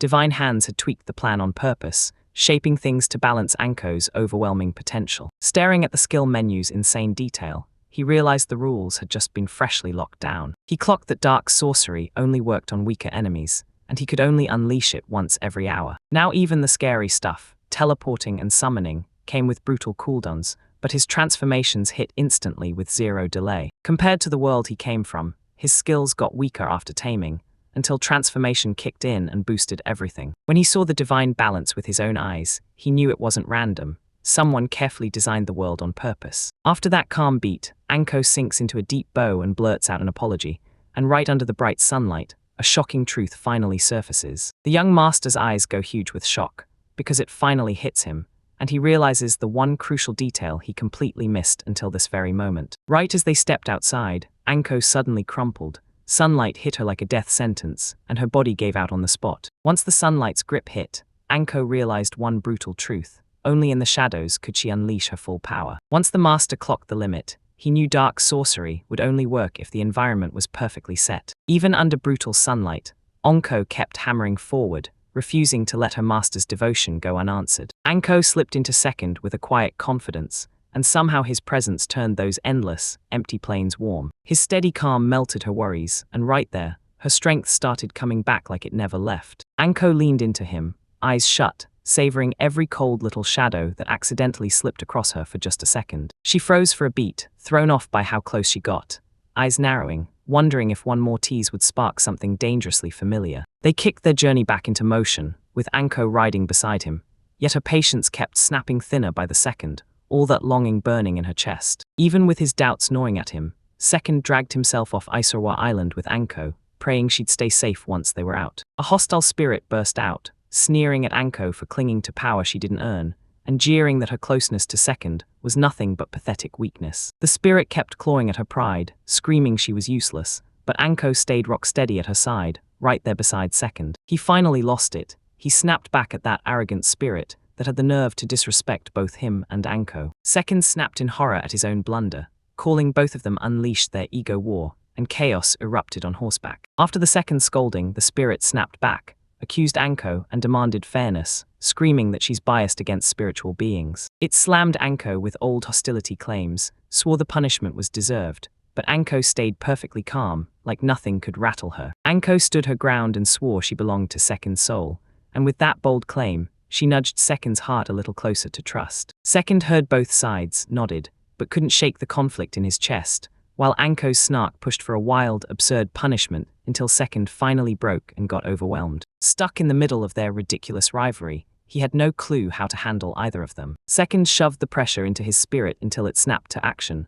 while Anko clung to him, pushing his rising frustration even higher. The spirit abruptly shifted the mood, lavishing praise on the autumn leaves to steal everyone's focus and calm the boiling tension. It pushed Second to hop off and soak in the view, teasing Anko with how she never backed away. Anko clocked the trick instantly and snapped that the spirit was trying to cut her off from Second. Tension snapped to the breaking point as both of them geared up for battle, trading threats like sparks, and Anko, without hesitation, welcomed the fight that was about to explode. Second rode in silence, lost in thought, realizing he could never let those two collide again. That night in Pihau, he finally sank into comfort, stuffing himself with good food, soaking in a hot bath, and getting uninterrupted rest at last. A loud knock yanked him awake too early, and he mumbled an answer with heavy eyes, totally clueless about who dared interrupt him so soon. A young man, all seriousness and good manners, stood there with a solemn face and apologized like it was the most important thing in the world. He introduced himself as Cubello and then laid it out.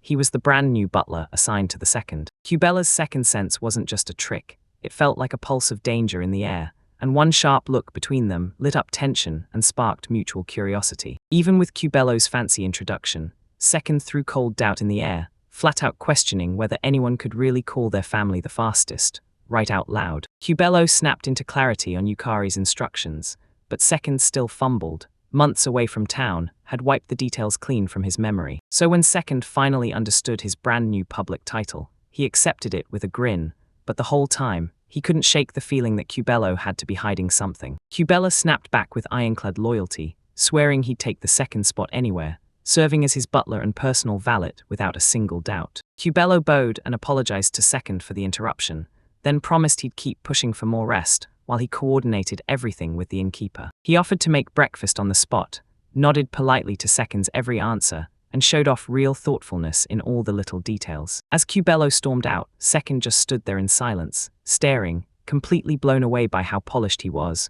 no matter how young he looked. Second, he finally let go and drifted off fast. Then by morning, he woke up fresh as Cubello had promised. Clockwork precise, Cubello showed up with breakfast, and Second was so shocked she wondered if the man was actually psychic. Already, one of Second's subordinates rushed over and handled his horse, wiping out the worry that first sat on his mind. Second leans in to dig into the details, speaking seriously, but the vibe stays cooperative as they get to the bottom of it. The companion slides over chocolate cake and a fresh cup of coffee to the Second, like a calm little act of hospitality. Sensing the return trip coming, Second suggests they play cards on the way back, and the companion nods in agreement right away, showing respect. Second closes in on the horse-drawn carriage, feeling the tension in the air, and the companion spots it, asking carefully, like they're afraid of what might happen next. The man keeps backing him up, but Second still hesitates, standing guarded even after his confident reply. Then he studies the man closely, hunting for the exact reason that gnaws at him from the inside. Second decides to dial the tension down to a steady hum, while they slog all the way to the royal capital. The man tries to look calm, but anxiety leaks out in tiny, painful signs, like strain is clawing just under the surface. Even while anxiety claws at him, he shoves it down and handles every duty flawlessly because he refuses to be a burden.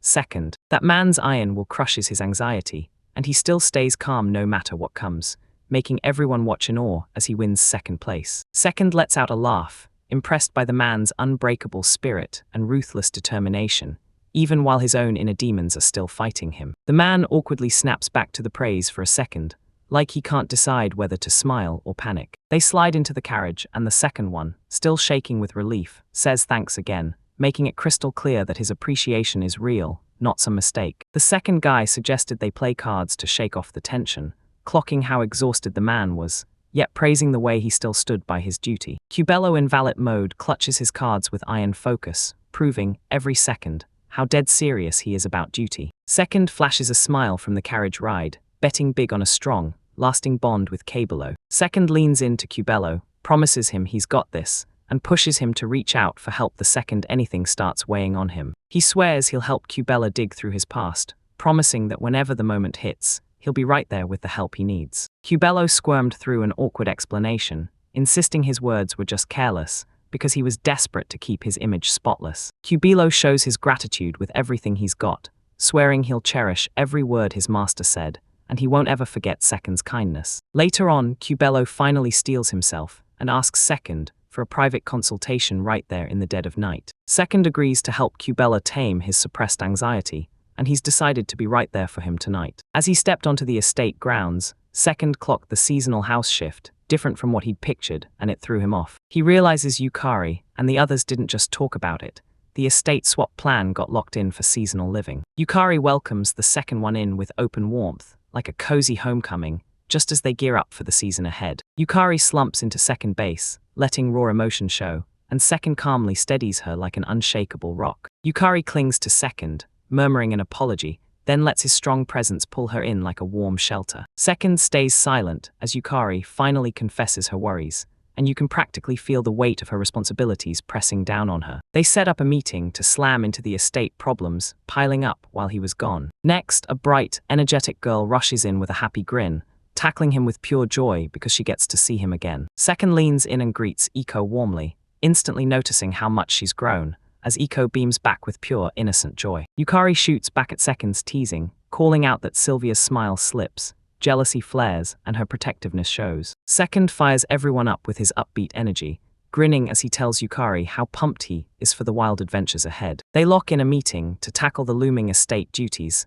and map out what comes next for their future. The second squad announces a brand new comrade is here, and it absolutely shocks Yukari and everyone nearby. Yukari and the others lean in with wide-eyed curiosity and tight-chested nerves, bracing themselves to finally meet the new member. The calm shatters as Yukari and another maid step in and call out Second for his behavior. Without wasting a second, the second quickly agrees to call in the mysterious woman, just as Yukari and the maid demanded. Anko, dark-haired and deadly poised, slips into view like a shadow, then calmly announces she's here, ready to serve. She stands there like she owns the room, and Yukari and the others can't help but tense up, shocked by her sheer confidence. Yukari and the maid snap into shock, stunned that Anko bursts in out of nowhere with such a bold, shocking entrance. Yukari and the maid burst into stunned silence, their disbelief crashing in as Anko's unexpected move hits them hard. Second panics when he realizes Anko's cooking up something dangerous, and he rushes in to stop her fast. Anko grins like trouble as she kicks on a terrifying new power,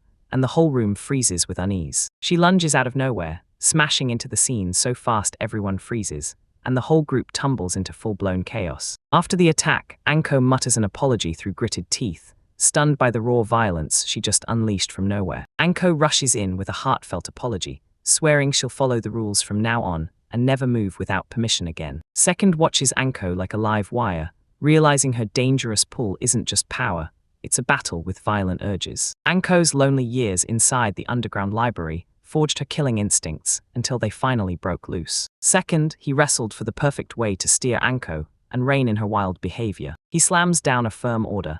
Anko has to get permission before she makes a move, because he's determined to keep her safe. Second caught Anko's happiness in full, stunned that she could look so joyful, even after everything she'd been through. Anko drops her guard, begs for harsher discipline, and swears deep loyalty to Second. Second digs into Anko's broken past, and instantly clocks those uncontrollable killing urges she's been fighting ever since she was left isolated. He's terrified he won't be able to rein her in, and he's determined to stop any deadly disaster from happening again. Second chapter spills the truth behind Inko's origin. She's not just any demon, she's a tamed boss-rank monster pulled straight from a dungeon. Second he clocks Anko's smile, he realizes she's truly loyal at heart, even if her dangerous side could bite. He lets her finally talk, eyes locked on her as she begs for harsher discipline, and for his forgiveness. Second stares at her own power, feeling the weight of every challenge it brings, and braces herself for the big meeting ahead. Even with the pressure hanging in the air, Second still comforts Iko, urging her to breathe, play, and finally relax. They hustle back inside and mess around in playful little games, and Second is still trying, like hell, to keep things feeling normal. The whole crew crowds into a meeting room, but a few of them bite back doubt, already questioning how this ends. Second stares at Anko's wild, tough streak and still refuses to slow down. He keeps planning and preparing with laser focus. He stares at the ANCO mess left hanging in the air, knowing they can't keep dodging. Something solid has to be done for the long haul. Out of nowhere, the butler bursts in, breathless and frantic, demanding Second's presence at once because something huge just landed. Second shadowed Cubello's steps, slipping into the spot where a suspicious, blood-soaked trail already warned of something awful. Second and Cubello stand at Moonlit Lake's edge, bracing for a no-turning-back showdown. Cubello yanks off his gloves like a switch flipped,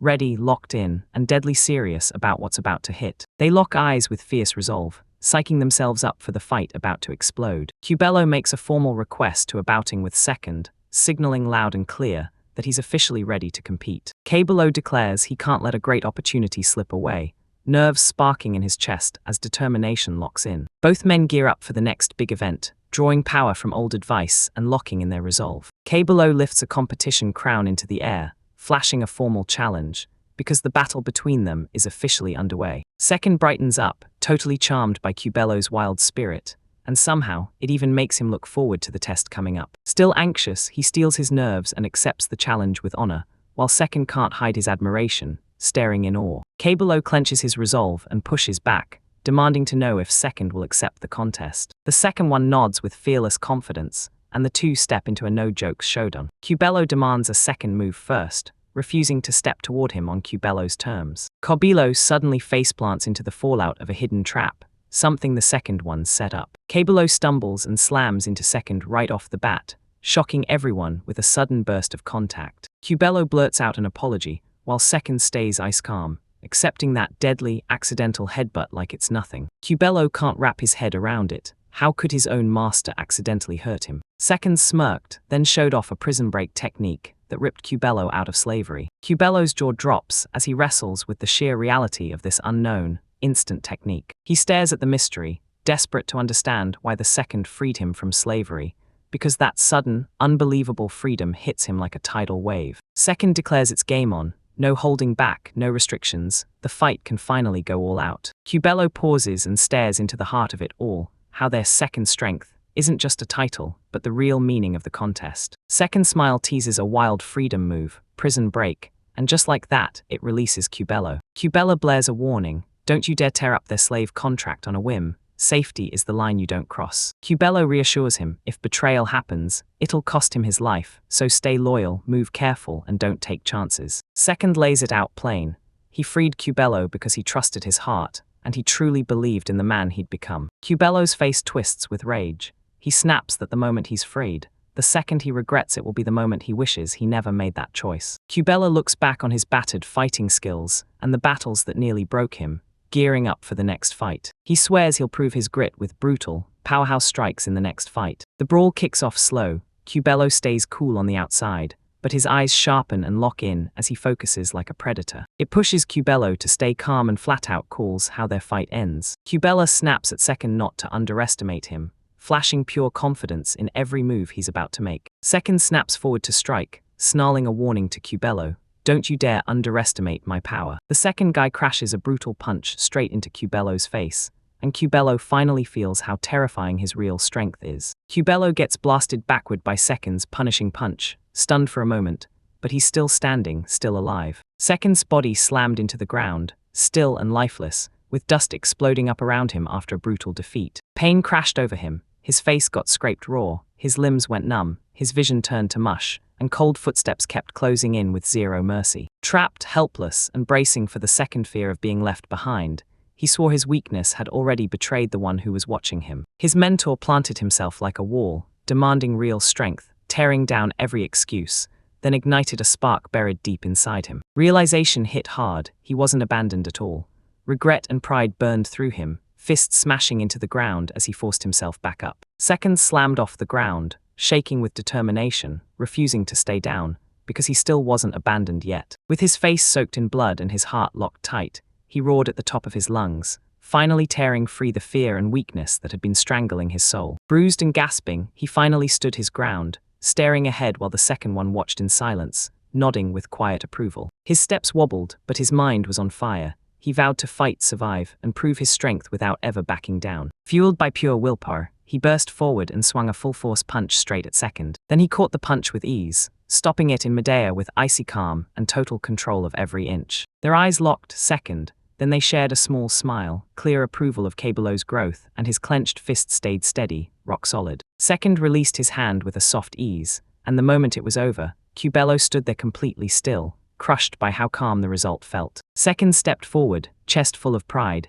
and backed Cubello's resolve with honest words that screamed trust. Cubello lay frozen in bed, eyes wide, but burning with exhaustion after he'd poured every last ounce of himself out. He forced himself to sit up, dizzy and lost. Then the room came into focus, as Second's calm reassurance washed over him. Second offered healing, but Cubello refused and chose to bear every painful battle wound instead. He let out a faint smile and said he wanted to savor those injuries longer, because they proved he'd grown. Cubello stood his ground and blurted out real gratitude, and the second one, still a little confused, took it in with quiet understanding, pride glowing on his face. Cubello replayed every one of Second's tough choices, the adoption, the grind, the chances that finally opened up, and he just had to blurt out, way too confused to be calm, a grateful thanks. Second's suspicion flared up, and he quietly grilled Cubello's every move, praying nothing was wrong with his mind anymore. Blushing hard but still honest, Cubello finally admitted the brutal truth. Second's overwhelming strength was real, and he just clocked the gap between what they could do. Trying to talk it out, Cubello finally cracked and admitted he'd once been deadly confident in unarmed combat, like there was a whole secret life behind the mask. He finally admitted he once led R6, the rebel syndicate that fought to keep the poor fed near the capital. The Robin Hood crew earned cheers from the common folk, robbing only the corrupt nobles and vicious tyrants. Even with all that fame, Castle's chivalric order crushed them without mercy, until all that remained were ruined walls and a resistance the world forgot. Their ruthless raids lit a fire under the royal nobles, and now multiple elite orders hunted them down with brutal suppression. Surprisingly, Cubello swore that the one-stone chivalric order, not the military, was the real engine driving the destruction. He exposed Prince Klaus, the one-stone order's leader, who'd been running a secret, malicious plan against them. Rimsma threw his life on the line to shield his followers, trusting the chivalric orders to keep the peace. The deal was a trap, slick lies in every promise, until the First Order sprang the slaughter nobody saw coming. Dozens were cut down, but Cubello lived, saved at the cost of others, and then he tore off in the end, racing to Morris Company's refuge. Tears streamed down Cubello's face as the price hit him again. He mourned every life he left behind, because his survival and the mission demanded it. Even now, Cubello can't stop thinking about the scattered survivors. He's still chasing them, one by one, determined to save every last one. As long as Cubello breathed, Ramsma's final wish still had a chance, because it could be pulled off through him. Haunted by those memories and crushed by guilt, he swore he'd restore R6 and bring every last scattered soul back together. Second, his resolve hardened, unyielding, so he stepped in to back Cubello's mission without even a second thought. He pulled Cubello in and promised to help rebuild everything that got shattered. Side by side, they stared at the lake in perfect silence, hearts steady, because they both knew the road to justice had just kicked off. Second stood alone in the forest, crushed under a flood of duties that demanded his instant attention. He replayed Cubello, Maine, Yukari, and Lucia's promises in his head, and every word slammed into his conscience like a heavy weight. Every task got yanked into politics, and no amount of muscle could undo the ugly truth. Even Anko's taming couldn't soften it. He stared at the faceless enemy and realized one person can't fix a whole nation's problems. Frustrated and torn, Second questioned every step, because he finally saw that violence couldn't piece back what was already shattered. Staring at the lake, Second suddenly got it. He didn't have to carry every answer alone. He decided to reach out to others, firing off the question, who knew someone sharp in politics and strategy. Even with hope burning in their hearts, Iko, Sylvia, and Yukari still couldn't find a single person they truly trusted. Yukari recalled a handful of names, but doubt gnawed at their loyalty, and Sylvia's father, despite his title, couldn't read politics to save his life. First, think through every option, then decide to ask someone else instead, while Yukari hangs back to dig for answers. On his second try at summoning spirits, he was praying this one would know someone who could decode the world's politics. A spirit materialized with a sharp pout, looking straight up furious, his mood still sour from that unresolved fight that never got settled. Second realized the spirit stayed seething, still mad since it was yanked back during his brawl with that dangerous uncle. Second by second, Anko started to process it, but the spirit snapped that her next move couldn't wait, because this was too serious to ignore. Still craving peace, I begged the spirit to help Onko heal, practically pleading with it to lend a hand. Even with a grudge burning in its spirit, it still swallowed its pride and teamed up with Anko, because respect demanded it, and it wouldn't disrespect the second. After second praised his cooperation, he leaned in and asked whether the spirit knew someone who'd handle political matters. The spirit boasted his power, then bragged he had the know-how to back up his own governor and tactician, Winfield. Second's eyes widened when he realized the spirit world didn't run wild. It had a real, organized government, and it even appointed mixed-element officials. The spirit spells it out. Winfield rules a mixed spirit by stitching the elemental factions together, leading them with razor-balanced control. He stared at the spirit's role and finally got it. The title Great Ruler wasn't just a name, it came with real, crushing responsibility. He demanded to summon Winfield, but they shut him down. Right now, only indirect summoning was even possible. The spirit threw out yet another contract deal, promising to step in and help Winfield summon himself, if it ever came down to it. The human's jaw dropped when they realized the spirit ruler could pinpoint summoning with insane precision. Curiosity grabbed him, and he pressed for Winfield's power, until the spirit finally confessed that Winfield was weak, flat-out unimpressive. Winfield, the tactician himself, takes charge of every political move for the mighty ruler. Even with his weakness, Winfield still rules the spirit world, and steamrolls the battlefield with tactics nobody can touch. The main character picks Yukari to summon Winfield, convinced her position is the perfect key for the job. Yukari nods in agreement, figuring she'll need heavy hitters later, so she calls in the weaker spirits for now. To summon a spirit, you've got to unlock your sorcery skills and spend your experience points to power up the summoning ability the right way. To call up a spirit, you've got to snag a spirit ticket from monster drops or dungeon runs. Even after all this time in the world, a ticket never once dropped in front of him. Because spirit tickets were so rare, snatching one at the auction felt like the quickest route. Yeah, it cost a fortune. Suddenly, a rich girl swept in and told him she had something huge she needed to show him. She caught him off guard and flashed a spirit ticket she'd just gotten right in his face. Sylvia unearthed a rare drop while training inside the dungeon, then bolted back with pure excitement, dying to tell everyone about it. While everyone else stared in shock, Sylvia paused, then steeled herself to ask a second, personal favor. Sylvia tossed the rare card out like it was nothing, then leaned in and made it clear she was cashing it in for a favor. She fidgeted and begged Second to come shopping with her, and he weighed every word like it mattered. Second nodded to her request with a grin and swore he'd buy her anything she wanted. Sylvia froze at Second's strange reaction, then he spun around and promised Iko an equal reward. Iko's eyes sparked with pure excitement, and without wasting a second, she eagerly said yes to coming along. Sylvia thrust the drop card into his hands, and Second immediately nodded. This confirmed it would be used to summon. Yukari had already received the message, and she was ready to start the summoning right away. Yukari took the card from him with a calm nod, her composure rock steady even as everything else hung in the balance. Yukari gripped the summoning card tight, then in a calm voice, snapped the ritual circle to life. As the light spiraled upward, Second locked in and watched like a hawk, feeling the whole atmosphere change around him. A figure pushed out of the magic, inch by inch, and the spirit's body snapped into place as glowing crystal shards swirled around it. The summoned spirit snapped his eyes open, calm as ever, but impossible to read, and he silently swept the brand new world in front of him. The spirit introduced himself as Winfield, and the whole group leaned in tight, holding their breath, because they had no idea what was coming next. Sylvia stared in confusion as ego snapped that Winfield's power wasn't talk at all. It was his razor-sharp political instincts and his unmatched insight. Then they formally offered Winfield a political advisor job, but he hesitated hard, needing his original master's permission first. Yukari gave the nod, Winfield said yes, and with a spark of trust, he and Second kicked off their alliance. Sylvia cut in fast, yelling at her to check the results of her and Iko's dungeon training progress. Right before the second spot was ready, Yukari grabbed his attention and told him to double-check that other unfinished task first. Just a second, Yukari's request was answered.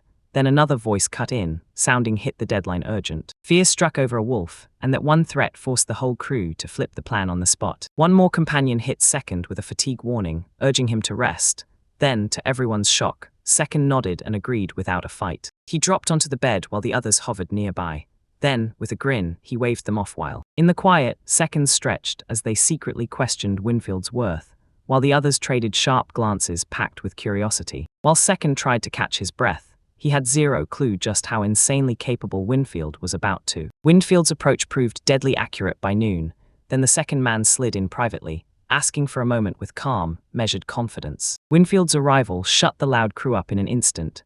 Now take a breath and feel how the atmosphere suddenly twists. Then it hit him. Winfield's calm pull had already reshaped everything, and now he was locked in for the whole day with him. As Winfield charged ahead, Second couldn't stop staring, fighting over who they even were because they didn't know their own gender. Second and Winfield loomed on the balcony as the quiet lake rumbled behind them, ready to unleash the truth. Winfield casually dropped dangerous hints, teasing the secrets the Duchess Lucia had handed to Second. Second's gut twisted, because that letter from the Duchess felt totally off, and now he had to wonder, did Yukari spill something huge? Second panic hit. Winfield made it look effortless. He sniffed out guarded info with nothing but sharp observation, no magic at all. With a calm voice, Winfield laid the truth bare. No mind reading, just razor-sharp logic forged by insane political brilliance. Winfield told me how he stitched the hidden truth together by bouncing between multiple perspectives and firing off simple questions. Second backed up Winfield's deduction as mostly spot-on, and then admitted, with zero shame, that Winfield looked weirdly adorable. Second, he grilled them for the truth about their mission, and Winfield dodged the question with a vague answer, then teased that it had something to do with backing the second prince. Winfield swore he'd lay out the priorities, but only if the second prince came out on top, politically. Winfield's cold, uncaring attitude threw him into doubt, and Second couldn't stop worrying about Cassel's fate. Like, were they really still on the same side? The second question decided all's future under Marbel's rule, and Winfield immediately agreed. He said it was exactly how they'd keep control. Winfield said if there's no resistance, there's no bloodshed, but the royal family still got erased without a sound. Political chaos would decide the throne. If nobody stepped in, the first prince's faction would crush the second's and seize control. The second figured it out. This empire didn't conquer with armies, it pulled strings with influence and spies. Winfield nodded at how politics seemed to poison everything, and then he hinted the empire's shiny image was hiding a darker reality about how they really operate. Winfield admitted the empire could be ruthless,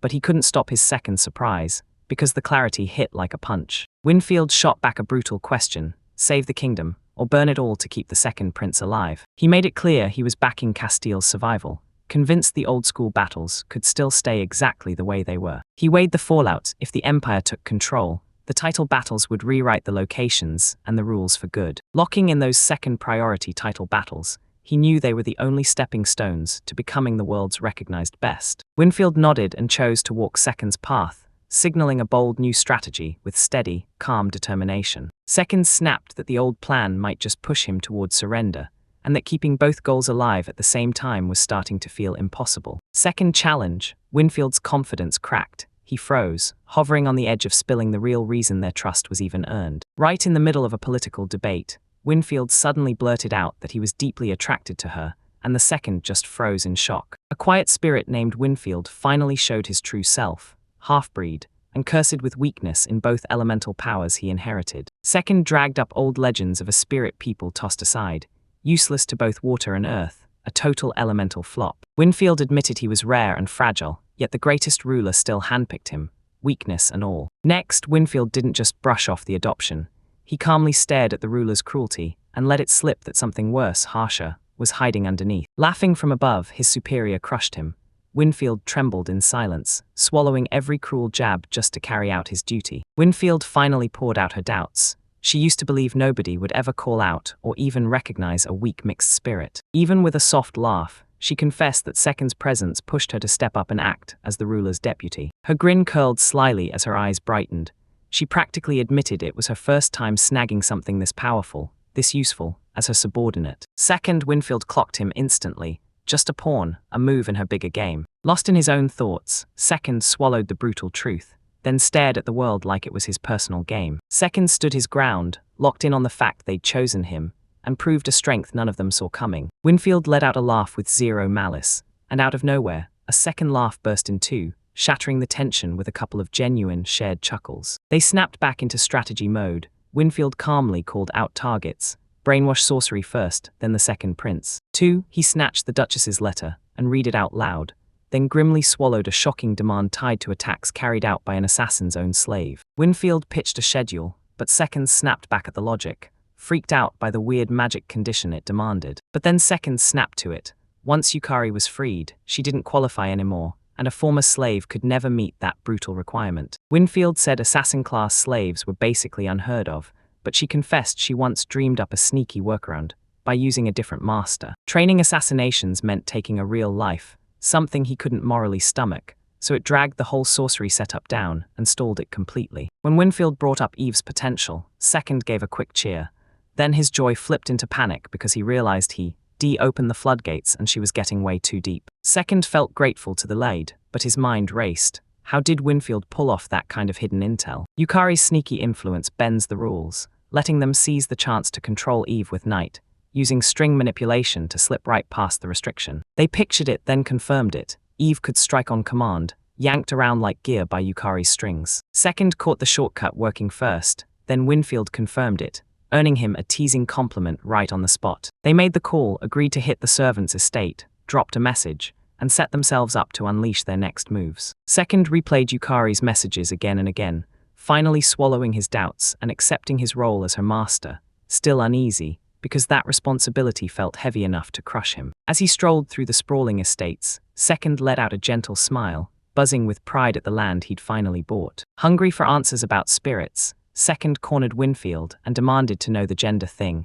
Winfield swore it was real, but that spirits could choose freely. Winfield blurted out that she'd just chosen to be female, while Second stood there, racking his brain over Angoma's unchosen fate. Second pressed him on why this was happening now, but Winfield wouldn't say a word, just a smug smirk and that maddening, vague silence. Just as they rolled up to the estate, a maid froze in full panic, eyes wide, when she finally spotted their elusive master back under the same roof. The maid snapped into panic the moment the second stranger burst in, like she'd just spotted a wild beast charging at her. Second blurted out for Eve, all flustered, and the maid immediately offered to lead them straight to the dining hall. Inside, she paced with shaking nerves and introduced herself, Marina, the vice-captain of the S-unit. Then the maids were divided into squads, each one led by one of Yukari's 10. As he crunched the numbers, he realized the swelling estate staff could hit 100 and still fall short. Second caught Marina trembling and stepped in, teaching her structured mental training to smash through the nerves. She totally misread his offer as a personal jab,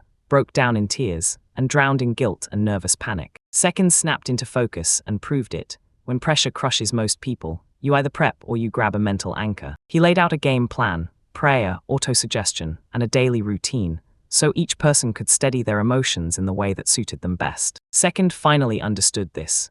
Real calm doesn't come from pretending, it comes from throwing himself all in, then stepping back with that clean, professional detachment. 3 dive in head first, body and soul fully, shake off every ounce of nervousness, even if it costs you everything. Winfield and Marina shot back with a hard no, saying that method was way too extreme, unless a real emergency demanded it. Marina suddenly realized the whole time she'd been getting teased. Yet the nerves that used to haunt her were already gone for good. She bowed with pure gratitude, then thrust the second forward like she was ushering them straight into the roaring dining hall. Marina stormed in with a thunderous shout, declaring Second had arrived, and the servants froze mid-meal, utterly stunned. Everyone shot up at once and bowed in perfect unison, their respect blazing as they welcomed the sudden arrival of those seconds. Still caught off guard by how formal they were, Second forced out a nervous reminder.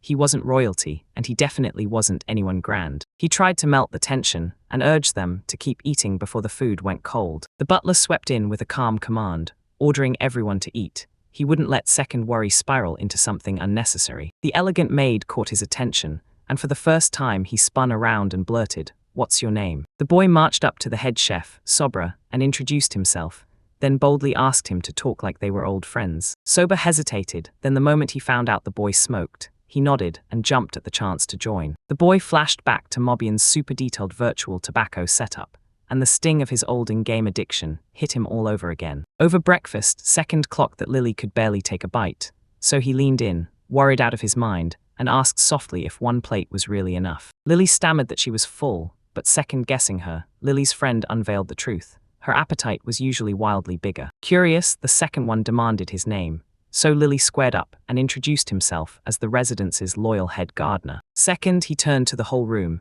and knocked the formality down a notch. He'd rather be honest and comfortable with them than drown in forced etiquette every single day. When Second started gushing over Lily's physique and praising his muscles, Lily got so overwhelmed he practically toppled with joy, heart pounding as admiration lit him up. Lily's heart fluttered from the compliment, but then the old shame about his body crashed down on him, and he dropped his head like he couldn't bear it anymore. With fresh courage blazing in him, Lily declared, "I'm done hesitating," and vowed to grind hard and forge into the man he's always dreamed of becoming. Fueled by pure passion, Lily burst out dramatically, shouting that she'd transform into an even stronger version. Second up Lily's behavior, one maid stepped in and said, "That's not like her," explaining that Lily's normally gentle, warm, and almost sister-like in the way she treats everyone. The maid stepped forward and introduced herself as Essay, and her shy older sister Elle followed right after, bowing respectfully like she'd been trained to greet kings. Even after Second begged for casual talk, the maids froze, caught between politeness and just speak normally,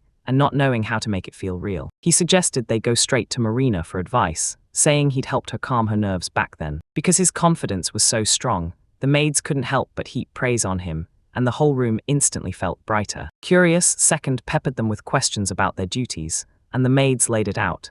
Each unit had its own job to master in training. One maid lifted her chin and boasted that they weren't just servants.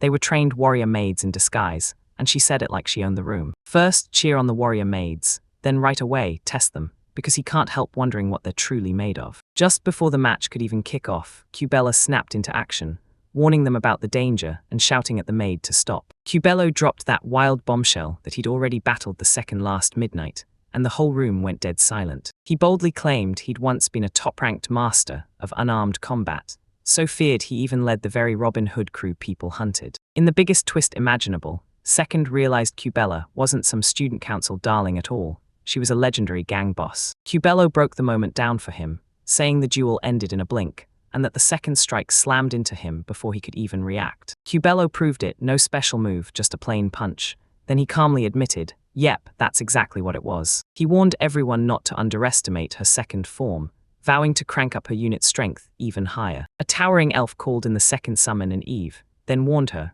master was closing in fast. With a sharp wave, he cut the distance, and set his sights on the forbidden brainwash sorcery. Second shot a final wave as the crew stared him down and watched him leave, snapping the whole lively dinner moment to a close. As he strode down the corridor, Second stayed eerily silent, with Eve and the elf maid flanking him on both sides. Sensing Eve's sudden silence, Second clocked it instantly. She was just shy, and the male elf brushed it off with a calm, casual explanation. He shared how to handle reserved folks, give them time, really listen, and let them talk when they're ready. Amused, Second even called her the Wencyclopedia spirit, but her sharp insight threw him off, and he couldn't help feeling a little intimidated. Yukari led them into a hidden chamber and made sure nobody was watching, because what came next couldn't be seen. Even with her nerves screaming, Yukari pushed through. She told Eve to put on a blindfold for safety. Then Yukari spilled the reason, explaining that the tool was a painless, whip-like device made for magical control. Yukari picked up that moment like a warning sign, and even as second doubts clawed at her, Yukari stayed cool, then calmly got ready to start. Yukari snapped her technique on, and used nightstring manipulation to seize Eve's body, steering every movement with ruthless precision. Yukari's spell locked onto Eve flawlessly, the invisible strings cinching tighter with surgical precision as Eve stayed perfectly still, obeying every command. An anxious boy stared as Eve moved wrong, like something in her didn't belong in this world, and he pushed them to slam the task done fast. Yukari flashed a confident smile, fully in control, while Eve, blindfolded but deadly ready, waited for her every command. Time dragged on, and that boy swallowed 300 brutal strikes from Eve. Then, when it was finally over, he woke up with a brand new, strange sorcery power. That night he kept his word, racing to the servants' estate to meet the one important person waiting there. Sobre disculpo pelo caos, e mesmo na carreira de cozinha, fez questão de receber o convidado ele mesmo. Next, spot that odd cigarette pack brand, Carmelia, and with a flicker of curiosity, he digs into where it came from. As they walked, Second acted like arriving in the new world wasn't exactly where his first cigarette started. He remembered Japanese workplace life, how a simple cigarette could kickstart a conversation, even with total strangers. Soba vouched for the brand like it was the best thing ever, and Second shrugged and picked it too, just to strike up a connection and share the moment. He said the name, Hatsu, sounded badass, and that was all it took. The brand choice hooked him the moment he heard it. With a cocky flick of the lighter, he lit the cigarette and took a deep puff. Then something felt terribly wrong in an instant. Coughing like he was choking on his own panic, he freaked out. Then the bitter, overpowering taste crashed down and his body buckled, forcing it all back out. Mortification hit him hard as the crowd's reaction landed. He finally clocked it.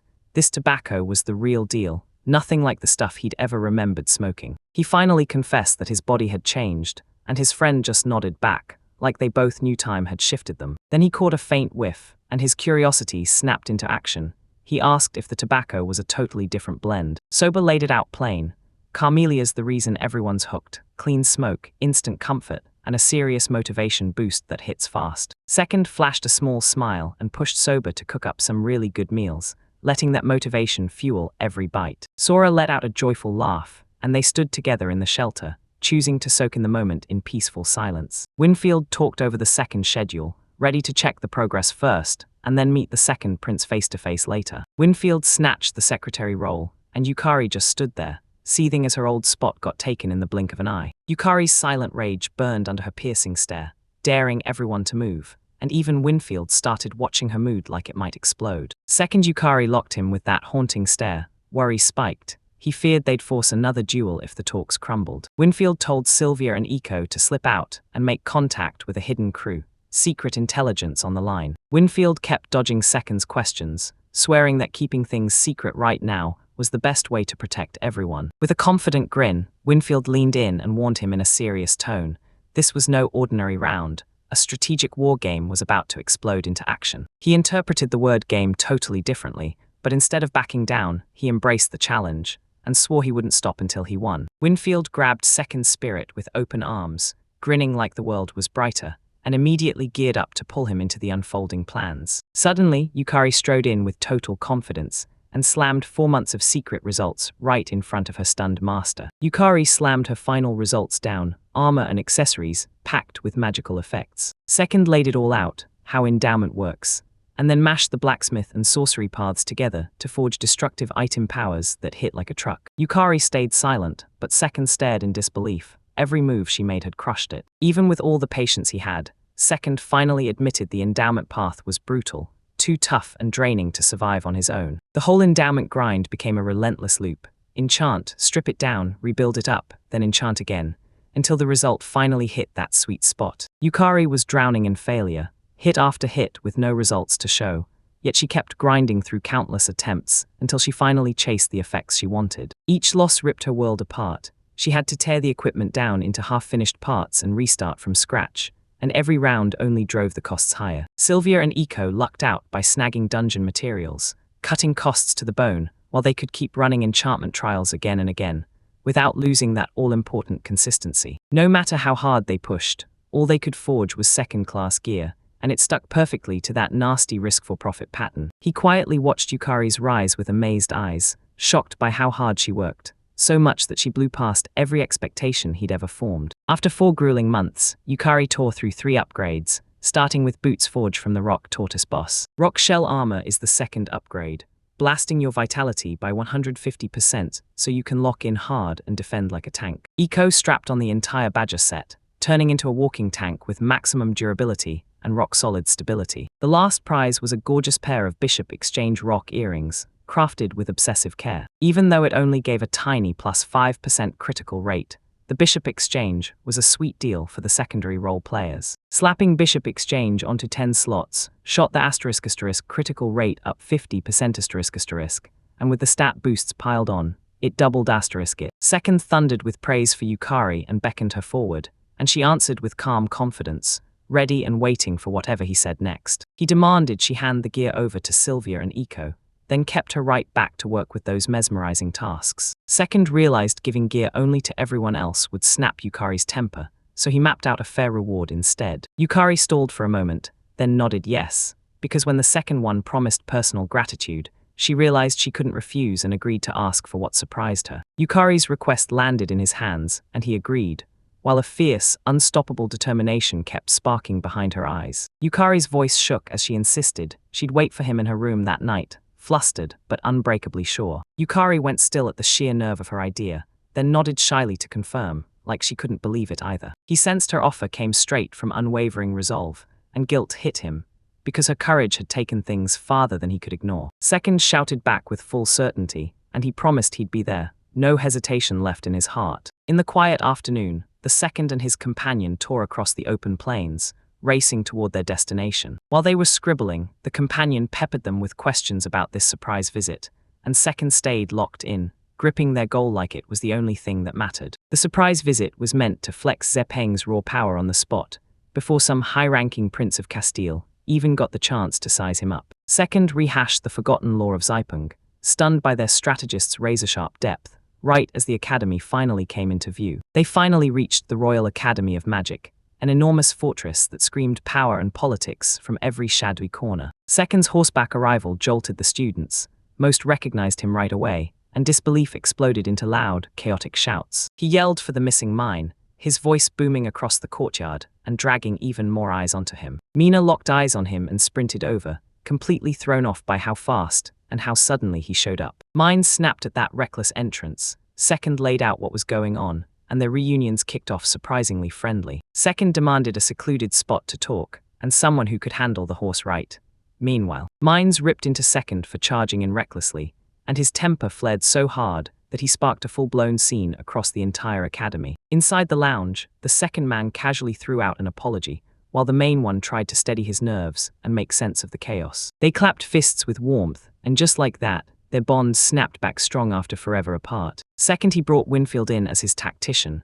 Mind clocked Sylvia and Eco were missing, and fired off a question about where they'd gone. Winfield cut through the introductions, demanded everyone clear the room, and made it crystal clear. Whatever happened next was private. The maid slipped out quietly, obeying the command without a sound, and Maine kept staring, curiosity sparking in him while worry crept in. Already trusting Winfield's judgment, he could feel something dangerous creeping in, so he locked in on the room's security like his life depended on it. Spotting a crack in the plan, Second murmured about testing that brainwash magic, while Winfield just listened, face stone still. Winfield shot it down. Brainwash sorcery only had a few chances, and burning one right here wasn't worth the price. Winfield remembered Duchess Lucia's ruthless rules, how she'd demand the same grim perfection from everyone, including herself, and that's when he realized just how priceless every single brainwash moment really was. Duchess Lucia unleashed her brainwash sorcery one last time, and lost her noble title for good. The Prime Minister panicked at her sorcery, whipping up trees and charges to tear her out of power. In Mobian, Prime Minister Moro unleashed sorcery, and bent King Ball's will, until he finally surrendered Mobian's national independence. The rebellion wins and rips the truth wide open, yet that sneaky brainwash sorcery still sits hidden in Duchess Lucia's hands. Lucia channeled her sorcery with razor precision, bending fate so the inheritance landed in the hands of a true moral successor, no matter the brutal risks. They rethought the brainwash limit, asking if that, for uses, rule was just a safety net, or something more sinister. To dodge disaster, they clutched the spell tight, only 4 uses, and that was the hard limit. He finally realized the world didn't offer second chances, and if he tested that spell recklessly, he could trigger something that couldn't ever be undone. As tension crackled in the air, the elf stayed stone calm and laid bare Second San's wish. Prince Maine must inherit. Maine's expression snapped into stunned confusion. He never saw the heir title coming this fast. To seize the throne, the elf strategist snapped that taking out the crown's key figures was the only way to win. Mine and Maid froze with pure shock, their faces screaming panic at that ruthless, out-of-nowhere declaration. Second slipped in and gathered the nobles in hushed silence, then dropped the truth. Their plan failed, and that alone wasn't going to save the kingdom. Winfield said it like a warning. If the Empire teamed up with the first prince's loyalists, unrest would explode overnight. Second snapped to me and said they had to crown him right away, or the nation would crash, and betrayal would swallow everyone. Mind mumbled a shaky protest, doubting himself, but Second snapped back. This country couldn't survive his older brother's reign. Second shoved harder, barking for answers, but Maine froze, his heart ripping in two, then admitted he'd take the throne if it came down to it. Maine clenched his fist, then finally gave a quiet but unshakable answer, embracing his fate as the next king. Second flashed a smirk, locking in his resolve, and reminding Maine that every royal word he spoke would follow them forever. Even though they weren't sure of themselves, Maine's agreement snagged Second in Winfield, and that boost of confidence was exactly what they needed to move forward. Winfield seized control and laid out a ruthless 3-move plan that would flip the kingdom's power on its head. First, he went after the truth behind corruption in Winston, even with Rimsmer's execution already on the table. Maine couldn't shake the rumors he'd heard about the chivalric order's deeds.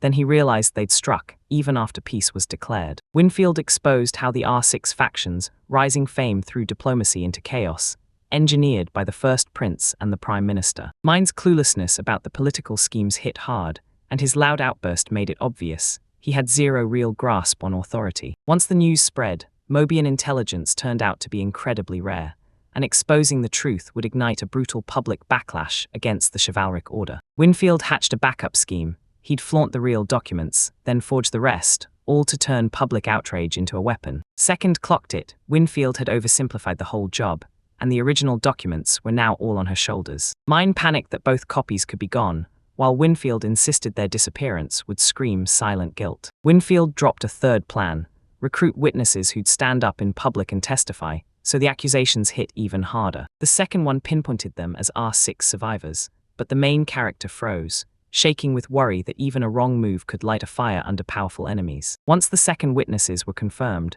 they'd get hunted, yet they'd also serve as bait, and Mine finally understood the diversion strategy's real purpose. Mine's face went rigid the moment Winfield confirmed every detail, and holy hell, the plan was even riskier than they'd hoped. And Winfield swore their success would shatter the first prince's reputation, then hand them the upper hand for lasting peace. Second demanded orders, and Winfield snapped that he infiltrate the royal palace, then disappear, hidden until the moment struck. Mine feared their link would give them away way too early, so Winfield and Second held their breath, waiting for his next idea. Winfield brushed off the worry without a second thought, betting everything on the plan, because she could already feel their next move racing toward them. Second's instincts screamed the moment the door burst open. Then he couldn't stop thinking about what kind of surprise Winfield had just cooked up. Sylvia and Eco burst in, way more excited than anyone expected, grinning like they'd just won the world as they greeted the second in high spirits. Maine greeted them with open warmth, while Sylvia stayed stiff and proper. Then she bowed and apologized for Second's usual reckless antics. Second fumbled his defense as Winfield and the others cracked jokes, and just like that, the tension snapped. Second asked about his infiltration cover, so Winfield leaned in and hinted Sylvia had brought something to crack the problem. Sylvia dropped endorsements from Headmaster Paula and 230 stunned students, and it left the second suspect, rattled by the shockingly unexpected paperwork. Winfield calmly announced that Second's assignment would be handled through the Royal Court's Mage Division, using it as official cover. Mine lunged into Act 2, snagging a job as a substitute instructor by using faction connections to bulldoze her way in. Mind clocked the Second's wins with total confidence, sure nobody would turn down those qualifications backed by serious formal endorsements. Winfield heard the royal objections loud and clear, pushed back anyway, and told them to recheck every detail before they dared to present it. 2. Those sudden endorsements hit like a shock, and nobody saw the political strings tangled in the headmaster's choice. Winfield lays it all out: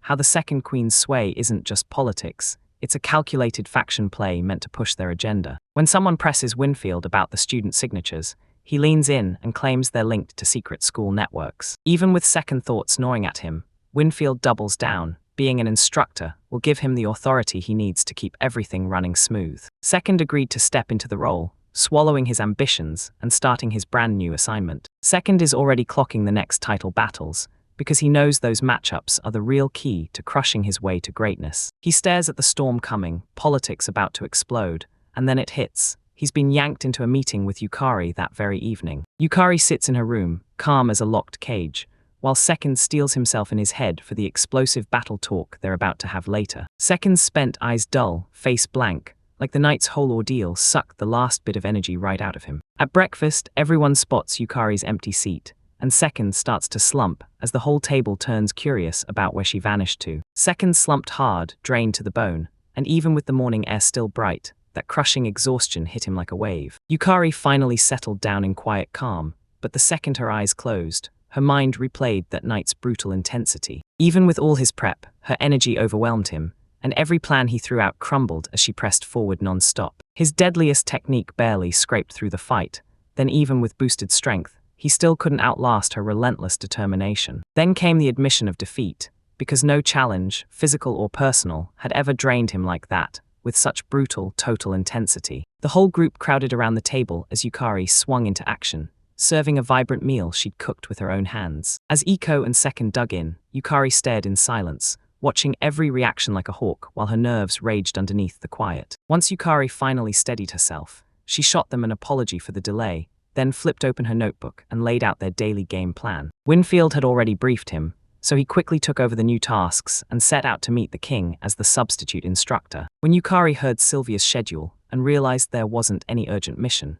she dragged out a reluctant sigh and agreed to stand down today. Yukari snapped at Second that talking to the king wasn't a joke, then pushed him to tread even more carefully. Sylvia burst into the scene, brimming with energy, and the whole crew fired up, ready to launch on their mission. With their house swallowed by the past, they burst into the road toward the royal capital under a blazing, spotless sky. The carriage thundered down the road, hauling them toward a meeting that could flip their whole future upside down. In the capital, Cubilo grilled them with a second question: who's left alive after R6, while connecting every old clash to the case they're digging into right now. Cubelo finally exposed the truth. Beside, the survivor he trusted like family, like a brother. Even with B-Side's age hanging over it, Second locked in his interest and kicked Yukari's team into action, starting a quiet search. Second figured Yukari's smug look meant B-Side's location would get exposed any minute, once the maids started watching closely. Cubelo, choked up with emotion, thanked them on the spot and swore he'd use the B-Side as a living witness. He poured out sincere gratitude,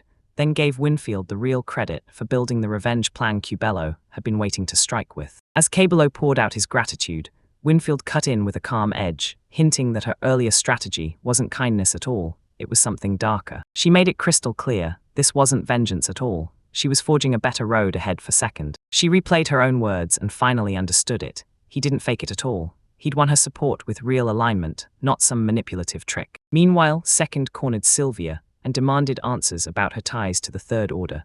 Then her half-remembered obligations snapped back to life. Winfield then nailed down exactly how long Sylvia's contract would last, locking her future duties into clear, official rules. Sylvia snapped that her 2-year assignment was really a disguise. She'd been planted as a bodyguard to keep tabs on the second shift. Second rewinded to Sylvia's first mission, remembering the order, and feeling her link might push their investigation straight toward the answers. From the carriage, he pieced together what drove Winfield, because having Sylvia file reports didn't just help once, it quietly served multiple planned purposes. They close in on the Capitol, ready to dupe the big names to their faces while they quietly yank the strings of power behind the curtain. Then, almost casually, they floated the idea of brainwashing the Prime Minister, taking their secret plan to a whole new, terrifying level. Second, he realized brainwashing the Prime Minister wouldn't be a simple snap. It would take brutal, careful planning to crack whatever magical defenses were already waiting. They traced the Prime Minister's paranoia back to a nasty history of botched sorcery, especially that shocking Duchess incident. Noticing magical accessories would shut down the manipulation. Then, with a grin, Second joked about stripping him to crawl past every protective enchantment. Yukari ripped the truth out of the shadows. Turns out those hidden safeguards could undo the brainwashing even after it finally takes hold. In the end, Winfield pitched a bolder move. Cut the leader out and win everyone over by steering public opinion with calculated, targeted pressure. Second admired Winfield's ruthless strategy, because he knew exactly how he himself would panic and chase shortcuts under pressure. The group strode up to the royal capital gates, closing the distance to their royal audience with every step. Inside the palace, Second swallowed the teasing with steel nerves, braced his mind for the high-stakes negotiation about to hit. The king sat heavy on his throne, ringed by his most trusted elites, all of them watching the newcomer like they were hunting for the truth behind his timing and intent. Key nobles towered among the figures, stern-faced and unreadable, while tension snapped through the chamber. Then he and his companion bowed deep, sticking to every rule, and the moment the king calmly waved them up, they rose with permission. He recalled Winfield's warning, stay humble, play it smart, and let strategy beat pride during the formal request. The king sealed it on the spot. He appointed the Second to step in as the substitute instructor for the royal court's mage division. Second clocked the king instantly from past games, a plain-looking man who could only be destined for one thing, stepping down sooner or later. King Ball Castle, the ruler of Mobian, planned to step down. Illness was coming for him, but it wasn't going to happen just yet. Second, people asked whether King Bowel's illness could shift too, just like that altered sorcery timeline had. A royal advisor snapped into harsh objection, drilling holes in Second's unknown past and flat out denying he was fit for any official role. Klaus, the first prince, stormed in and accused the second prince of having no loyalty, blasting him for dodging royal invitations. Twice. That first queen erupted in rage, tearing the mask off her power and revealing how tightly she's tied to Klaus's entitled attitude. The second smirked in silence, wondering if this showdown finally meant he'd get to prove how strong he really was. Second stayed icy calm as his ally frantically tried to stop him from reacting to those hostile nobles. Minister Haley snapped back that true independence matters, that adventurers would rather chase real results than beg for a fancy title. He clocked Haley as a second prince's ally, then heard him proudly back the prince's faction. Hyla gets grilled again, then spills the truth about Second, how she sparred with Prince Mine, and why she pushes hard for magical skills. He leaned in and swore their bond was real, pushing the idea that Second's intentions were genuine, and that even Prince Klaus should trust him. Back him up hard, lend strength to the minister's speech, and spotlight how nothing can beat Second's mind-sharpening talent as a teacher. Hailai lit up the court of Second with his public wins, then leaned in and begged the king to judge fairly. Mine stepped in with a personal guarantee, swearing she'd take full responsibility if the second one failed within a month. The king nodded to him on the spot, then leaned in like he was about to grill him over a past event that nobody could afford to forget. He grilled Second about what he'd been up to back half a year ago, in the Grand Library and the Academy's secret archives. The king snapped questions at Second about his non-stop trips to the Grand Library and demanded answers on the spot. Second kept his cool, a little sweat on his skin, and tucked his real plan behind a confident smile nobody could read. The king stormed straight up to the Second, grilling him over why he keeps dragging his teammates back to the Grand Library. Second clams up, sensing the king's sharp suspicion, and realizing his hidden training secrets might finally be exposed. The king lays it out cold. Those reports say Second can pick up new skills just by flicking through books. Second is blown away as he watches his companions learn at lightning speed just by sticking to his lead, like they've uncovered his real gaming genius. Even with everyone whispering suspicion, the king still greenlights the second appointment, while the rest of the court erupts in shock, envy, and pure frustration. After their brutal meeting with King Bowel, Second and Main slipped through the royal hall in complete silence. Second stretched as confusion spiraled. Were Bowel's words a warning, a challenge, or a trap hiding in plain sight? He remembered Bowel's cold, stern stare, nothing like the greedy king from his past world. Mine's light comment should have cracked the tension, but unease still crawled in, and doubts lingered behind his focused, guarded stare. Outside the palace, a towering spire thrust itself into the sky, blind with secrets. It held the truth they needed next, waiting to be revealed. Winfield slipped through Vincent's central district without a trace, prowling the alleys like a hunter, hunting for the exact contact she'd been sent to grab. She slid up to the seated man in silence, and the moment she spoke, weariness tightened across his face, like he didn't expect her to hit him with those words so fast. Her razor-sharp words cut through his act, and the disguised man backed up, drowning himself in deeper, guarded silence. Panic clenched his chest the moment he realized she'd seen right through his cover,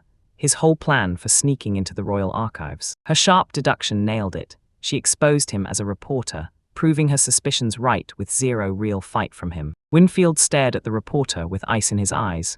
Realizing his disguise had blown the second, he stepped into the lower district. Smirking under her hood, Winfield teased exclusive secrets, hooking the reporter's curiosity without giving away a single detail. Meanwhile, Mine kept casual escort duty up her sleeve and guided him straight into a private study chamber. Inside the archive, the second reviewed advanced homes and soaked up elemental knowledge with laser-precise focus, all while silently thanking every lesson. With that experience locked in, he charts a second plan: hammer every element forward fast, with lightning taking the spotlight, until it's already pushed to high-grade mastery. Second stopped the fifth form upgrades in their tracks, swearing the price of the experience wasn't worth the quick tactical edge. At the Mage Division training grounds, Mayan stepped up and announced Second as their instructor for the entire month ahead. The second he took the command, the trainees, against their will, grudgingly bowed to his authority. Even after they were officially accepted, their silent faces and guarded eyes screamed tension, doubt, and the kind of resistance they refused to show out loud. Right away, he felt the group's hostility hit like a punch,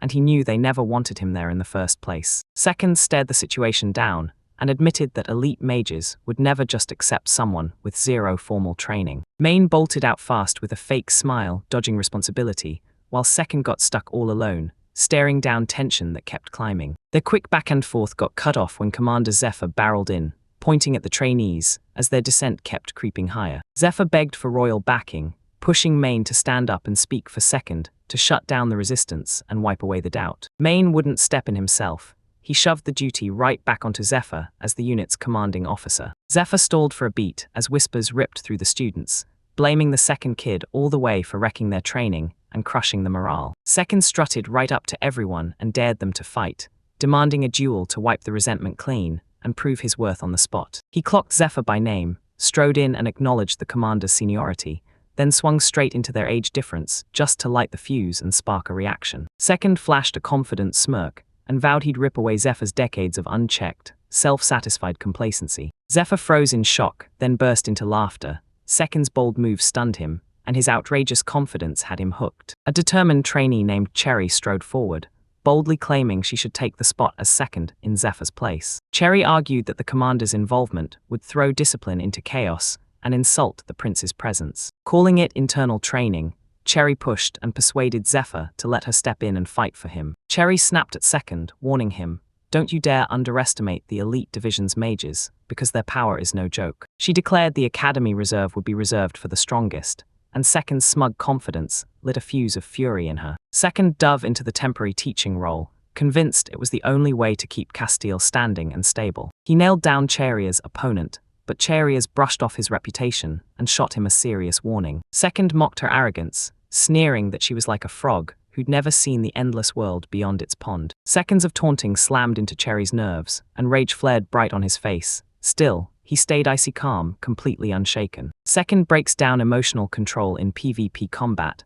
warning that once anger hits, your focus shatters and your precision goes right off the rails. Second bluntly voiced the thoughts he figured his students were silently throwing at his young instructor, loud, judgmental, and hard to ignore. Cherry's frustration detonated inside her, but she still had to swallow the truth. He read her like a script, word for word. He casually jabbed at her pride, telling her straight up that how the world judges you is never pure strength. It's a mix of power and crack where you're vulnerable. With words sharp as blades, Second snapped that they were losers, weak enough for everyone to look down on them. Cherry shook with rage, and Second snapped that she'd already blown it. She'd lost control the moment her emotions hit. A classmate cut in mid-sentence, panicking that Second had swung his criticism way too far. Cherry got handed a mysterious object by Aya, and right then Second started freaking out, because the timing felt way too perfect. Cherry strode up with the competition crown held high, then dared Second place to face her in a match he couldn't possibly turn down. She burst into unstoppable laughter,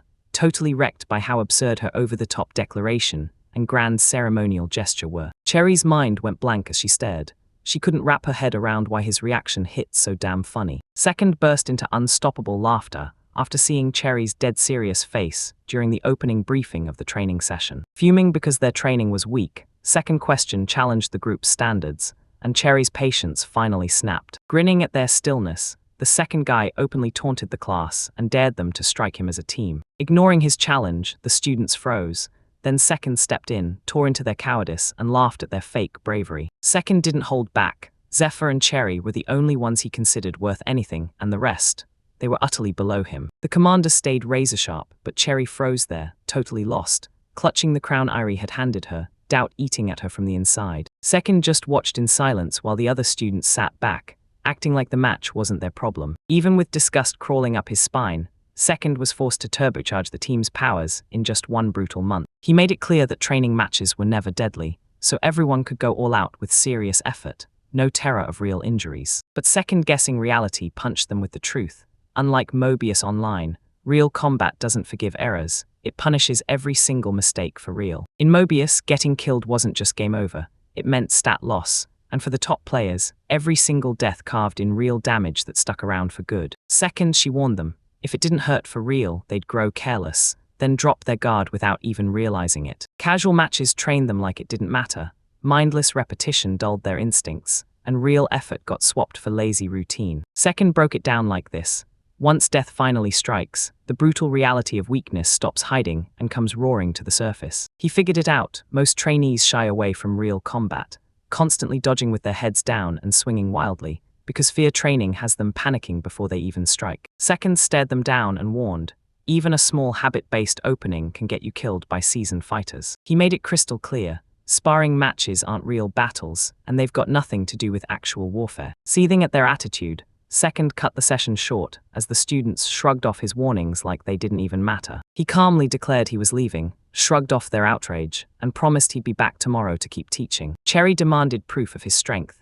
Then the second hand stalled, spinning the question in their minds. Would one bold demonstration finally flip their minds? Second grinned, lifted the crown high, and got ready to unleash something Cherry couldn't even wrap her head around. He hurled the crown up into the air and sprinted after it, blitzing toward Cherry and silencing her mid-sentence. Crackling thunder tore across the sky as Second unleashed a top-tier spell that blasted its power so hard, everyone below could only stare in stunned terror. The sky ripped open with a roar and crushing pressure, and the whole crew snapped their heads up in panic. The students huddled in sheer panic, throwing their hands up to shield themselves as the magic's brutal blast shook the earth. Hit by that lightning, the students erupted into panic, while Second just stayed calm, flashed a smile and vowed, "I'll be back tomorrow." While the rest went quiet, I sprinted into Second, determined to rip answers out of what just happened. He strode indoors, Second lightning confirmed it was his, and mine admitted he'd never witnessed sorcery like that. Turns out, after summoning Moa, a spirit ruler nobody in this world even knows, Second finally unlocked lightning magic. Curious Main racked his brain for the name and pressed Second, demanding to know where this legendary ruler truly came from. Second casually laid out a spirit summoning, and mine couldn't shake the thought, were tricks like this actually written down in the summoning texts? With space itself warping, a cloaked spirit burst into existence, elegant, silent, and so shocking that Main's eyes nearly popped with pure amazement. The spirit burst forward and introduced itself as Moi, the ruler of spirits, and the one who commands the elemental domains. Shocked by that wild entrance, Main stumbled backward, and Second burst into laughter as he gently hauled him back to his feet. Blushing and flustered, Mine snapped at Second, yet his apology couldn't smother the grin of amusement and pride on his face. I couldn't believe it, this legendary spirit actually bowed down and served as Second, no fight, no demands. He challenged Second's motives, but Second just grinned and declared his goal, to become the strongest in the entire world. Goma strutted in with swagger, bragging that he was second to the world's one, and straight up calling himself and them the rulers of creation. Angolma still remembered how the spirit tactician praised her, and then, right after, bragged that she'd managed to recruit talent this powerful. Second casually confirmed the tactician, Winfield, was also a spirit, and that shocking truth blindsided Main. Mina was certain their alliance had become an unstoppable force. Then Second just looked totally thrown, like her mind couldn't lock onto the declaration. I dug into the spirit anonymity, and it made one thing crystal clear. Their tactician's identity stayed locked away, so no one could line up a targeted assassination. He gushed about the insane advantage of having both the Second and the Spirit King fighting on their side. Moi, grinning to himself, officially greenlit my friendship with the Second, and even that snobby mortal's insult couldn't stop the prince from being delighted. Second reminded everyone that public trust still mattered. People wouldn't swallow victory unless it was truly earned and backed by legitimacy. The Second made their move, aiming to squeeze the prince's solid reputation, step by step, until the empire started to crumble. He swore their forces would wipe out the imperial enemies for good, and Winfield drove most of the operation himself. Second made it brutally clear, politically, Winfield would call the shots, while he was just the pawn moving on command. Main nearly choked when he heard Second drop to a subordinate role so casually, but you could feel the conviction behind every word. With his plan locked in, the next turn swung straight to his role as an instructor. He spent the night prepping tomorrow's lectures. He spotted Sylvia standing alone, her face turned distant, and her name flew off his lips in shock. Sylvia tugged his memory back with their promise, then gave him a soft but sharp scolding for forgetting their planned shopping outing. She pleaded with him for even a tiny slice of time together, anything, before his hectic schedule roared back to life. He nodded and granted her wish, and as warm, peaceful memories flooded back, they drifted side by side through the streets they both knew by heart. Later, as they clinked cups, it hit him. This laid-back hangout felt exactly right. A simple, brotherly chance to bond with Sylvia again. After a few rounds of drinks, Sylvia and Second both started getting flustered, but they kept laughing like nothing could touch them. Then later that night, Second jolted awake to find Sylvia right there, shaken, vulnerable, and painfully embarrassed. When Second finally got what was happening, his face went deathly pale. Panic and disbelief crashed into him all at once. Second jolted awake inside a cozy house, all calm and smiling after a long, finally rested night. Beside him, Sylvia was sprawled under a sheet, looking calm and safe, like their bond had snapped into something way deeper. At breakfast later, Second's nerves spiked. No word from Yukari had showed up since yesterday's mission. He couldn't shake the feeling that Yukari and Sylvia had teamed up behind the scenes, plotting something devious while he was kept in the dark. Sylvia finally cracked and admitted she'd met the chivalric order, but she swore she was clueless, claiming all that happened was a dance. Next, he spilled his darkest fear. If Sylvia ever turned on him, he'd never trust anyone again. Sylvia shot to her feet, swearing loyalty like a blazing oath, and warning him with it that he'd be terrifying if he ever turned into her enemy. She laid out her new mission, reporting to the chivalric order while slicing up intel for security. Second realized this intel was huge. One direct channel to high-level allies could flip everything on its head. Side by side, they set out to rip the hidden truth from the shadows, while Sylvia burned with sheer resolve, powered by her unshakable sense of justice. Once he was jobless, but now pride surged in his chest as he left Sylvia behind and marched into military work. Before she left, Sylvia stepped up with fearless confidence and pressed a kiss to his lips, watching him freeze for seconds, while joy secretly burst inside them both. Sylvia promised she'd see him again soon, smiling softly even as her worry clawed at her chest. Her heart burst with emotion, her affection took over, and she vowed once and for all not to break the trust again. Later, Second stared down the trainees, pressed them to run the routine under his rule, and proved his leadership mattered, even if they hesitated. On the second day, he sat there stone calm while his superiors grilled him, insisting, without cracking, that he knew nothing about their usual operations or rules. Cherry's patience snapped at his remarks, and the older officer stepped in to cut the tension before it exploded. The man challenged the second sorcery, doubting its movement technique, then nailed it instantly, recognizing it as the choral form of lightning. Cherry stared him down, hard, saying lightning magic wasn't real, and shutting down the claim that he'd cast the fourth form. Iris-san, another student, edged up with nerves, wondering if she'd come all this way just to turn on him with criticism too. I blurted out, "Can I get another autograph?" Then froze, cheeks burning, hands shaking so hard I clutched the paper like it might fly away. She told her little sister that Second was her idol, and the moment she heard tales of his exploits, she demanded an autograph on the spot. He nodded along, stayed cool about it, but inside, he loved the praise, and seeing his reputation rise again lit him up. Memories of his old glory came crashing back, shouts, applause, and that sweet rush, igniting the same fierce pride he felt when he was number one. He almost scribbled 7 out of habit, but the second he heard the fan's real name, he snapped back and fixed it. With a smug grin, he handed over the signed board and loudly crowned himself the world's number one man again. Irie beamed with thanks, then Second's eyes snapped to the nearby students watching him with ice-cold judgment,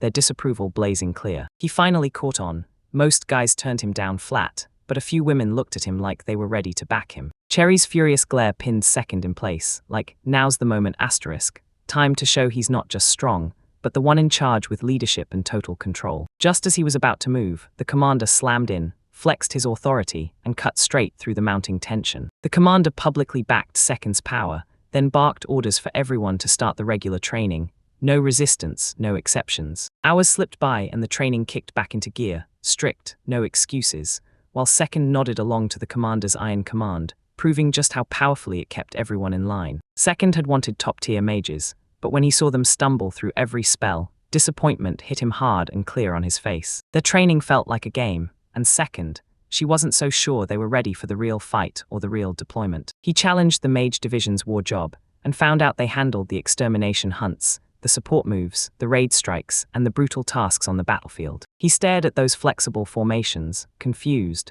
Then the commander snapped back that they shift with every mission, not some random choice. Signals ruled the training, and Second couldn't help laughing at how they acted like battlefield skill was decided by fancy sign-waving. Curious, he grilled the commander about monster hunts, and the commander snapped back that sorcery specialization makes the pacing swing from person to person. He stared in disbelief at how chill their hunt schedule was. It looked more like a casual outing than real training. He hammered home the truth. Real hunts make real strength, because the best magic is forged by taking on monsters head first, not by running away. The commander doubled down on his decision, basically saying, "Safety first, budgets are tight, and right now we don't even need this." He got the idea, but he still wanted the soldiers to level up and grow, and he grudgingly admitted, maybe being peaceful wasn't so bad after all. He pushed the trainees to get fired up, then leaned in and asked when they'd last fought, only to realize it had been 22 years. Seeing how most of them were still too young to grasp the horrors of war, he decided the only way forward was a full-blown reform. He flashed back to his past life,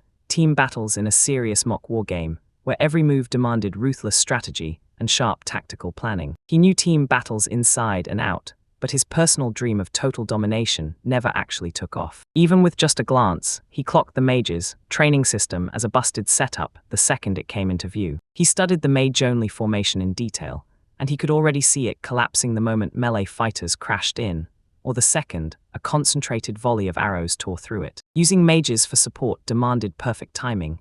No coordination meant their area attacks would shred their own allies. He grilled their rigid formation logic, wondering if it was sheer ignorance, or if deeper restraints were smothering every chance to evolve. She stared at him, refusing to believe he could pull off the fourth form, because every time she remembered the cruel words she'd thrown at him, doubt swallowed her whole. With total calm, he demanded to know who among them could truthfully summon the fourth form of any element. When he asked about the fifth form, only 10 out of 31 hands shot up, and then the room went dead silent. He told me the fourth and fifth forms were the make-or-break stuff real mages needed, especially when teams fought and tactics decided everything. Without those high-level area attacks, mages turned into dead weight, because once combat started, their limitations made them completely useless. The division was a mess, no unity, no real skill, and past wars were so easy they never forced anyone to master the hard stuff. He was determined, but he knew teaching them all by himself was impossible, and straight up unfair to put on one instructor. He sat there, burning over his options, and somehow he had to figure out a way to use them smart, no matter what. Rage spilling over, he snapped that this was hopeless for now, spun on his heel and stormed away, swearing he'd be back tomorrow. The hooded man went stone. Still the moment a cold blade bit hard into his neck, and silence swallowed the air. Panic hit him like a punch. He stumbled back, spun on his heels, and sprinted, baffled that anyone would come for him out of nowhere in broad daylight. He slammed on the brakes mid-escape, snapped around to face the cloaked pursuer, and planted his feet in a defensive stance. Seeing how stone-cold the pursuer stayed, he instantly clocked the truth. The stranger wasn't random at all. He was a hired assassin coming straight for him. The assassin locked eyes and revealed the name, so Cubello had called him here for judgment. When he heard the boss was alive, disbelief slammed into him. Then hope surged so hard his heart felt like it might burst. He lunged forward, then slammed to a stop. Like invisible strings had sliced the air right in front of him. The cloaked figure finally blurted out he belonged to Eve's unit, bound by total secrecy, and swore he served under Lord Second Fastus. With their face hidden, the assassins swore their master's plan was razor-sharp on purpose, not some reckless gamble. Before he could even react, a hidden assassin lunged in, and then more slipped out of the shadows, proving they were many, before cutting the conversation short. Yukari slid the daily newspaper to Yuki, and he took it like it was nothing, chewing through breakfast in a peaceful, quiet morning haze. He flicked back to the pages, and the moment his eyes landed on that brutal front-page headline, he nearly choked on his drink. Iko crackled with playful energy, but Yukari watched with stone-cold seriousness, sensing the thing inside was about to go from bad to terrifying. Winfield surged forward and told him straight up that the article pointed at Lord Second, all while it screamed that someone was twisting the politics behind the scenes. The headline ripped open the chivalric order's cover-up, blasting them for crushing rebel groups that stood with Robin Hood. Winfield spread a bold plan to hit the chivalric order and the First Prince's faction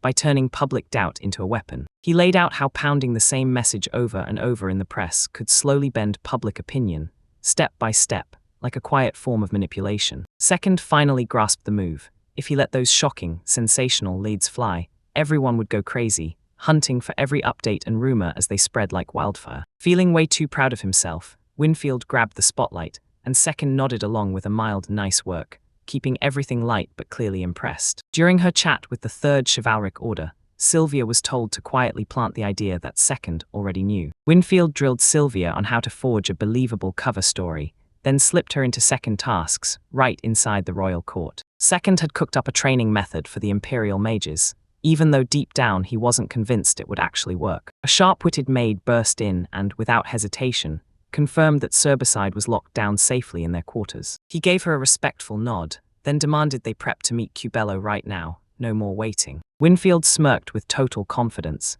because the secret door-opening plan he'd been cooking up for ages was finally starting to click into place. B-side crumpled into tears the second he saw Cubello alive and safe, overwhelmed by pure emotion. Cubello grinned and welcomed B-side with open arms, because his survival and unwavering loyalty screamed strength after the kind of brutal trials that break people. B-side swung in like a spark, calling the boss's return the exact turning point that would kick the fallen R6 organization back to life. Cubello threw a little credit to everyone who paid the price, saying the escape only happened because the R6 stayed loyal to him and his master, Second. With the pieces of truth finally snapping together, he realized the assassin had been tied to Lord Second all along. B-side sized him up and then froze, because he looked way too calm, so he blurted out, "Wait, are you the second fastest?" Next, they showered B-side with praise, likened him to Cubello, and got hit with a modest, humbled reply. Fueled by respect and raw curiosity, B-side had the nerve to demand a sparring match to prove his strength,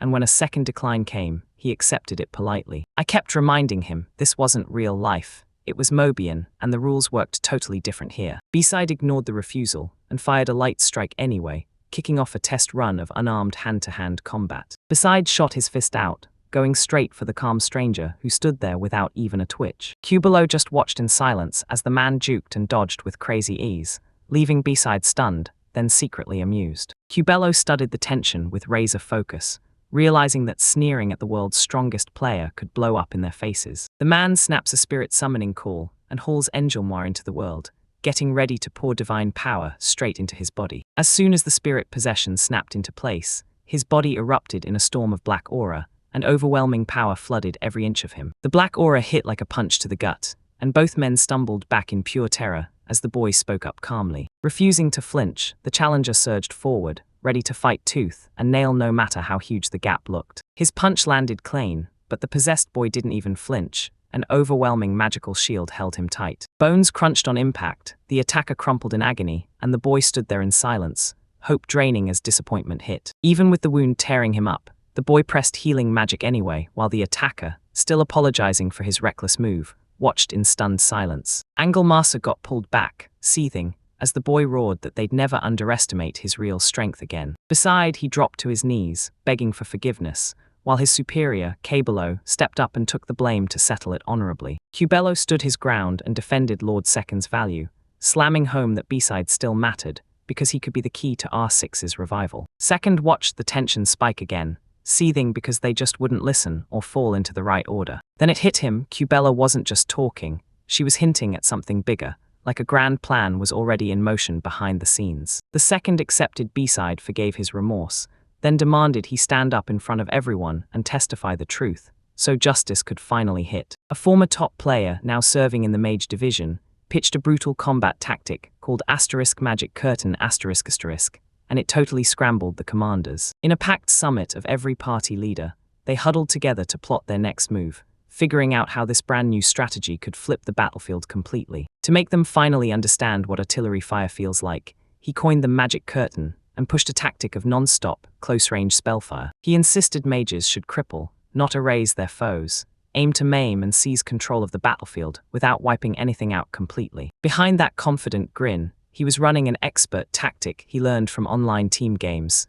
not from a single real battle. Cherry just couldn't wrap her head around injury versus casualty, so she questioned what it even meant, and the boy laughed straight at her, saying it was too hard for little Cherry to understand. A commander laid it out. When you cripple the enemy, you yank their resources into recovery and grind the whole operation down. Cherry nodded along, but that boy's comment about what a mage is for still gnawed at her. She spun toward the commander, desperate for answers, and he stalled for a beat, then confessed he had no idea. Annoyed but unbreakable, Cherry marched straight up to the boy and demanded answers, and he smirked as he pretended to grudgingly go along. Watching her reactions, he secretly loved needling her, certain she'd become the next big star since Sylvia. The boy bragged that mages were basically unstoppable warriors. One high-level spell could tear through enemy ranks like they weren't even there, from the 4th form to the 5th. Cherry didn't just question him, she shoved his logic right into a contradiction, tearing holes in every claim he made. She said only around 20 could pull it off, counting herself, a 7th grade mage using the 4th form of water. With her confidence rising fast, Cherry told everyone that her water element mastery wasn't just one trick, it came in multiple forms, and every one of them was ranked grade 9. She went on to say, sure, I can work with wind, but I lean into water because it's got way more potential. Cherry admitted she was studying new techniques, but insisted that even if she mastered them into Opo form, it wouldn't be worth much. The boy snapped her logic down and pressed hard, asking why she'd bet everything on just one element if she truly wanted to become a capable mage. He told me that if a mage slowly stacks every element bit by bit, their int stats explode in power. Cherry fired back, saying locking onto the single strongest element was the smarter, more practical way to get results. When he heard her argument, the boy froze mid-breath, and suddenly it hit him. He'd never thought that being naturally stronger in one thing could be real, and it lit up his mind with a whole new way to think. While everyone else had to grind through years of training, this boy bragged that he could swallow knowledge straight from grimoires just by skimming the pages. And that's when he couldn't stop asking, why do learning speeds swing so wildly? Something inside him clicked. There was a deeper principle he still hadn't managed to understand. He wasn't sure what the answer was, so he laughed and decided to ask some made-up source. Yet deep down, he knew he had to tear down the group's wrong beliefs piece by piece. Driven by pure resolve, he pushed to shut down Cherry's plan for good and scrap the training method she kept insisting was the way forward. To prove he wasn't bluffing, he demanded a competition crown and set his sights on shattering the old rules right there in front of everyone. Toe slammed an end to the argument, and the boy called for a straight-up showdown, pitting his Opo form attack against Cherry's, with everyone there acting as witnesses. He unveiled the competition crown, a DPS damage meter, something he'd used non-stop in his last world to break down his performance, second by second. They set the interval to 1 whole second, so every hit counted alone, measuring just one spell at a time to pin down its exact impact. He tweaked the DPS meter so it popped in just after the hit, keeping the screen clean and stopping spell effects from crashing the visuals. Cherry, eyeing the item like it might be a trap, pressed him for answers. Why did he think it was useful right now? He fired up a simulation battlefield and told Cherry to strike the commander with the Opo water form, swearing it was all for the competition crown, so no one would get hurt for real. Cherry lined up her spell and unleashed it with everything she had, dropping a full power 9th grade Opro form attack. A water blast ripped straight at the commander, and boom, this first hit kicks off the comparison test in full force. The simulated strike hit with a brutal DPS of 873, drenching the commander in impact, then somehow leaving him totally unharmed. Cherry stood tall and proud of her work, but he immediately goofed on her, calling her a Kokushi doll, and that set her off in a wildly funny outburst. He tossed out another casual jab about Cherry's looks, calling her cute, then immediately comparing her to a Kakashi doll. With Cherry's test finally done, the boy stepped up and went head-to-head with the commander, right there for his turn. Channeling the same spell, he hurled the 9th grade Oppo form, water, and the magic ignited in his palm, glowing like compressed energy about to explode. The attack looked tiny, like Cherry's, so the crowd scratched their heads, but the boy just grinned like he already knew, unshaken by how it looked. He told me that back in his old world, when a caster's INT was higher, their spells squeezed into a tighter, more compact form, and in PvP, that spell size became a dead giveaway for how strong your opponent really was. He broke it down, those tiny spell sizes meant insane power, so dodging got way harder and control became effortless. He boldly vowed to rip the mages, complacency wide open, insisting that the blast of his spell would prove just how little effort they'd ever really poured into it. With the spell launched, he made it crystal clear, this fight wasn't just about winning, it was about lives and pride. The commander crumpled on the spot, and the crowd, including Cherry, stared in total shock at the brutal gap in power. With the commander slumped and unconscious below, the DPS display screamed 4,693. There was absolutely no question how this was going to end. The instructor unleashed a crushing spell, and the whole class froze in pure awe, because his rule for magicians was simple. Only those who could land serious damage were worth his attention. He laid out the logic behind his strength. While everyone else hesitated, he painstakingly sharpened his elemental magic forms, stacking the early ranks first so his power hit like a storm. He rallied the group and demanded that every attribute's first form shoot straight up to 9th rank, because the damage spike wasn't just big, it exploded, and that boost was absolutely crucial. Even if they weren't fully trained yet, he pushed them forward with blunt, no-nonsense guidance, then made it clear the grimoires would be delivered later. Convinced, the students snapped back in perfect unison, and with fire in their eyes, they were ready to jump into his method. The instructor grilled the student over their facial expressions, then made it crystal clear. Hitting the 9th rank wasn't luck, it was pure effort and steady consistency. In private, the commander admitted that tearing down every barrier, risk, cost, and motive, was too huge a load for one person to carry alone. He knew it, once players think they can nail the same results, they go for it, and that's exactly how competitive systems usually churn. He laid out a battle-tested method, then handed over the tools to make it real, and crushed the excuses that had been choking progress. Watching their excitement skyrocket, the commander realized, this time, motivation wouldn't be a problem. The instructor unleashed a savage plan. Crank everyone's first form spells straight up to 9th rank, then fire in perfect sync, so their blasts slam into any enemy and lock them behind an unbreakable wall of magic. He spun the proposal into a once-in-a-lifetime gauntlet, daring them to try what no court mage division had ever dared to pull off before. One by one, the students answered with ironclad confidence, and even the commander leaned in with a silent nod, impressed by the fire behind their instructor's plan. With his mission laid out, the instructor snapped the lesson shut, then told them to stand by for the next orders. Elsewhere, a furious reader gripped a newspaper in a tight fist, rage bubbling over every word and steaming at what it implied. In a locked-off private room, Commander Jam clenched his teeth as panic crept in, because the fallout he might unleash just hit him with full force. Rage detonated in his chest, smashing objects across the floor as a subordinate rushed in with urgent news. The king had summoned him. John got hit with how fast everything was unfolding, and figured they'd start grilling him before the king over the spreading scandal. That investigation could drag them into paperwork,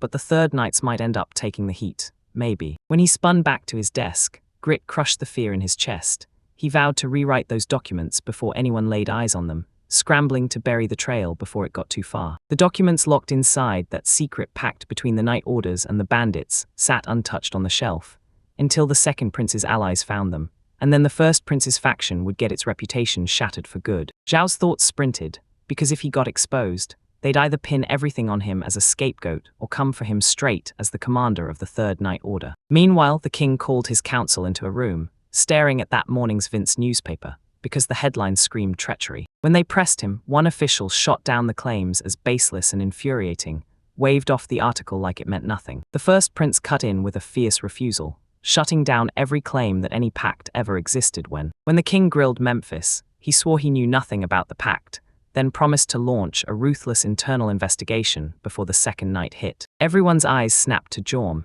He shot a fake gasp and swore this was all brand new to him. Yet the king still wouldn't buy it. Watching their moves, he snapped to the truth. The pact had been broken. Klaus's face twisted. His declaration felt like a personal slap. So the king, unshaken, pressed him for the key points and the reasoning behind the accusation. Hailey pointed out a simple truth. Nobody had said they'd reveal the documents, and if they were truly innocent, they'd come out with full transparency. Tension snapped through the courtroom as Jom and Klaus traded cautious looks, both feeling the heavy weight of Hiller's accusations, still unspoken, but deadly clear. Highlight tore through the room with hard, unshakable conviction.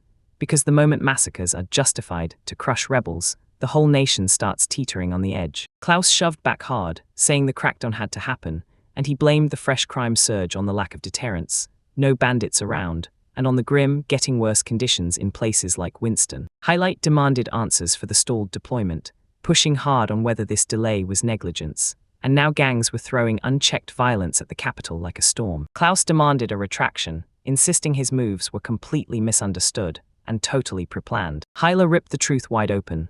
Those bandits weren't wiped out for nothing. They'd earned huge public backing, especially from the anti-Empire factions. He warned that tightening bonds with the Empire would only blow the economic gap wider, and those words hit like a spark, igniting a furious outburst. Halai forced himself to stay calm, then sharpened his questioning, basically saying their reactions looked less like arguments and more like guilty confessions. Seeing how serious the accusations were, the king snapped for independent investigations and demanded full, detailed reports. The meeting ended on a heavy promise. Future findings would decide everything, and if you were involved, you could bet they'd call you in for round 2 of questioning. Meanwhile, Chancellor Barmero stayed stone calm, quietly admiring the brutal strategy that had just been thrown back at them. He'd been expecting scandals to hit like lightning, Klaus in the spotlight, the nobles getting shattered, and houses collapsing, and those were the exact weak points they'd been training to exploit. But the real breach didn't come from the flashy side. It cracked through a forgotten front, where they failed to clamp down on the bandits, and now that weak spot is ready to tear the whole plan apart. It became crystal clear, this wasn't some move by the usual political players. A brand new mind, cold and precise, picked the exact blind spot no one was guarding. With almost zero intel to cling to, Barmero snapped in frustration and braced for whatever hit next. John burst into the office and made it crystal clear he understood everything. Barmero snapped out crystal clear orders. Do it quietly, do it right, and don't leave a single shred behind, because as long as no evidence ever pops up, only the result counts. With the topic shifted, Barmero demanded intel on the mysterious new temporary lecturer who just slipped into the first court mage division. To Jorm's shock, Barmero snapped back, saying it was probably second, the lecturer behind the whole mess. The Chancellor approved Jom's move. Now they had a 2-part mission. Twist the documents however they could and dig into the magician's secrets, no matter the cost, even if it meant slipping in through infiltration. A massive crowd surged into the plaza as an R6 representative stepped forward and snapped the truth, saying they'd been played by the exact forces they once trusted with everything. He brought up their old leader, Reemsma, who'd thrown himself in the fire to broker peace between the Second and Third Night Orders. But that promise got ripped apart. Right after the pact, the Knights turned on them, and the First Knight's order meant to mediate ended up joining the suppression. At their comrade's funeral, they choked on grief in total silence. Then the Knights came crashing in. They burned villages to the ground, stomped down every flower and tossed the dead aside, then hit survivors while they were still helpless, cutting down what little fight was left. His eyes snapped wide with raw intensity as the memories crashed back. He couldn't shake the face of the one who led that merciless raid. In the town square, he screamed Klaus Kastel into the air, his voice splintering as he pointed the finger at the first prince, the captain of the Night Order, and swore he'd never forgive him. His leaders surged in and shut the outburst down. Even though he hated it, the man backed off, because the moment to strike was finally here. Soldiers kept their eyes locked on the crowd as he marched right beside his leader, biting his uncertainty. Had his voice actually landed on anyone out there? His words cut through the silence and reassurance rushed in, because once he spoke, everything started to change. A crushing weight finally slipped off his shoulders when he heard R6 might be revived. He'd braced for its return to be impossible, but that news still hit him with pure, unexpected relief. Hope settled in their chests as the young man clung to Lord Second's iron resolve, praising Winfield's effortless command. Their respect swelled until disrespecting Lord Second felt utterly unforgivable, and at the same time, the feud between the people and the knights ignited into something explosive. Up above, quiet watchers tracked every move like it was already written, because Winfield had seen the clash coming and held back the Third Night Order's deployment until there was truly no other option left. Each time Byzantium repeated those words, public rage ballooned, until suspicion turned feral, zeroing in on Klaus and the first prince. That forbidden bun sat on the plate, looking harmless while danger lurked underneath. One rule hung in the air: nobody touches it. By letting Byzanti speak, the first prince had already walked straight into his own defeat, because the board, just like the battlefield, offered zero escape. Across the game table, the strategist flashed a calm, dangerous smile. She already had victory in her hand, and her threat left no room to breathe. Klaus's eyes went wide in pure disbelief as he stared at the headlines. Every article screamed that he'd broken the treaty, and when they hit him all at once, he slammed the desk hard, furious at the unfairness. Rage boiled in Klaus's chest as he demanded answers, because all he'd done was try to crush the rebels, and this so-called treaty breach felt completely impossible. Still clueless about the ceasefire, Klaus marched out with total confidence, only to get royally tricked by the Chancellor's fake orders. Doubt slid in: was this a masterful manipulation, or a brutal, careless betrayal? And the crushing weight of what came next finally hit hard. The weight of responsibility crashed into his hands, and with clenched teeth, Klaus unleashed a curse, rage and regret burning through him. With Klaus disgraced, the political tide flipped in a heartbeat, and the throne started slipping right out of his grasp. Even as the scandal swelled, his mother burst to his side and swore he was innocent, then vowed she'd shut down every last voice that dared challenge him. Seeing her defiance, he snapped warnings about a storm only getting worse, but she stood her ground, convinced he'd seize the throne by his own path. Fierce loyalty burned in her chest as she swore she'd smash every opponent in her way, and with Klaus briefly reassured, she pushed him to lock in and focus on one thing only: becoming king. Klaus seethed at the dead silence from his father, the king, who saw every terrifying moment play out, yet never once stepped in to shield his own son. He saw his mother as a hard-headed woman with a steel spine, but she clearly had no clue about the politics. She shut down his worries with icy finality, refusing to budge, so Klaus stormed out into uneasy silence, replaying just how stubborn she was. With calm on his mind, Klaus drifted through the palace's silent halls, chasing a sliver of peace, until the open air at the corridor's edge threatened to spill his growing tension. He caught the second queen outside, calmly sipping tea like she owned the sky, and it made his own inner chaos feel even worse. With a sly smirk, Klaus closed in, dressing his bitterness in sharp sarcasm, praising her elegance while needling her free time as the palace throbbed with unrest. The second queen waved Klaus down with calm confidence, offering him a seat on the spot, and her voice stayed steady as she reminded him, "Real strength is what you keep when everything around you falls into chaos." Still brimming with tension, Klaus dropped into his seat like it weighed a ton, and confusion mixed with suspicion swirled in his chest. Her face softened as memories hit. Klaus always found her when things fell apart, leaned on her for strength, and then slipped away again. Flustered, Klaus blurted out stumbling words, and when she nailed her insight, she let out a soft laugh, clearly entertained by his reaction, and she teased him for that sudden outburst. Still rattled, Klaus snapped that she embarrassed him in front of the maid, until she shot back that the maid was no newbie, because she'd been the wife of his former sword instructor. Klaus snapped and tore into the second prince as a weakling, then accused his mother of pulling the strings with pure manipulation. Clamping down his scowl, Klaus clicked his tongue, and the queen clocked it instantly.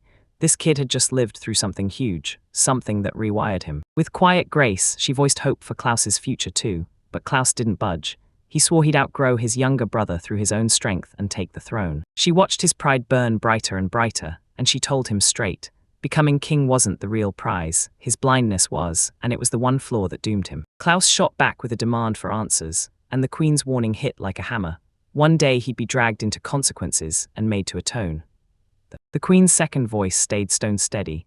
She swore to Klaus that if the whole world flipped against him, she'd still stand right beside him, guarding the heart he was desperate to keep hidden. Klaus, still drowning in suspicion, demanded whether she meant for him to drop his claim to the throne, and she fired back that the Chancellor was the real danger. 3 days had already slammed by since Bizarto's public address, and his speech lit a media wildfire across the whole world. In the capital, anti-Klaus anger spread like wildfire, citizens chanting dissent in the streets, while even the defenders' articles got tossed aside as traitorous lies. As chaos simmered, 2 sharp observers leaned in and warned each other about the deadly risks of a government that had gone totally stuck. The talk turned just a notch, and one of the young men leaned in, flat out confirming that the plans were already in motion. With a playful sway, the elf casually said their investigation was already underway, and right then, they swooped in with over-the-top affection, catching everyone completely off guard. As they replayed the memory, a cold, strict presence slammed into their minds and instantly crushed the mood. A maid snapped them back to reality. Today's hits were ready. The dungeon, the court mages, and a whole lot of experience grinding waiting to devour them. Even with everything screaming for speed, they got a few precious extra minutes, tea still warm in their hands, friends right there beside them. One jumped in to help, while the other just kept munching like they had all the time in the world, smug and calm, right up until the storm finally hit. With the dungeon trip practically ready to go, Sylvia still snapped that even for a Class C dungeon, nothing beats being fully prepared. Once the meal was finished, the crew locked in, ready to roll toward Ravando, the commercial city where Dungeon Gotham was waiting. As the marching in perfect formation, one of their companions couldn't hold it in and blurted out a warning. Leaving the capital in the middle of all this chaos was a dangerous move. On the road, he dropped the word shugateaki, a grim metaphor for getting tortured for every move in your strategy. They realize Winfield's whole play is to grind his enemies down, slowly, brutally, until the pressure snaps, and then he hits once, right when they finally crack. While the group caught their breath, Iko asked with a sweet smile if the dish tasted good. Then the boy's face twisted in disgust, and he just muttered, "No." Before long, their destination burst into view, a gorgeous inn hidden in calm, peaceful quiet. The inn was booked ahead of time under the names Second Prince and Count Lumberjack. When she confronted the boy, he shrugged and casually admitted he was staying there too. Boom, she froze, words tangling in her mouth, not knowing if this was a prank or the real deal. Her jaw dropped harder when he confessed he rented the whole mansion, 30 rooms, all for them. The lodging manager snapped, roaring at the group and chewing them out for their reckless spending. As the complaints kept crashing down, another aide sprinted in, panicked, because the party finally stumbled in from their grueling journey, only to get swallowed by arguments in total chaos. Klaus stepped up in front of everyone, grabbed their attention, and reminded them that if they wanted to save this, they'd be stepping into the Gotham dungeon the very next morning. Then he snapped at them with a raised voice, swearing he'd cover the whole bill himself, so they could gorge on the hot springs, chow down on the food, and rest without a care. Laughter burst out as he barked, "Don't overdrink," and promised that if anyone actually staggered in hungover, the monsters wouldn't bother killing them. The team leader froze with doubt, wondering if it was really okay to soak up that kind of luxury. Then Klaus waved it off, saying the cost didn't matter to him at all. When they teased him about his generosity, Klaus admitted he had no clue what to do with his sudden fortune, so he just kept giving. Cherry didn't buy it at all. She muttered that this was exactly why she hated newly rich people. While the others streamed into the inn, Cherry stayed outside, torn in two, and Klaus watched her stumble through her own thoughts in silence, confused but saying nothing, until she finally walked away. Meanwhile, Sylvia leaned in and said Cherry's face looked painfully familiar, like it triggered a memory she couldn't quite catch. The crew stared at her body and swore she looked like Iko, then said her vibes screamed Yukari, but no matter how hard Sylvia tried, she couldn't put a name to her. After a brutal day of travel and non-stop planning, the crew finally burst into the inn, starving for food, craving drinks, and ready to crash hard and sleep. The very next day, a squad of elite mages stormed into place outside the Grutum dungeon, because Class C didn't mean easy here, especially with that weird, unforgiving environment. He lingered at the doorway, staring at the twisted roots and the heavy shadows that made the dungeon's calm feel like a trap. Grutum nickname, the hallucination dungeon, swallowed adventurers with grotesque horrors, twisted, mutated mushrooms in one corner, and disfigured zombies crawling in the next. Even with those creepy illusions flashing all over the place,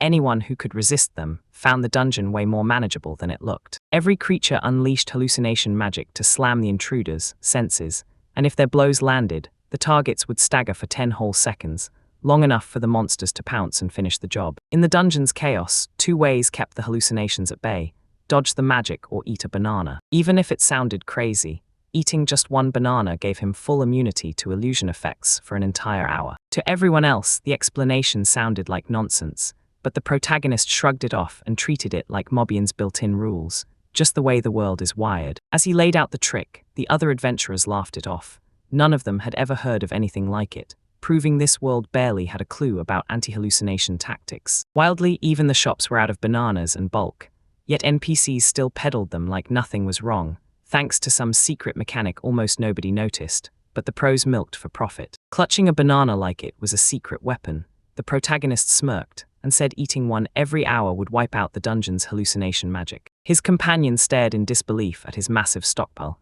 his storage capacity, and when she pointed it out, it was over 60 times beyond what anyone considered normal. After digging through the truth, he realized this whole world runs like a free-to-play game. And boom, his character II got reincarnated with paid upgrades still locked in, a fully expanded inventory included, thanks to a brutal investment he'd already paid in his past life. Second was built just to stash things away, then suddenly it became a lifesaver. Once the plan clicked into place, the team split into groups and geared up to push through the dungeon in shifts. To keep everything locked down and under control, the court mages were split into 5-man squads. Then the bananas were already handled beforehand, so most monsters barely stood a chance against any of them. Even so, the dungeon boss still threw curveballs, forcing everyone to play it safe. So the plan was to keep hammering the spawn point with surprise attacks, cutting down on every unknown. Silver and Eco were put on patrol, and their insane speed and perfect teamwork made them the go-to duo for tracking every dungeon move and rushing to stop emergencies fast. Ant's preparations were locked and loaded. Then the operations leader snapped his hands together, signaling the moment with razor-sharp intent. Under his command, the 1st Court Mage Division stormed into the Grutum dungeon ruins in tight, organized waves, launching a relentless, methodical assault. As the dungeon run dragged on, Group 6 powered through their 4th lap, and the praise came pouring in for how hard they crushed it. At the boss chamber, the dungeon's final showdown players huddled up during respawn breaks, all staring at the door, waiting for the command to slam back into battle. Every time a lap was finished, they stamped it on a card, because the boss would drop back in like clockwork every 15 minutes, so quick breaks were the only way to survive. One contestant asked if they could keep their card as a forever keepsake, because the whole experience felt priceless even after the mission ended. Once they got the green light, the whole team snapped back into action. Yet even with smiles on their faces, Group 6 kept tearing through the course with non-stop speed, showing off real hardcore skill. In the dungeon's very core, the boss reappeared, this towering, glowing mushroom, lighting up the place and slamming the next battle into motion. They called it the magical fungus, and the boss was a grotesque, poison-spitting monstrosity, its whole body lit up with dizzying, psychedelic patterns. Despite mixing hallucination magic with deadly venomous strikes, it had one fatal weakness: fire could tear it apart. He didn't hesitate, he triggered his strongest spellfire, Form 3rd, and blasted a deadly burst straight into the chaos. Moments later, the creature collapsed, scorched to the bone, and one of the mages rushed in, snapping at him to stamp the lap card so the cycle could roll on. After their 4th lap, Group 4 surged back in, still clinging to 2nd place, and their team leader snatched the card with pure urgency. She didn't say a single word, she just walked off, cutting through the silence and leaving everyone else behind, while the other groups watched her pass in stunned quiet, not knowing whether to react or freeze. Confused by her sharp irritation, the protagonist felt it in his gut. Something was seriously off with the morning grind finally done. He rounded everyone up and ordered a lunch break, then told them to head outside and shut it down for a breather. As the group streamed out, he clocked it instantly. Just 2 crews stayed on active duty, Group 6 still grinding their 6th lap, and Cherry's bright, cheerful Group 4. Minutes after the break kicked off, Cherry stormed back with her crew, dead tired, sure, but she shoved off the rest call and marched forward with a hard, unbreakable stare. Fueled by pure determination, she barreled forward by herself, totally oblivious to her companions straining just to stay in her wake. The gap in skill screamed louder than ever, but she didn't slow down for a second. She kept barreling forward at full speed. Cherry demanded one last lap before anyone could stop her, and when her teammates worried, she waved them off cold, choosing rank over their crushing exhaustion. She insisted breaks were pointless, because to her, battling left no room to rest, and training had to run just as hard, even when her team begged for one breath. Frustration blazing, Cherry snapped at her teammates, demanding they keep moving and refusing to slow down for rest. Right before the situation blew up, another mage shouted at 2nd, and he snapped his focus to the group closing in. Eco burst in, panting, and shoved out an update, Nothing felt urgent yet, but the whole atmosphere screamed that change was coming. Iko shot up with excitement and blurted out a sudden memory. She remembered meeting someone important, but she couldn't yet explain why it suddenly mattered. Second was left scratching her head, and her comment about that old meeting wouldn't stop replaying in his mind as an unexpected presence closed in, footsteps booming through the cavern. Right at the dungeon grounds, Sherry and her companion suddenly got face to face with two unexpected visitors. Without hesitation, Sherry blurted that she was joining Second for lunch, before anyone even got a word out, choosing time together over explanations. In the shade outside, the mages leaned back to recover, while Second watched the whole camp in silence, clocking how Sherry's arrival instantly grabbed everyone's attention. Second told everyone to finally take a real break, and he kept his eyes locked on Sherry, who lounged among the group like she had all the time in the world. From across the room, people grumbled about favoritism, while Second stared in disbelief, realizing Sherry was way more popular than he'd ever expected. Right as they sat down for lunch, Sherry fought to stay calm, but her nerves were so loud nobody missed it. Everyone popped open their lunchboxes, and the meal finally kicked off. Then Second, I noticed Sherry's usual sharp edge had dulled, like whatever was bothering her had been gnawing at her all morning. Even when she insisted she was fine, it was written all over her face. Her nerves betrayed her instantly, so Second stayed polite, but inside he clocked the shift in her demeanor. After the meal, Shari pressed Iko hard about that earlier memory. Then Iko admitted she once spotted someone who looked eerily like Lady Shari. Iko flicked his hand toward a rock nearby, and Sherry snapped into, "This is totally someone high class," mode, only to find it was just an ordinary-looking girl, and her pride took a brutal hit. Both girls locked eyes like sparks flying, instantly clocking the comparison. Then suspicion surged as they quietly sized each other up. He caught a familiar aura in a girl named Cherry, so close to Sherry it hit like déjà vu. Then he spotted Sherry nearby and hurried over to beg for help. He shouted Sherry and caught her completely off guard. She blinked, confused, then leaned in with curiosity, still clueless about the comparison he'd just thrown at her. He broke down Cherry's attitude, sharp, rebellious, and dead, set on refusing to cooperate, and insisted Sherry could understand those traits like nobody else. While he weighed how to deal with Cherry's competitiveness, Cherry just listened in silence, catching every ounce of the care behind his worry. Sherry stayed silent, yet her face screamed, "I get it," and they kept walking, still and perfectly in sync. The elf snapped that the answer was simple: let the girl fall flat. A brutal setback, he said, would teach her more than any speech ever could. She dragged up a past blunder with her master, and with a mischievous grin, she baited him until fury lit up his eyes. Then she slammed the spell fast, shutting her down before he could strike back. A past failure clawed its way back into her mind. She'd once stormed forward alone, got crushed by a golem, and left humiliated and badly injured. Laughter shattered the tension, but the leader snapped back into control. He barked their schedule and jumped right back into preparations. While the others streamed out, the girl stepped up with a fresh plan, her voice rock steady. Then he leaned in, caught between doubt and pure curiosity. Sherry stepped in with a bold plan: swap the group leaders. She from Group 4 teamed up with Eerie from Group 6, trading places so they could face each other head-on and prove who really led. The swap kicked in, and boom, Group 4, now under Eerie's lead, kept sprinting straight into first place. Everyone watching leaned in, hungry to see what happened next. Like clockwork, Cherry's Group 6 tore out of the gate strong, but the pace faded fast. By lap 11, Eerie's group stormed ahead and left them in the dust. It finally clicked which leadership style actually worked. Cherry's impulsive way of running things blew up in her new group, but Ari stayed steady, and that calm strength carried her team. Even with her pride still bristling, the outcome hit like a hammer. Case closed, the lesson delivered. Even with her cracks, Cherry still earned the title. She was a killer leader, no debate. And when it came time to drive the team forward, she didn't just inspire them, she pushed with pure willpower. But something kept her frozen in place. She couldn't match her team's pace, and she refused to look back to steer them the right way. Group 4, now driven by Ari, crushed through 17 laps and snagged first place, while Group 6, led by Cherry, just couldn't match their pace. They plunged even deeper, ignoring the warnings about the time limit. Then their rank crashed hard as they kept circling the track, stuck and getting nowhere. Even so, their push paid off, earned respect.